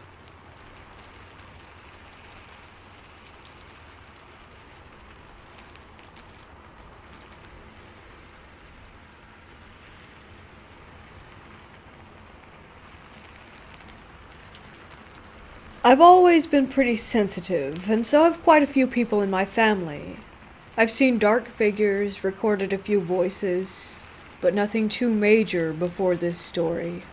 It was my senior year of high school, and I had been going through a period of what some may like to call paranormal investigating with my friends. We were spending time visiting cemeteries and abandoned houses, like most teenagers do. Just having fun being scared. Well, my friend Tyler found this Ouija board in an abandoned house that he had explored a month or so back and asked me if I wanted it. You see, he knew I was into the paranormal with all the love I had for being scared.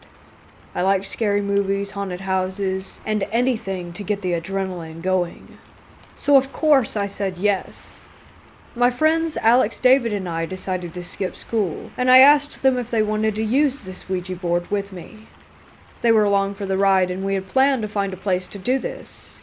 My house. My house was already known to be haunted because due to some experiences that I had had in my basement. So it seemed like the appropriate choice. Now my friend David didn't believe in anything paranormal. No ghosts or any of that stuff. So he decided to film this for us. Alex is sitting across from me, and I have my hands on the eye by myself. I figured you weren't supposed to do this alone from what I had seen in movies, but we did it anyway, just to see what would happen. Alex begins to ask some questions. Basic ones at first, like, is there anyone here with us? What's your name? What do you want? Alex then asks, are you trying to hurt Chris? And nothing really happens in that moment. But I do remember this distinct chill run down my spine. I brushed it off.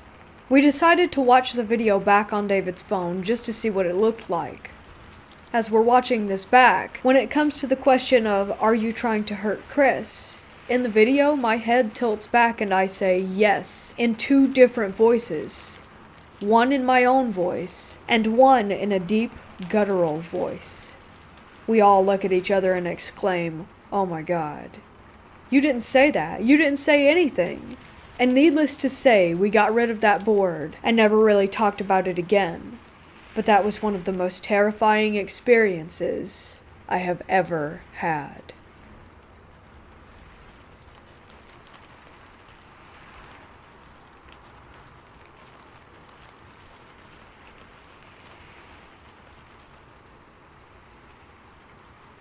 We used to have a chair sitting in my parents' closet. It was one of those old straw ones that felt like it was going to fall apart every time you sat on it. My sister was born first, and almost every night she would stand in her crib pointing at the wall. At first, my parents had no idea what was going on, until they found out the direction she was pointing was where my parents' closet was with the chair. The same thing happened over and over until I was born 4 years later. I got the room that my sister had been in. I was 1, and when my parents saw me one night, I was doing the exact same thing, pointing at the same spot that my sister had. Time went on and nothing happened concerning the chair. One day my parents went into their closet and found written in crayon the name Sue. My parents have never seen this before. After that, nothing else happened. The chair started to take up space, so my mom decided to take it to the place where she used to work. Our good friend had that class now, and it was all hers. It was a 5th grade science class. After about a month, my mom got a text that Sue was doing things.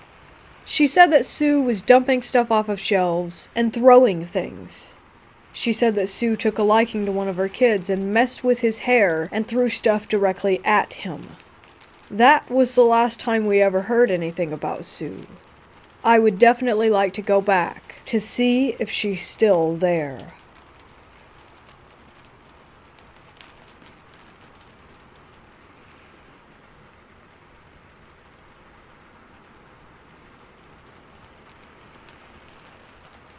I work in a prison in the UK.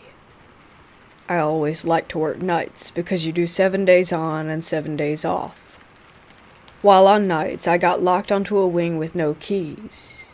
We have a sealed pouch with a cell key inside for emergencies, if someone is hanging and I need to cut them down, etc., that kind of thing. I'm in charge of looking after 200 plus prisoners. After a few busy hours answering cell bells and doing my checks on people who are essentially on suicide watch, the wing starts to settle down. The stories I'm including here are very small portions of things that have happened to me on night shifts. Story 1. One night I was doing my checks. I heard a loud bang coming from the ones landing outside the servery. When I went inside to investigate, there was a broom on the floor. When I reviewed the CCTV footage, you can clearly see the broom slowly being lifted away from the wall where it was resting, and then quickly getting thrown to the ground. We have the footage copied, and most of the people at work have seen it. We usually show it to new staff before they do their first night shift to freak them out. Story 2. One night we had someone overdose. I was working the week after all this happened, and the cell was locked off for the police investigation and was completely empty. At about 3:30 in the morning, the cell bell for that room was pressed. At first I didn't even know that this cell belonged to the guy that had died the previous week, but as soon as I looked into the empty cell, I realized, and just froze. It takes a lot to freak me out. But I didn't walk back on that part of the landing until roll count. Story 3. This one is more minor, but still equally as creepy. Things that happened just last week that prompted me to share this. While walking on the 3's landing, one of the showers on the 2's turned on by itself. The only way to turn it on is to press a button on the wall inside the shower.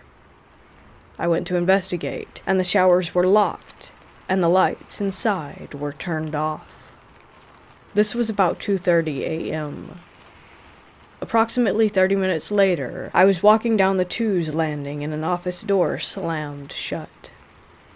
I checked the landings for open windows, and they were all shut. Again, every time I hear a noise, I always investigate, and love anything creepy, but this sent shivers down my spine.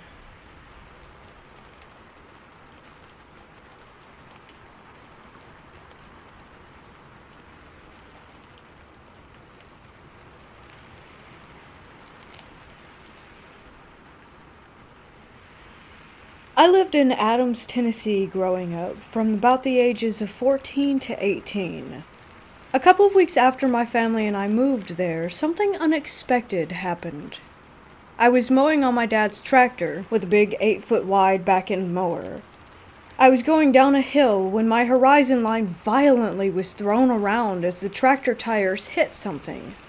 I disengaged the mower, pulled the tractor around at the base of hill that I had just gone down. My blood went cold as I looked up through the swath I had just cut, like a buzzer going down the middle of someone's head making a lane for the grass. In that lane were 4 Native American burial sites. My parents started reaching out to anyone who might be able to help us identify the graves. Anthropologists, historians, accredited people, etc.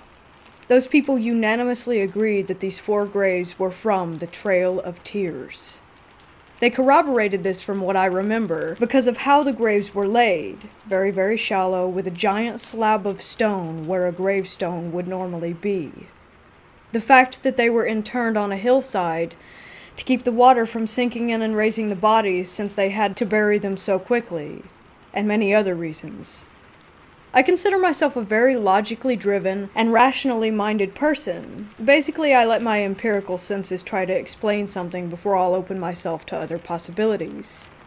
Yet, there were things that happened to me and my whole family that we weren't able to rationalize with the scientific mindset, or with anything logical. Event 1 occurred when the activity in our house started shortly after the mowing incident. We heard heavy knocking and pounding on the brick outer wall of the house encircling the house. No matter where you were in the house, you could hear that sound. Some nights I would hear running footsteps accompanying the pounding. This activity happened nearly every single night. As the nights passed, I started feeling a heavy presence in my room. a suffocating one, like a heavy weight sitting on my solar plexus constantly. Whatever was happening decided to latch onto my sister and I. She reported tightness in her chest too, and would wake up violently screaming from scratch marks and pieces of her hair that had been pulled out. The scratches started happening to me as well. Event 2 is that things continued to escalate. One night I was letting my golden retriever go out to use the bathroom. We had a ranch-style house overlooking the Red River. The door we were exiting was on the back side of the house facing the water. As I open the door, I start hearing faint whispering, something akin to leaves being blown or scratching across the ground. I looked up at the trees to see if the wind was blowing, but everything was perfectly still.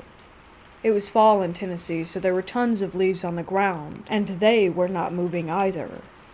The scratchy/blowing leaf noise continued, but as it continued, it grew closer and louder. It sounded like a language of some sort, like how you'd imagine an incantation or something nefarious in the tone of the sound. I looked down at my golden retriever. All of the hair on her back was standing up, and she was snarling like a rabid wolf, yet not barking, just kind of frozen in some sort of fear response. I started getting extremely nauseous and could smell sulfur.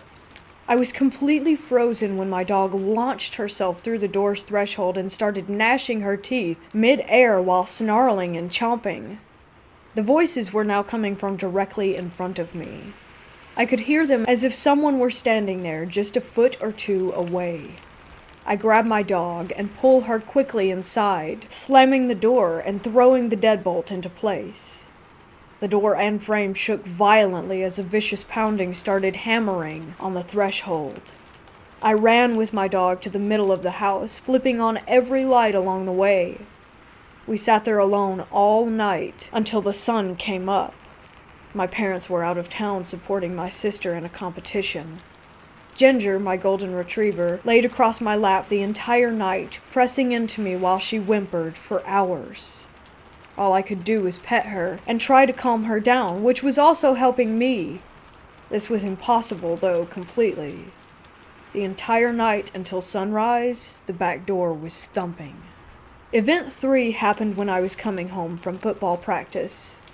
I had all my gear in a gym bag over my left shoulder. This is important because of how I entered the house. As I closed the front door behind me, I began sitting down the gear bag from my left side, which caused me to look right. The room when you first walked in was our quote-unquote library, where we had a leather couch, chair, piano, bookshelves, and a wooden rocking chair. There was something sitting in the rocking chair.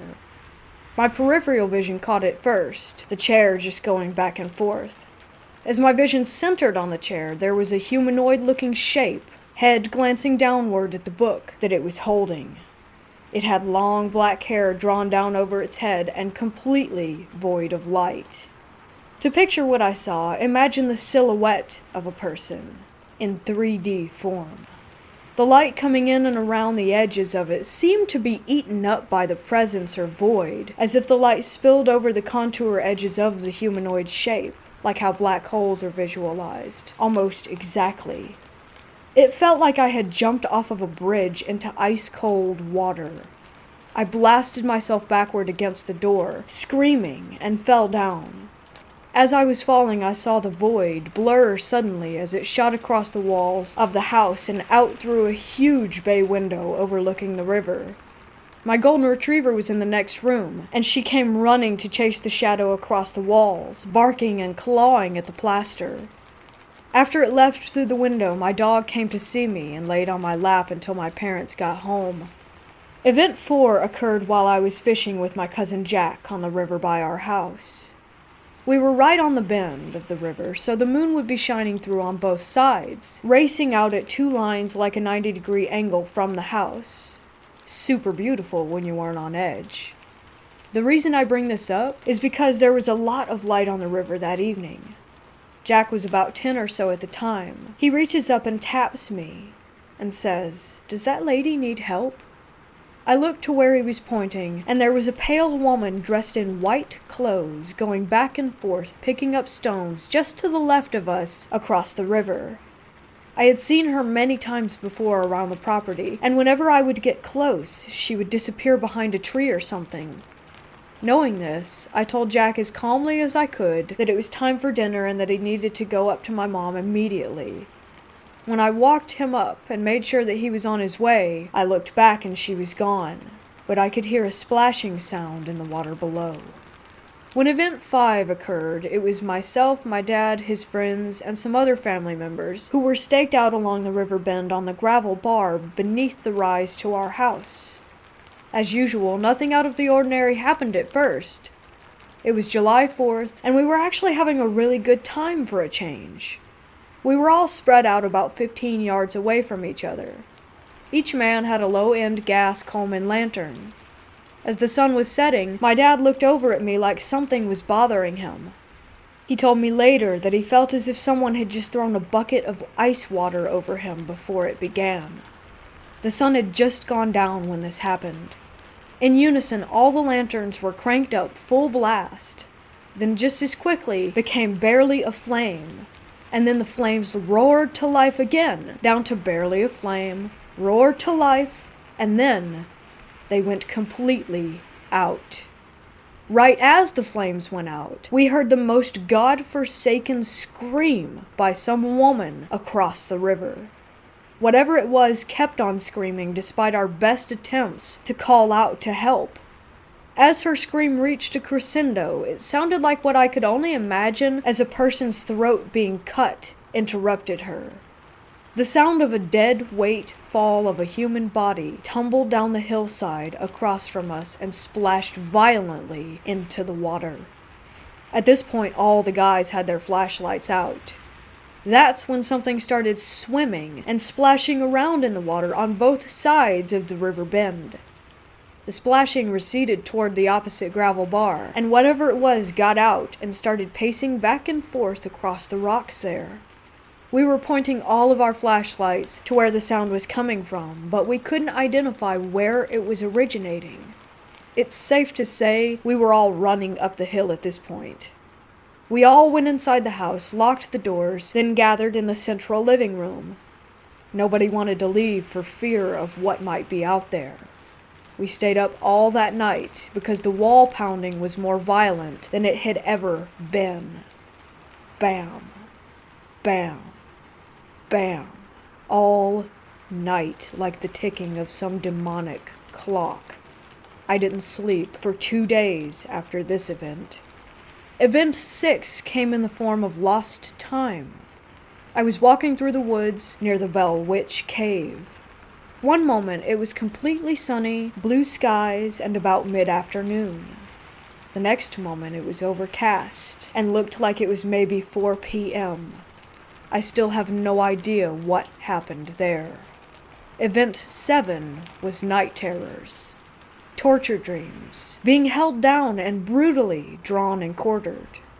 Dreams of walking through the house and the void person placing their hand on my chest and pushing through my solar plexus, body violently shaking in the dream as if I were having a seizure.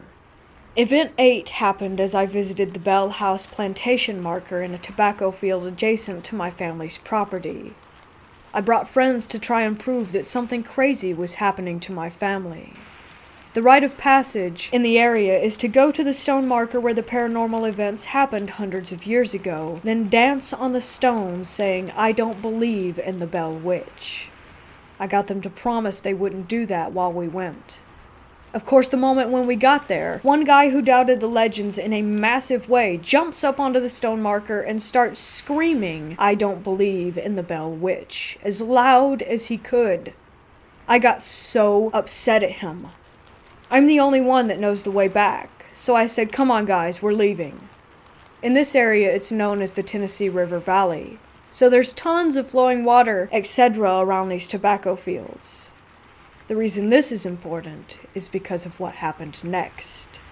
We're making good time walking back across this crop field, hundreds of yards long. A mist starts rolling in from the river bends and begins to saturate the field. The temperature drops easily 25 degrees or so, and we start to see our breath. I begin to smell sulfur in the breeze. As the mist became a fog, it began. I started hearing this wheezy and deeply cavernous sounding breath all around us, like being inside a cave that was breathing. Out of nowhere, we started hearing these giant blasting sounds, and I realized something was walking on the chopped tobacco stalks. Side note, when they harvest tobacco, they use a machete and cut down at a 45-degree angle, leaving about 3.5 feet of brittle stalk poking out of the ground. When you step on said stalks, they disintegrate in a very loud way as they burst apart. This starts happening all around us, like an army of native spirits running around us like a bandwagon battle. The blasts were coming from every single direction in the fog. That's when I hear it. The deep cavernous noise turns into this giant sniffing sound, like some Lovecraftian beast smelling its prey just out of sight. At this point, I yell "run" in pure panic mode. We take off across the field, trying not to trip and be skewered on the stalks. As we are exiting the field and our feet hit the gravel road, my lower center part of my back suddenly explodes in agony. I look down, and there's a massive rock lying at my feet, and I realized that I had just been assaulted. By the time I got to my house and examined my back in a mirror, the bruise was about the size of a basketball and was already turning black. And now for event 9. I woke up outside at about 3 in the morning. I was lying next to the 4 gravestones on the property. The night was awfully cold, but when I woke up, I was soaked in sweat.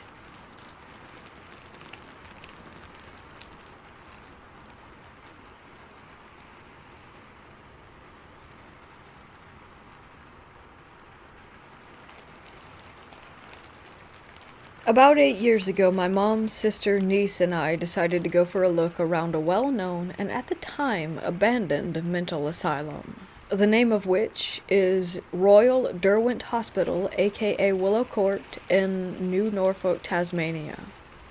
We started around some of the bigger main area buildings, which were fine, nothing too creepy, just a lot of mess and graffiti.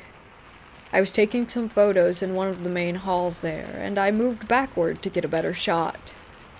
As I did, I felt a hand touch my back, and in that split second, thought that I had just stepped into one of my family members, and that they were shielding themselves from being stepped on. But as I turned around to apologize, there was no one there. In fact, I was the only one standing in my hall, as my family had moved on to another room. This creeped me out a bit, but I tried to play it off as my mind playing tricks, even though I could still feel where I had been touched. We moved through the rest of the asylum without further incident, until we made it down to where the cells were. These were a number of smaller buildings away from the main area. Most were a little bit creepy, but it was nothing too bad. Then we came to one building that was known for keeping violent patients. Within 30 seconds of being in this building, I had the most awful feeling wash over me. It was so sudden that I nearly bolted for the door. My mom got the same feeling, and we decided not to venture any further into that building and headed out.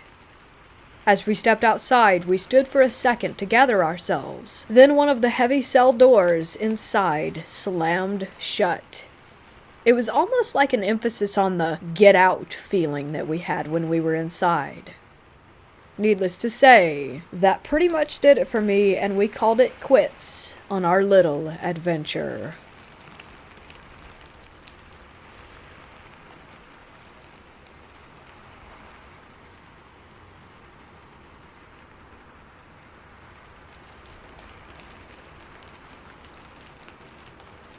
I bought 3 small clown statues several years ago from a thrift store. They came in a box of about 100 other handmade clowns, and I picked out the cutest ones. Last year I moved into a new house and put the 3 clowns in a large display case in my living room along with the other trinkets. The case is completely inaccessible to the elements and is sealed by 2 panes of sliding glass. I got a horrible wave of fear one night a few months ago, and for no apparent reason my first instinct was to check the display case. To my shock, I noticed that one of the clowns had turned 180 degrees around in the case and had positioned itself to look away from the living room. The glass had remained shut, and nothing else was out of the ordinary. I turned it back to face the right way and forgot about it until I felt the same wave of fear about a month later. Once again I checked the case, and the same clown was turned the same 180 degrees around again. This has happened about 5 times now, and I'm starting to get really worried. I can't help but believe that it's a dark spirit or energy. I'm so freaked out. It's like the clown is trying to reach me, make me notice it, or perhaps get closer to the other objects in the case. I'm afraid to destroy it, move it, or touch it at all, because I don't want to absorb any energy or curse that it might contain.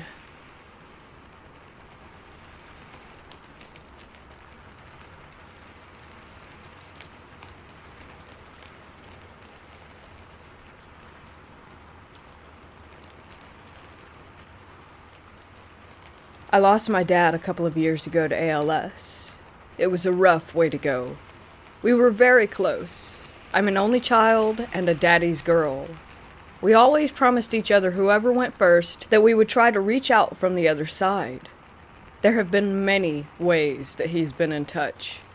Some have been more subtle, like giving me the strong urge to hear a song that's not my usual genre, country, but while I was deeply grieving, I suddenly had to hear Blue Eyes Crying in the Rain. I always thought that was just a breakup song, but when I played it on Spotify and listened to it, much different. The lyrics are about losing someone, but that we'll be walking hand in hand again in the land that knows no parting. In the afterlife, in other words. I knew as I heard it that it was a direct message. Also, he came to me in a dream. You know the difference between if it's just a vision or a dream, and this was the only actual visit. For about a year after he died, the standing lamp in my living room would come on its own every now and then. I would just say, "Hi, Dad." One night while I was taking the dog out before bed, it was a full moon in February of 2020 about midnight, I witnessed a small rock being kicked toward me out in the street in front of my house. There was no wind that night, and even if there were, wind doesn't blow rocks, much less uphill. He always rather liked to kick rocks if he passed them as we walked the dog, so it seems like a dad way to reach out. So I said, "Hi, Dad." I kept the rock. But the most recent things left me with some very sweet keepsakes. First, he left an orange heart in my robe pocket. I don't wear my robe outside the house anywhere. I have no idea how it got there, just a little paper cutout of a heart. Orange was his favorite color. He loved bright colors. I said, "I love you too, Daddy." I taped it to my bathroom mirror to remind me that he is still okay and that he still loves me. Then, about a month later, my hubby and I were cuddling one weekend morning, and we heard a loud bang from the garage downstairs. We didn't realize what it was until later in the day. I saw the back door had been slammed open somehow, and had been open all day long. I closed the door and mused about how odd that it was that it had opened with such force when it hadn't been windy, and that there were no vibrations or anything. The next day I go to do laundry. The machine is in the garage, and at my feet in front of the washing machine is a yellow felt heart with sheet music cut out in a heart shape glued to the front of it. My dad was a pianist, and music was everything to him. It was a little dirty. I can't imagine where he got it from, or what it had to blow through to get to my garage door. I think he opened the door the day before so that he could get that heart in there somehow. It was just above and beyond. I don't know how hard it is to do that kind of thing from the other side, but I just feel so very loved that he went to the trouble and found a way somehow. I taped that one to my mirror as well. Lastly, on my parents' anniversary this January, Mom woke up to a light on in the living room. It was the light on the wall that used to hang above Dad's recliner, an old-fashioned looking one with 2 separate bulbs. He loved that light. He had it on a little remote plug and everything. When he got ALS, I put it on a smart plug so that he could tell Alexa to turn it on for him, until talking became too difficult anyway. But it stopped working with Alexa right after he died, so Mom hasn't turned it on herself since then because she has back pain and can't be bending over to rotate the little switch that's on the cord. After a couple years off, suddenly it was on their anniversary. She left it on all day. After an entire year alone, mostly because of COVID, I think she especially needed that sign that he was still with her. It was the first physical sign that she's ever gotten from him. And it's proof that love never really dies.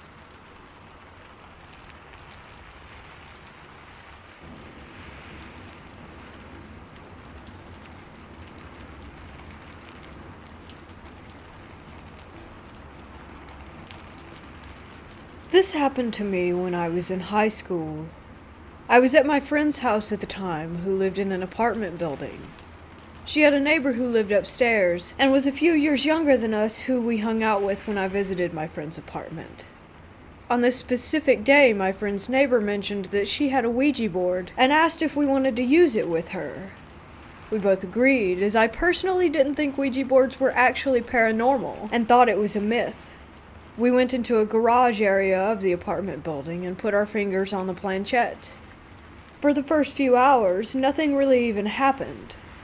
Eventually, we had movement on the planchette and started asking questions to this spirit, who would answer us. I forgot who, but someone asked if the spirit was trying to communicate with anyone. Interestingly enough, it spelled out my name. I was skeptical, and thought it was one of my friends messing with me, so I asked what its name was. It then spelled out my grandmother's name, who died 6 months before this Ouija board encounter. I started getting a little uncomfortable, as my grandmother's name is in another language, and my friends did not know this language, nor have I ever told them what her name was. They wouldn't even know how to spell it either. Weirded out, I asked what my grandmother wanted. She started spelling out URGR, and then the planchette started going in weird circles, and even going off of the board, and wasn't spelling out anything that made sense. So I asked for further clarification, and then just "You are great" popped up. This will be important later, so keep that in mind. Anyway, at that point I thought it was just one of us moving it weirdly, so I said goodbye. A few days later, my grandmother's husband, my grandfather, suddenly passed away. It was unexpected, as he was in great health, and it was right before Christmas, and he was so excited for Christmas. As I was at his funeral, I remembered sitting there and thinking about the Ouija board, and that's when it hit me. When my grandmother initially tried to spell out something that started with GR, I realized that grandfather starts with GR. But then the planchette had moved around so weirdly when my grandmother couldn't spell out the rest of the word, as if something had been stopping my grandmother from completing the word and warning me. The next few months were hell, as I started blaming myself, and was convinced that I had somehow contributed to my grandfather's death by using this board. It got to the point that I became suicidal, and the scariest part is, my thoughts felt as if they were not my own. As if something were trying to lead me toward taking my life, as they were very dark. I can't explain it, as it could have been guilt. But I felt like something was watching me all the time and felt a strange presence in the next few months after using the board. There's also the fact that the night of when I used the Ouija board, I was in the bathroom and I was underneath some lights. I had a strange sensation and felt that I needed to walk away, but right when I did, the lights shattered and would have injured me if I had been standing underneath. I eventually confessed to my mother about the Ouija board experience, and right when I did, I felt a giant weight lift off of my shoulders. The negative and dark thoughts were slowly disappearing, and I started to not feel the dark presence anymore when I overcame these thoughts. However, I was still wondering if the spirit that I had contacted was even really my grandmother. I also wondered if I was imagining this dark presence and the dark thoughts that I had had. Fast forward, I was at an overnight event at my school and another friend brought a Ouija board. I decided to use it one more time with this friend and try to get some answers. At one point, the Ouija board said that it was trying to contact me specifically. When we asked who it was, it then started spelling out D-E-V. We started panicking, but then it spelled out to a word that I forgot. I dismissed it and thought it was nothing, but my friend decided to look up the word. A few weeks later, she told me that the word meant devil in another language. It was then confirmed to me that it may not have been my grandmother who was contacting me the first time. There's also the fact that there may have been something that was trying to get to me and did not have good intentions.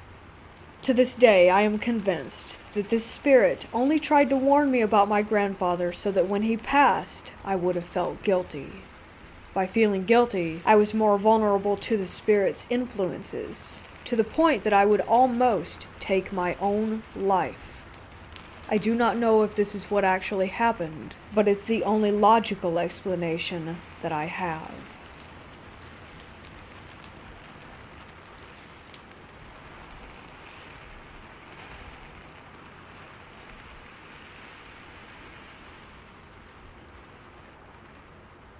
This memory still haunts me to this day. I was staying at an old hotel by the beach when I was around 8 or 9. It had a reputation for being an extremely haunted location around the eastern coast of Florida. The hotel I'm referring to is the Plaza, a 100-year-old hotel on the coastline. At one point, I went down to the lobby to get some utensils for room service. There was a clear door leading to the closed bar area. You were basically looking at the end of the serving counter when you peered in, with chairs on the side and a small beer keg at the end. It was very dark inside the room, and since the door was locked, I could only peek in through the glass. I inspected the room for about 10 seconds. Suddenly, I was looking at one of the chairs. It had a giant dent on the right rear leg. Then, suddenly, it flew backward and toppled over. I was so scared that I fell to the ground, and as soon as I landed, I heard what sounded like a woman screaming from the floor above, or possibly the second floor, as this was on the ground floor. It was quite possibly the strangest and most terrifying scream I have ever heard. It lasted about 4 seconds, and sounded like an old woman mixed with a lion, kind of. Again, this was around the time when I was 8 or 9, and seeing as how I am now 23, the memory has become slightly vague.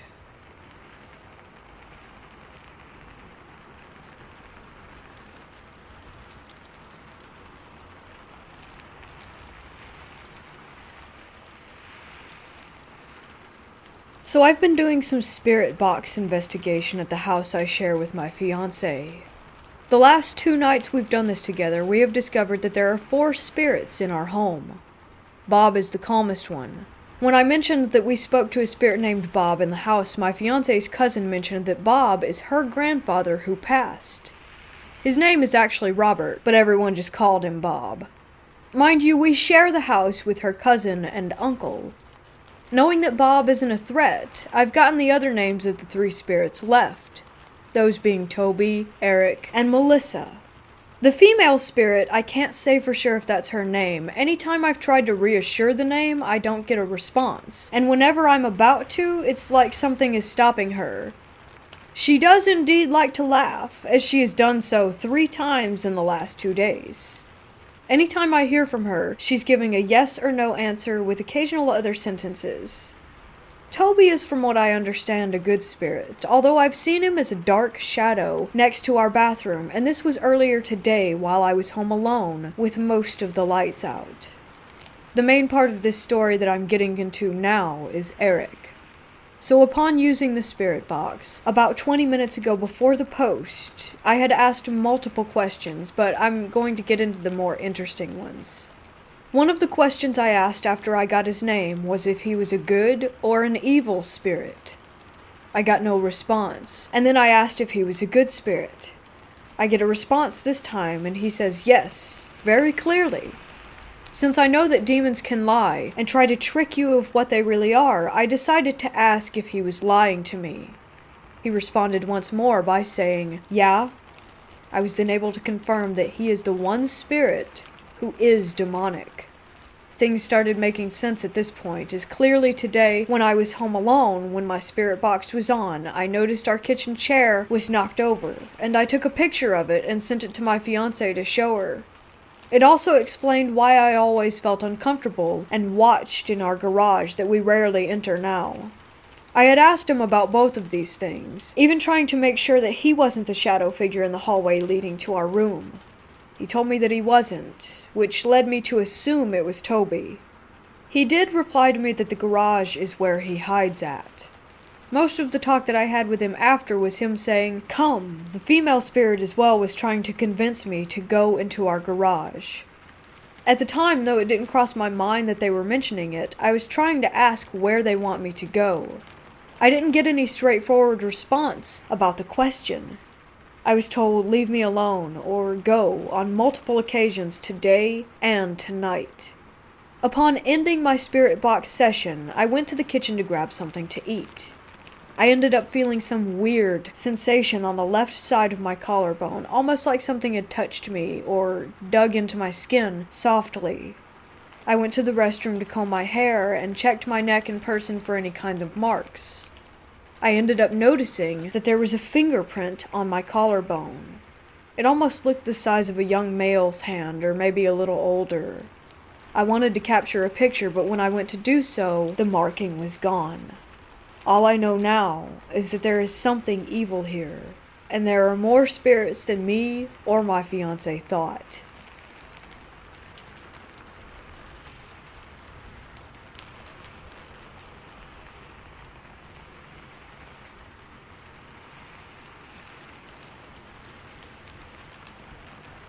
We have an abandoned asylum just outside of our village, and me and a friend decided to go take a look. We both love to do parkour, and we really wanted to climb on top of this thing. We did, and after a few times when we went there, nothing happened. The asylum itself did look a bit scary though, but that's just a thing with old abandoned buildings, so we kept going there and had no encounters or weird noises, nothing like that. Until last Sunday. We parked our bikes next to the building and walked around it to the back, where we would most of the time climb up. So after a couple of hours, we climbed back down and started to walk back to our bikes. This was when we started to notice that there were other small buildings around the asylum hidden in the woods. We also noticed a small bunker-like building with leaves and grass covering it, and decided to check it out. We walked down the staircase leading up to a door which would lead into the bunker. Surprisingly, it wasn't locked, so we opened it. When we walked in after turning on our flashlights, we began to notice a small room at the end of the hallway. It also looked like it had a cell room where they could have had prisoners or patients, I guess. We looked at each other and decided to walk toward it, when my friend suddenly spoke to me. He said that he was feeling a very cold breath on his neck, and that he had a pain in his stomach. I told him to stay calm, when suddenly I started to get a bad headache out of nowhere. The room began to feel very, very cold, and we both ran back to the door, up the stairs, and back to our bikes. We did not go back for a second, and did not stop running until we were outside. Then we looked at each other, still in shock. We did not know what to say. After a few minutes of silence, we went back home. I have not been to the area ever since, and the event that happened down there in that small bunker will always be in my brain.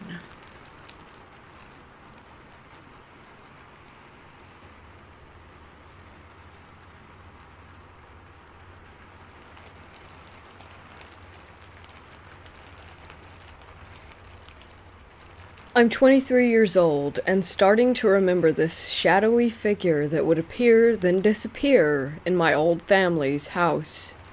One second there would be nothing, then the next instant he would be right beside you. He didn't have a set place in the house. He would always move and walk around the house, and you'd know it was him because you would get this feeling that you weren't alone. He'd be walking beside you or on top of the staircase, just watching. I have to add that he never felt evil. He was definitely not an angry spirit, more like a watcher. I also want to add that I describe him like a man because I remember him being very tall and his silhouette was a masculine shape. Other than that, you couldn't make out his face or anything else. He seemed like he may have been cloaked or hooded sometimes, though. He never did much, just came and left. Everyone, except my younger sister because she was too young, knew about the Shadow Man, but once he appeared to someone who was alone. I should mention that before I was born in 1997, that my great-grandmother on my dad's side had died of old age in the house. She had passed away in the back bedroom, which became me and my brother's room when my younger sister was born. My dad was with her on that night, and says that she saw something. He walked out of the room and came back, and she was dead. Anyways, my parents got married and we moved in 2012, and I haven't seen the Shadow Man since. Whenever I think about it though, or hear similar stuff, all the hair on my body stands up, and my right eye drops a single tear, every time, without fail. It's even happening as I type. I try to control it, but I can't. I've had other supernatural encounters, and this always happens.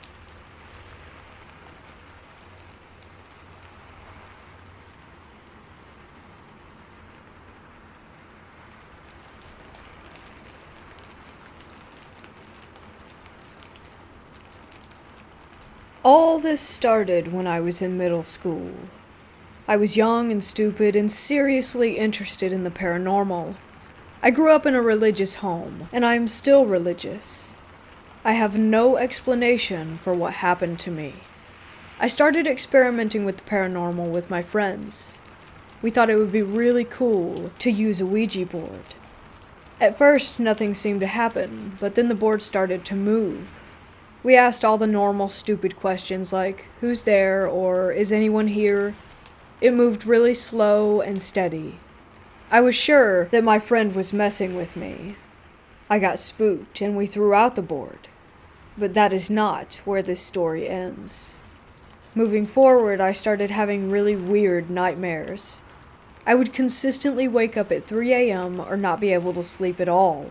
I was basically a zombie throughout my entire day. There was one time when I was at home alone on FaceTime when I heard my mom yell my name. I yelled back and didn't get a response. My friend then reminded me that I was home alone. I immediately checked my whole house and no one was there. She heard the voice too though, so it couldn't be explained. I continued hearing voices and knocks and was still unable to sleep. There was one time where I was in my room doing homework and someone pulled my hair so hard that my head actually yanked down. I got so spooked that I ran to my dad and told him what had happened. He obviously didn't really believe me.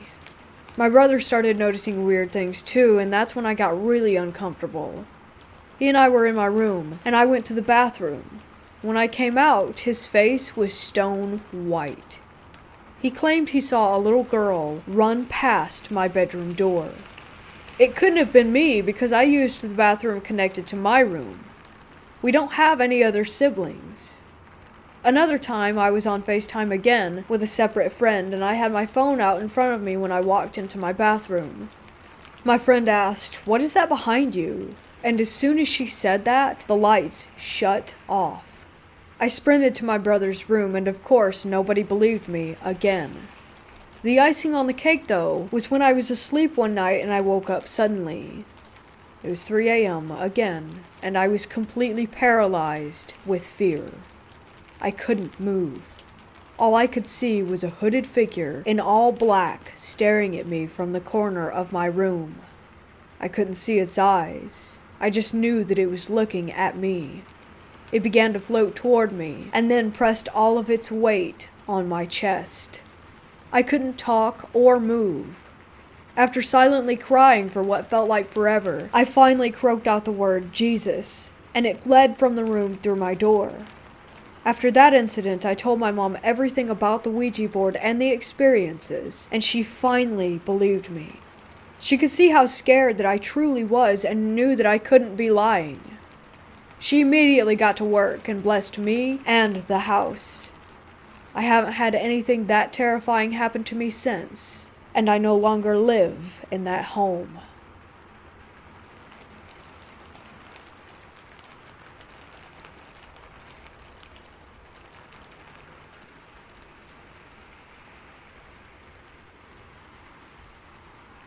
About 2 years ago, I visited the Auschwitz concentration camp with my parents. At one point, I separated from them because they are always slow while sightseeing. I entered the room that I later found out was used for torturing prisoners. Generally, throughout Auschwitz, I was feeling an overwhelming sadness, but I felt really strange in there. Sadness, helplessness, and apathy all mixed together. Then I heard a woman's voice singing. I was alone, and there were no speakers. I left this room and immediately stopped hearing that voice. When I returned to the room, the singing started up again, and I was still alone. I stayed there feeling an overwhelming sadness still, until my mother joined me. Then the singing stopped altogether. Unfortunately, I don't recall what she was singing about, just that the song and the whole vibe of the place carried this incredible, intense melancholy.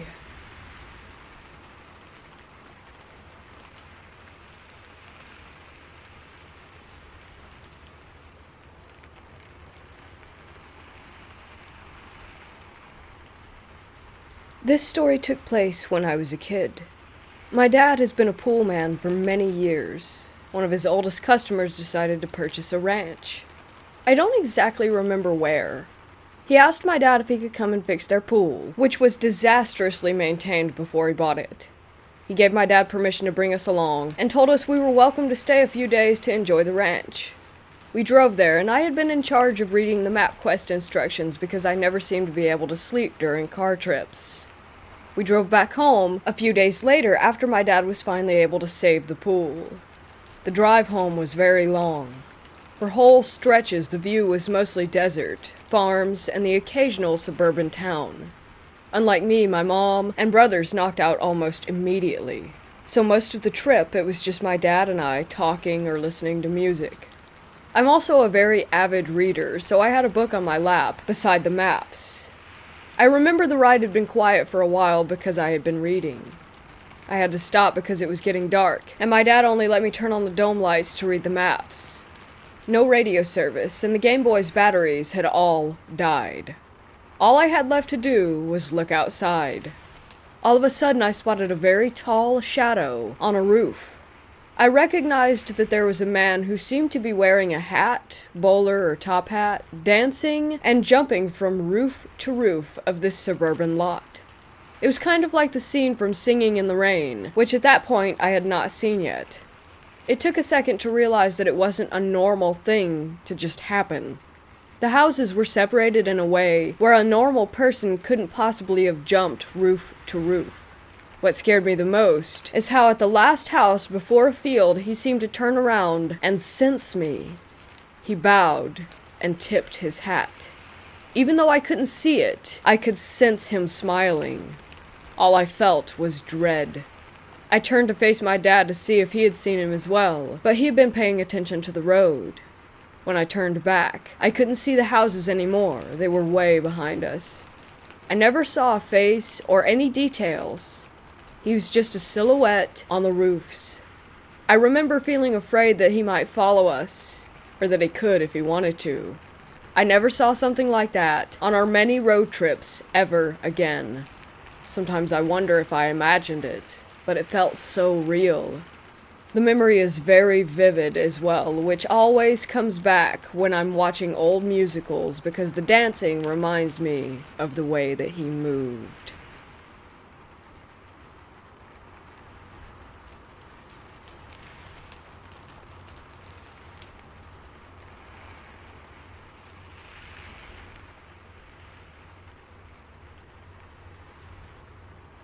My university was in a remote location surrounded by a river. It was almost like an island, very isolated, and during the weekend all the locals would go home, making it more eerie. This happened in 2014 when I was 22 years old. My roommate had gone home for the weekend, so I decided to sleep in my friend's room. Around 1 a.m. I woke up feeling thirsty. My friend was studying, so I decided to walk to my room and bring the water bottle as my room was on the other side of the corridor. There was an elevator at the end of the corridor, which played soft music, and you would know if the elevator was on your floor. So I walked toward my room, and as I turned right toward the corridor, I saw an unknown girl staring at the elevator without moving. First of all, I didn't know who she was, because we can usually tell which year a student is, especially after spending 3 to 4 years in the same place and looking at the same faces every day. Secondly, the girl was wearing denim jeans, sports shoes, and was carrying a backpack as if she had just come back from her class. What's strange about that is that the hostel door closes at 8 p.m. The girl was looking straight at the elevator buttons without even blinking. The elevator was still on our floor, so why wasn't she getting on? I could see the side of her face. It was a very strange stare. I don't know how to explain it. I automatically stopped walking after seeing her and got goosebumps all over my body. Something was stopping me from taking my steps forward. I stood there and watched her for about a minute. After that, I went running to my friend's room and asked her if she recognized the lady. When she came back, she wasn't there, and the elevator music was still playing. My friend didn't believe me, and I still don't know who or what that was.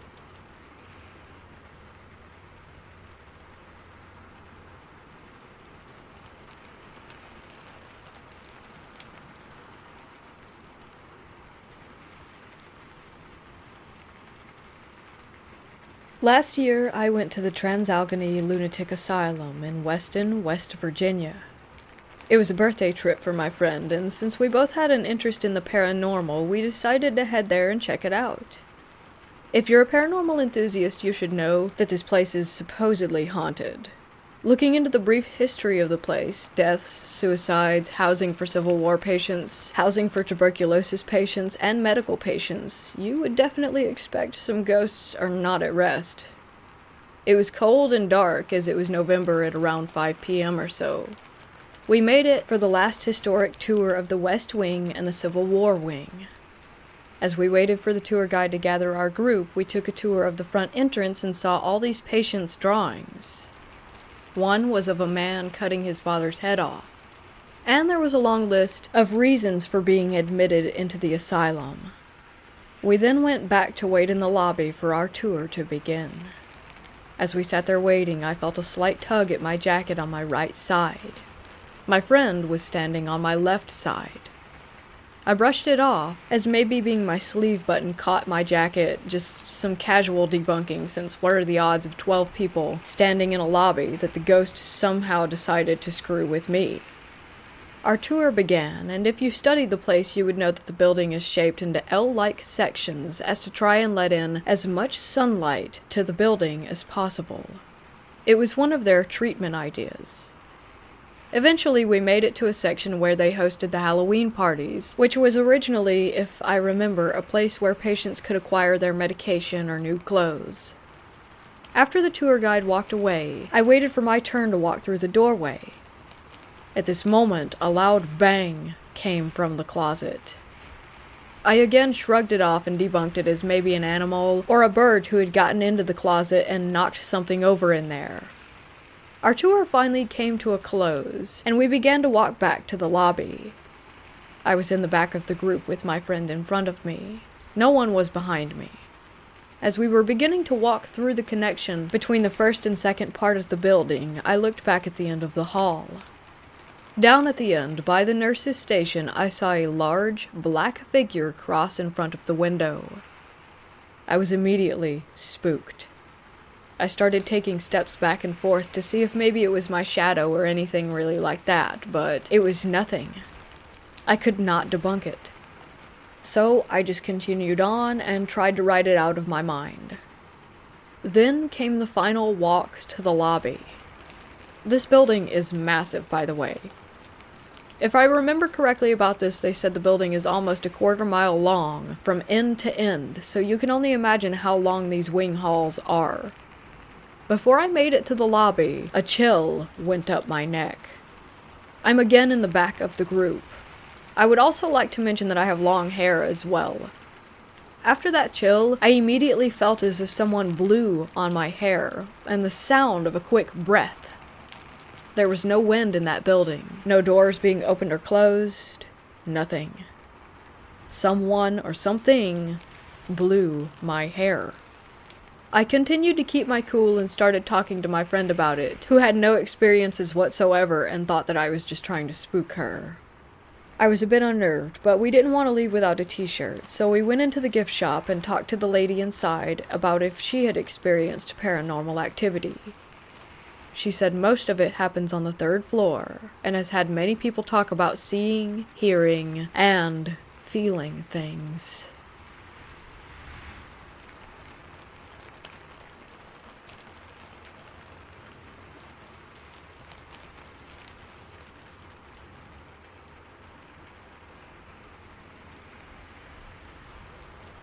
I grew up in a historical town in the UK where there is a cathedral that's over 700 years old.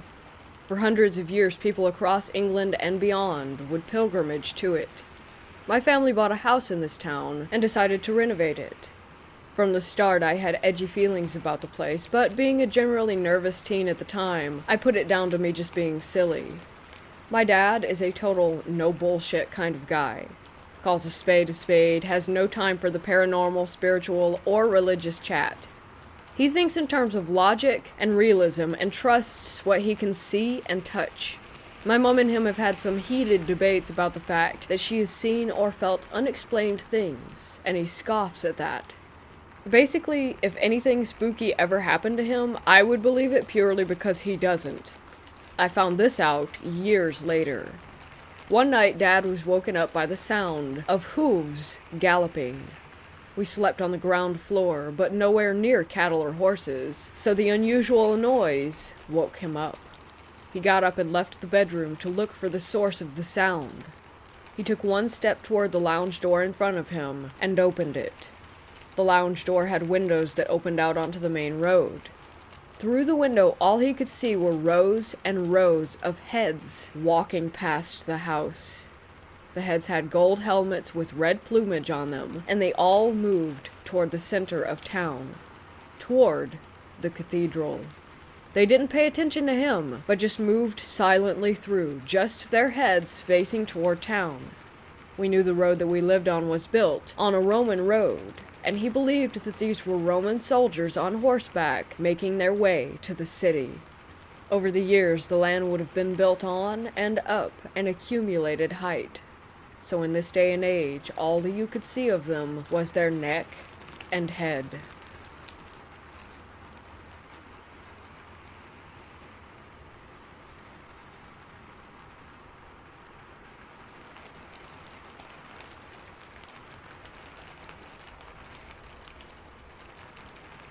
I had to have a Ouija board for Christmas.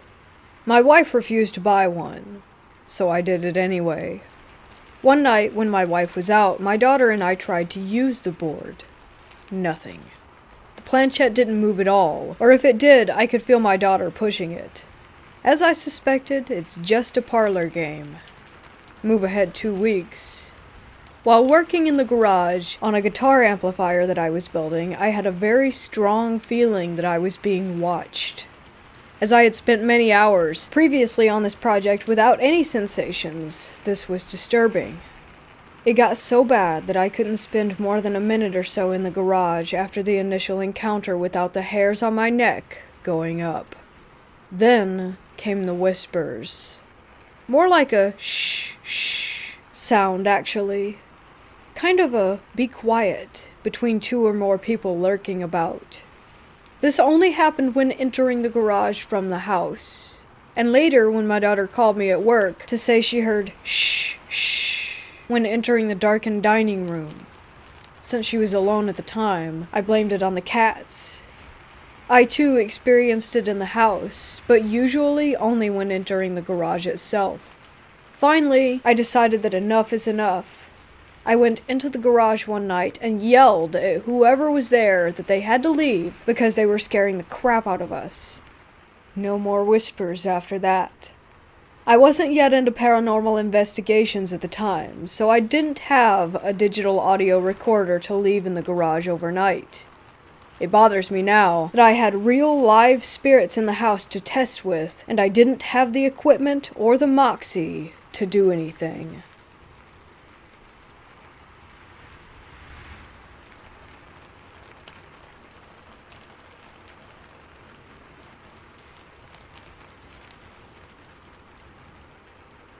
When I was young, my family was digging up the backyard, about a meter deep, and I found an old, rusty skeleton key. Me being a kid, I thought it was the coolest thing ever. It became my favorite toy. Most days I'd play with my Legos, Action Mans, and now my new key in my room. And this is when it started happening. I would have my bedroom door closed, and it would suddenly just open by itself and swing wide, slowly. This went on for months, and I didn't think anything about it really until I asked my mom why she kept opening my door, and she said that she hadn't. So the next time I was playing, I watched the door as it opened and yelled at it to go away. The door slammed shut, and my mom came running from the other side of the house to see what was going on. Fast forward to now, and I've started being able to see them. You know how you look at a light, and you get those wriggly things and spots in your eye? They appear like that, like an implant on my mind, except when you look around, they don't stay on that position on your eye. They stay on that position in space. I've gotten to the point where I don't need to verbally say anything to get rid of them. I just think about a way of getting rid of them, and they disintegrate or disappear. There are some, though, that are more powerful than others and take more effort. I just got finished getting rid of one at my girlfriend's house, and it was probably the hardest one yet. I had to picture the sun swallowing it whole, and watched as a miniature sun appeared in the room next to it and swallowed it as it was screaming. I've never heard sounds from them before, which is part of the reason I'm writing this. I've never told anyone about this. I don't think I'm crazy. I have a pretty normal life. I've never had any mental illnesses, and there's no history of any in my family. I'm wondering if there's anyone else out there seeing these things the same way I do.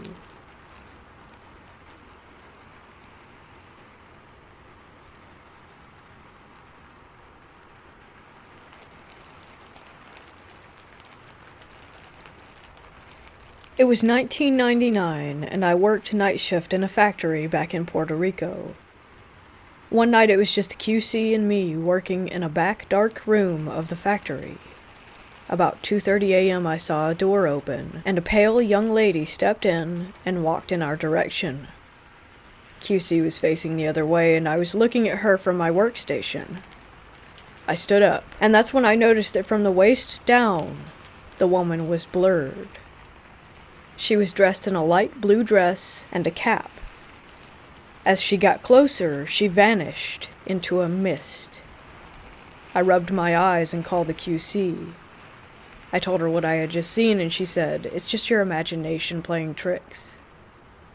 After an hour or so had passed, this tall, dark shape, dressed in a brown mechanic's outfit, got close to me, looking over my right shoulder. I could see it with the edge of my eyes. It wasn't touching the floor.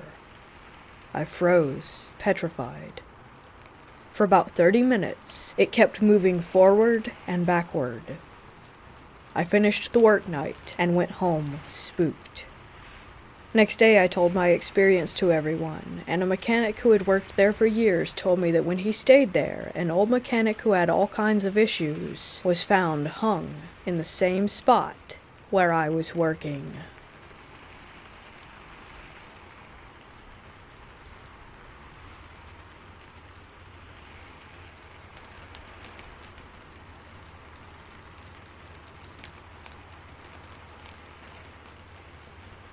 My birthday was on April 14th and I had just turned 12, so there were multiple balloons on the floor where this happened.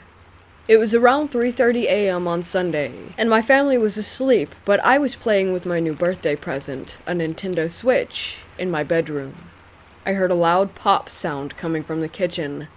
It sounded like a balloon, but louder and sort of more aggressive, if that makes sense. I put down my Nintendo Switch and told the girl that I was playing with that I would be right back. I opened my bedroom door and headed to the living room to explore the cause of this noise. I saw a deflated balloon in the same spot where it was earlier. Out of the corner of my eye, I see a misty white apparition in the shape of a woman, maybe about 4 feet tall, seated on my dad's sheepskin chair. I felt extremely cold, and an inexplicable feeling washed over me. The best way I can describe it is an overwhelming feeling of dread. I really wanted to go back to the safety of my own room, so I turned around and went back inside. I was playing with my friend and it was around 4:15 a.m. when I heard another noise coming from the living room. It was the sort of sound that you hear when something falls on glass but doesn't break it. Being scared as hell, I decided not to explore, as the sun was rising and I was getting ready for online school, and I go to the living room and the second noise happened. I see a framed picture lying face down on the ground. The picture is of my grandma who died in 2009, holding me as a baby.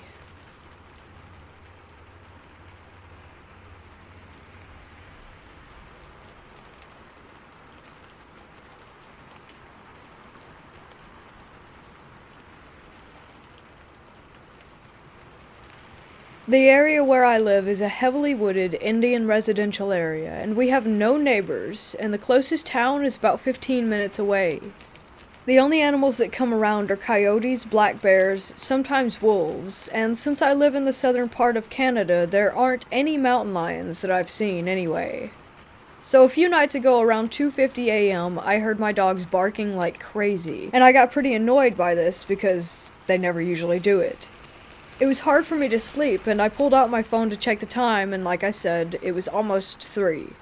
Since my bedroom has a window, I opened it to call my dogs back, and they didn't stop barking. I tried a few more times, but then I heard a sort of wailing, crying sound from the woods. I heard foxes can sometimes make screaming sounds, but this didn't sound like a fox's cry. I don't think it could have actually been a woman, considering, like I said, that we don't have neighbors. I tried telling my grandfather, but he doesn't hear it, and when I told my grandmother, she didn't want to talk about it, since she can sometimes be superstitious.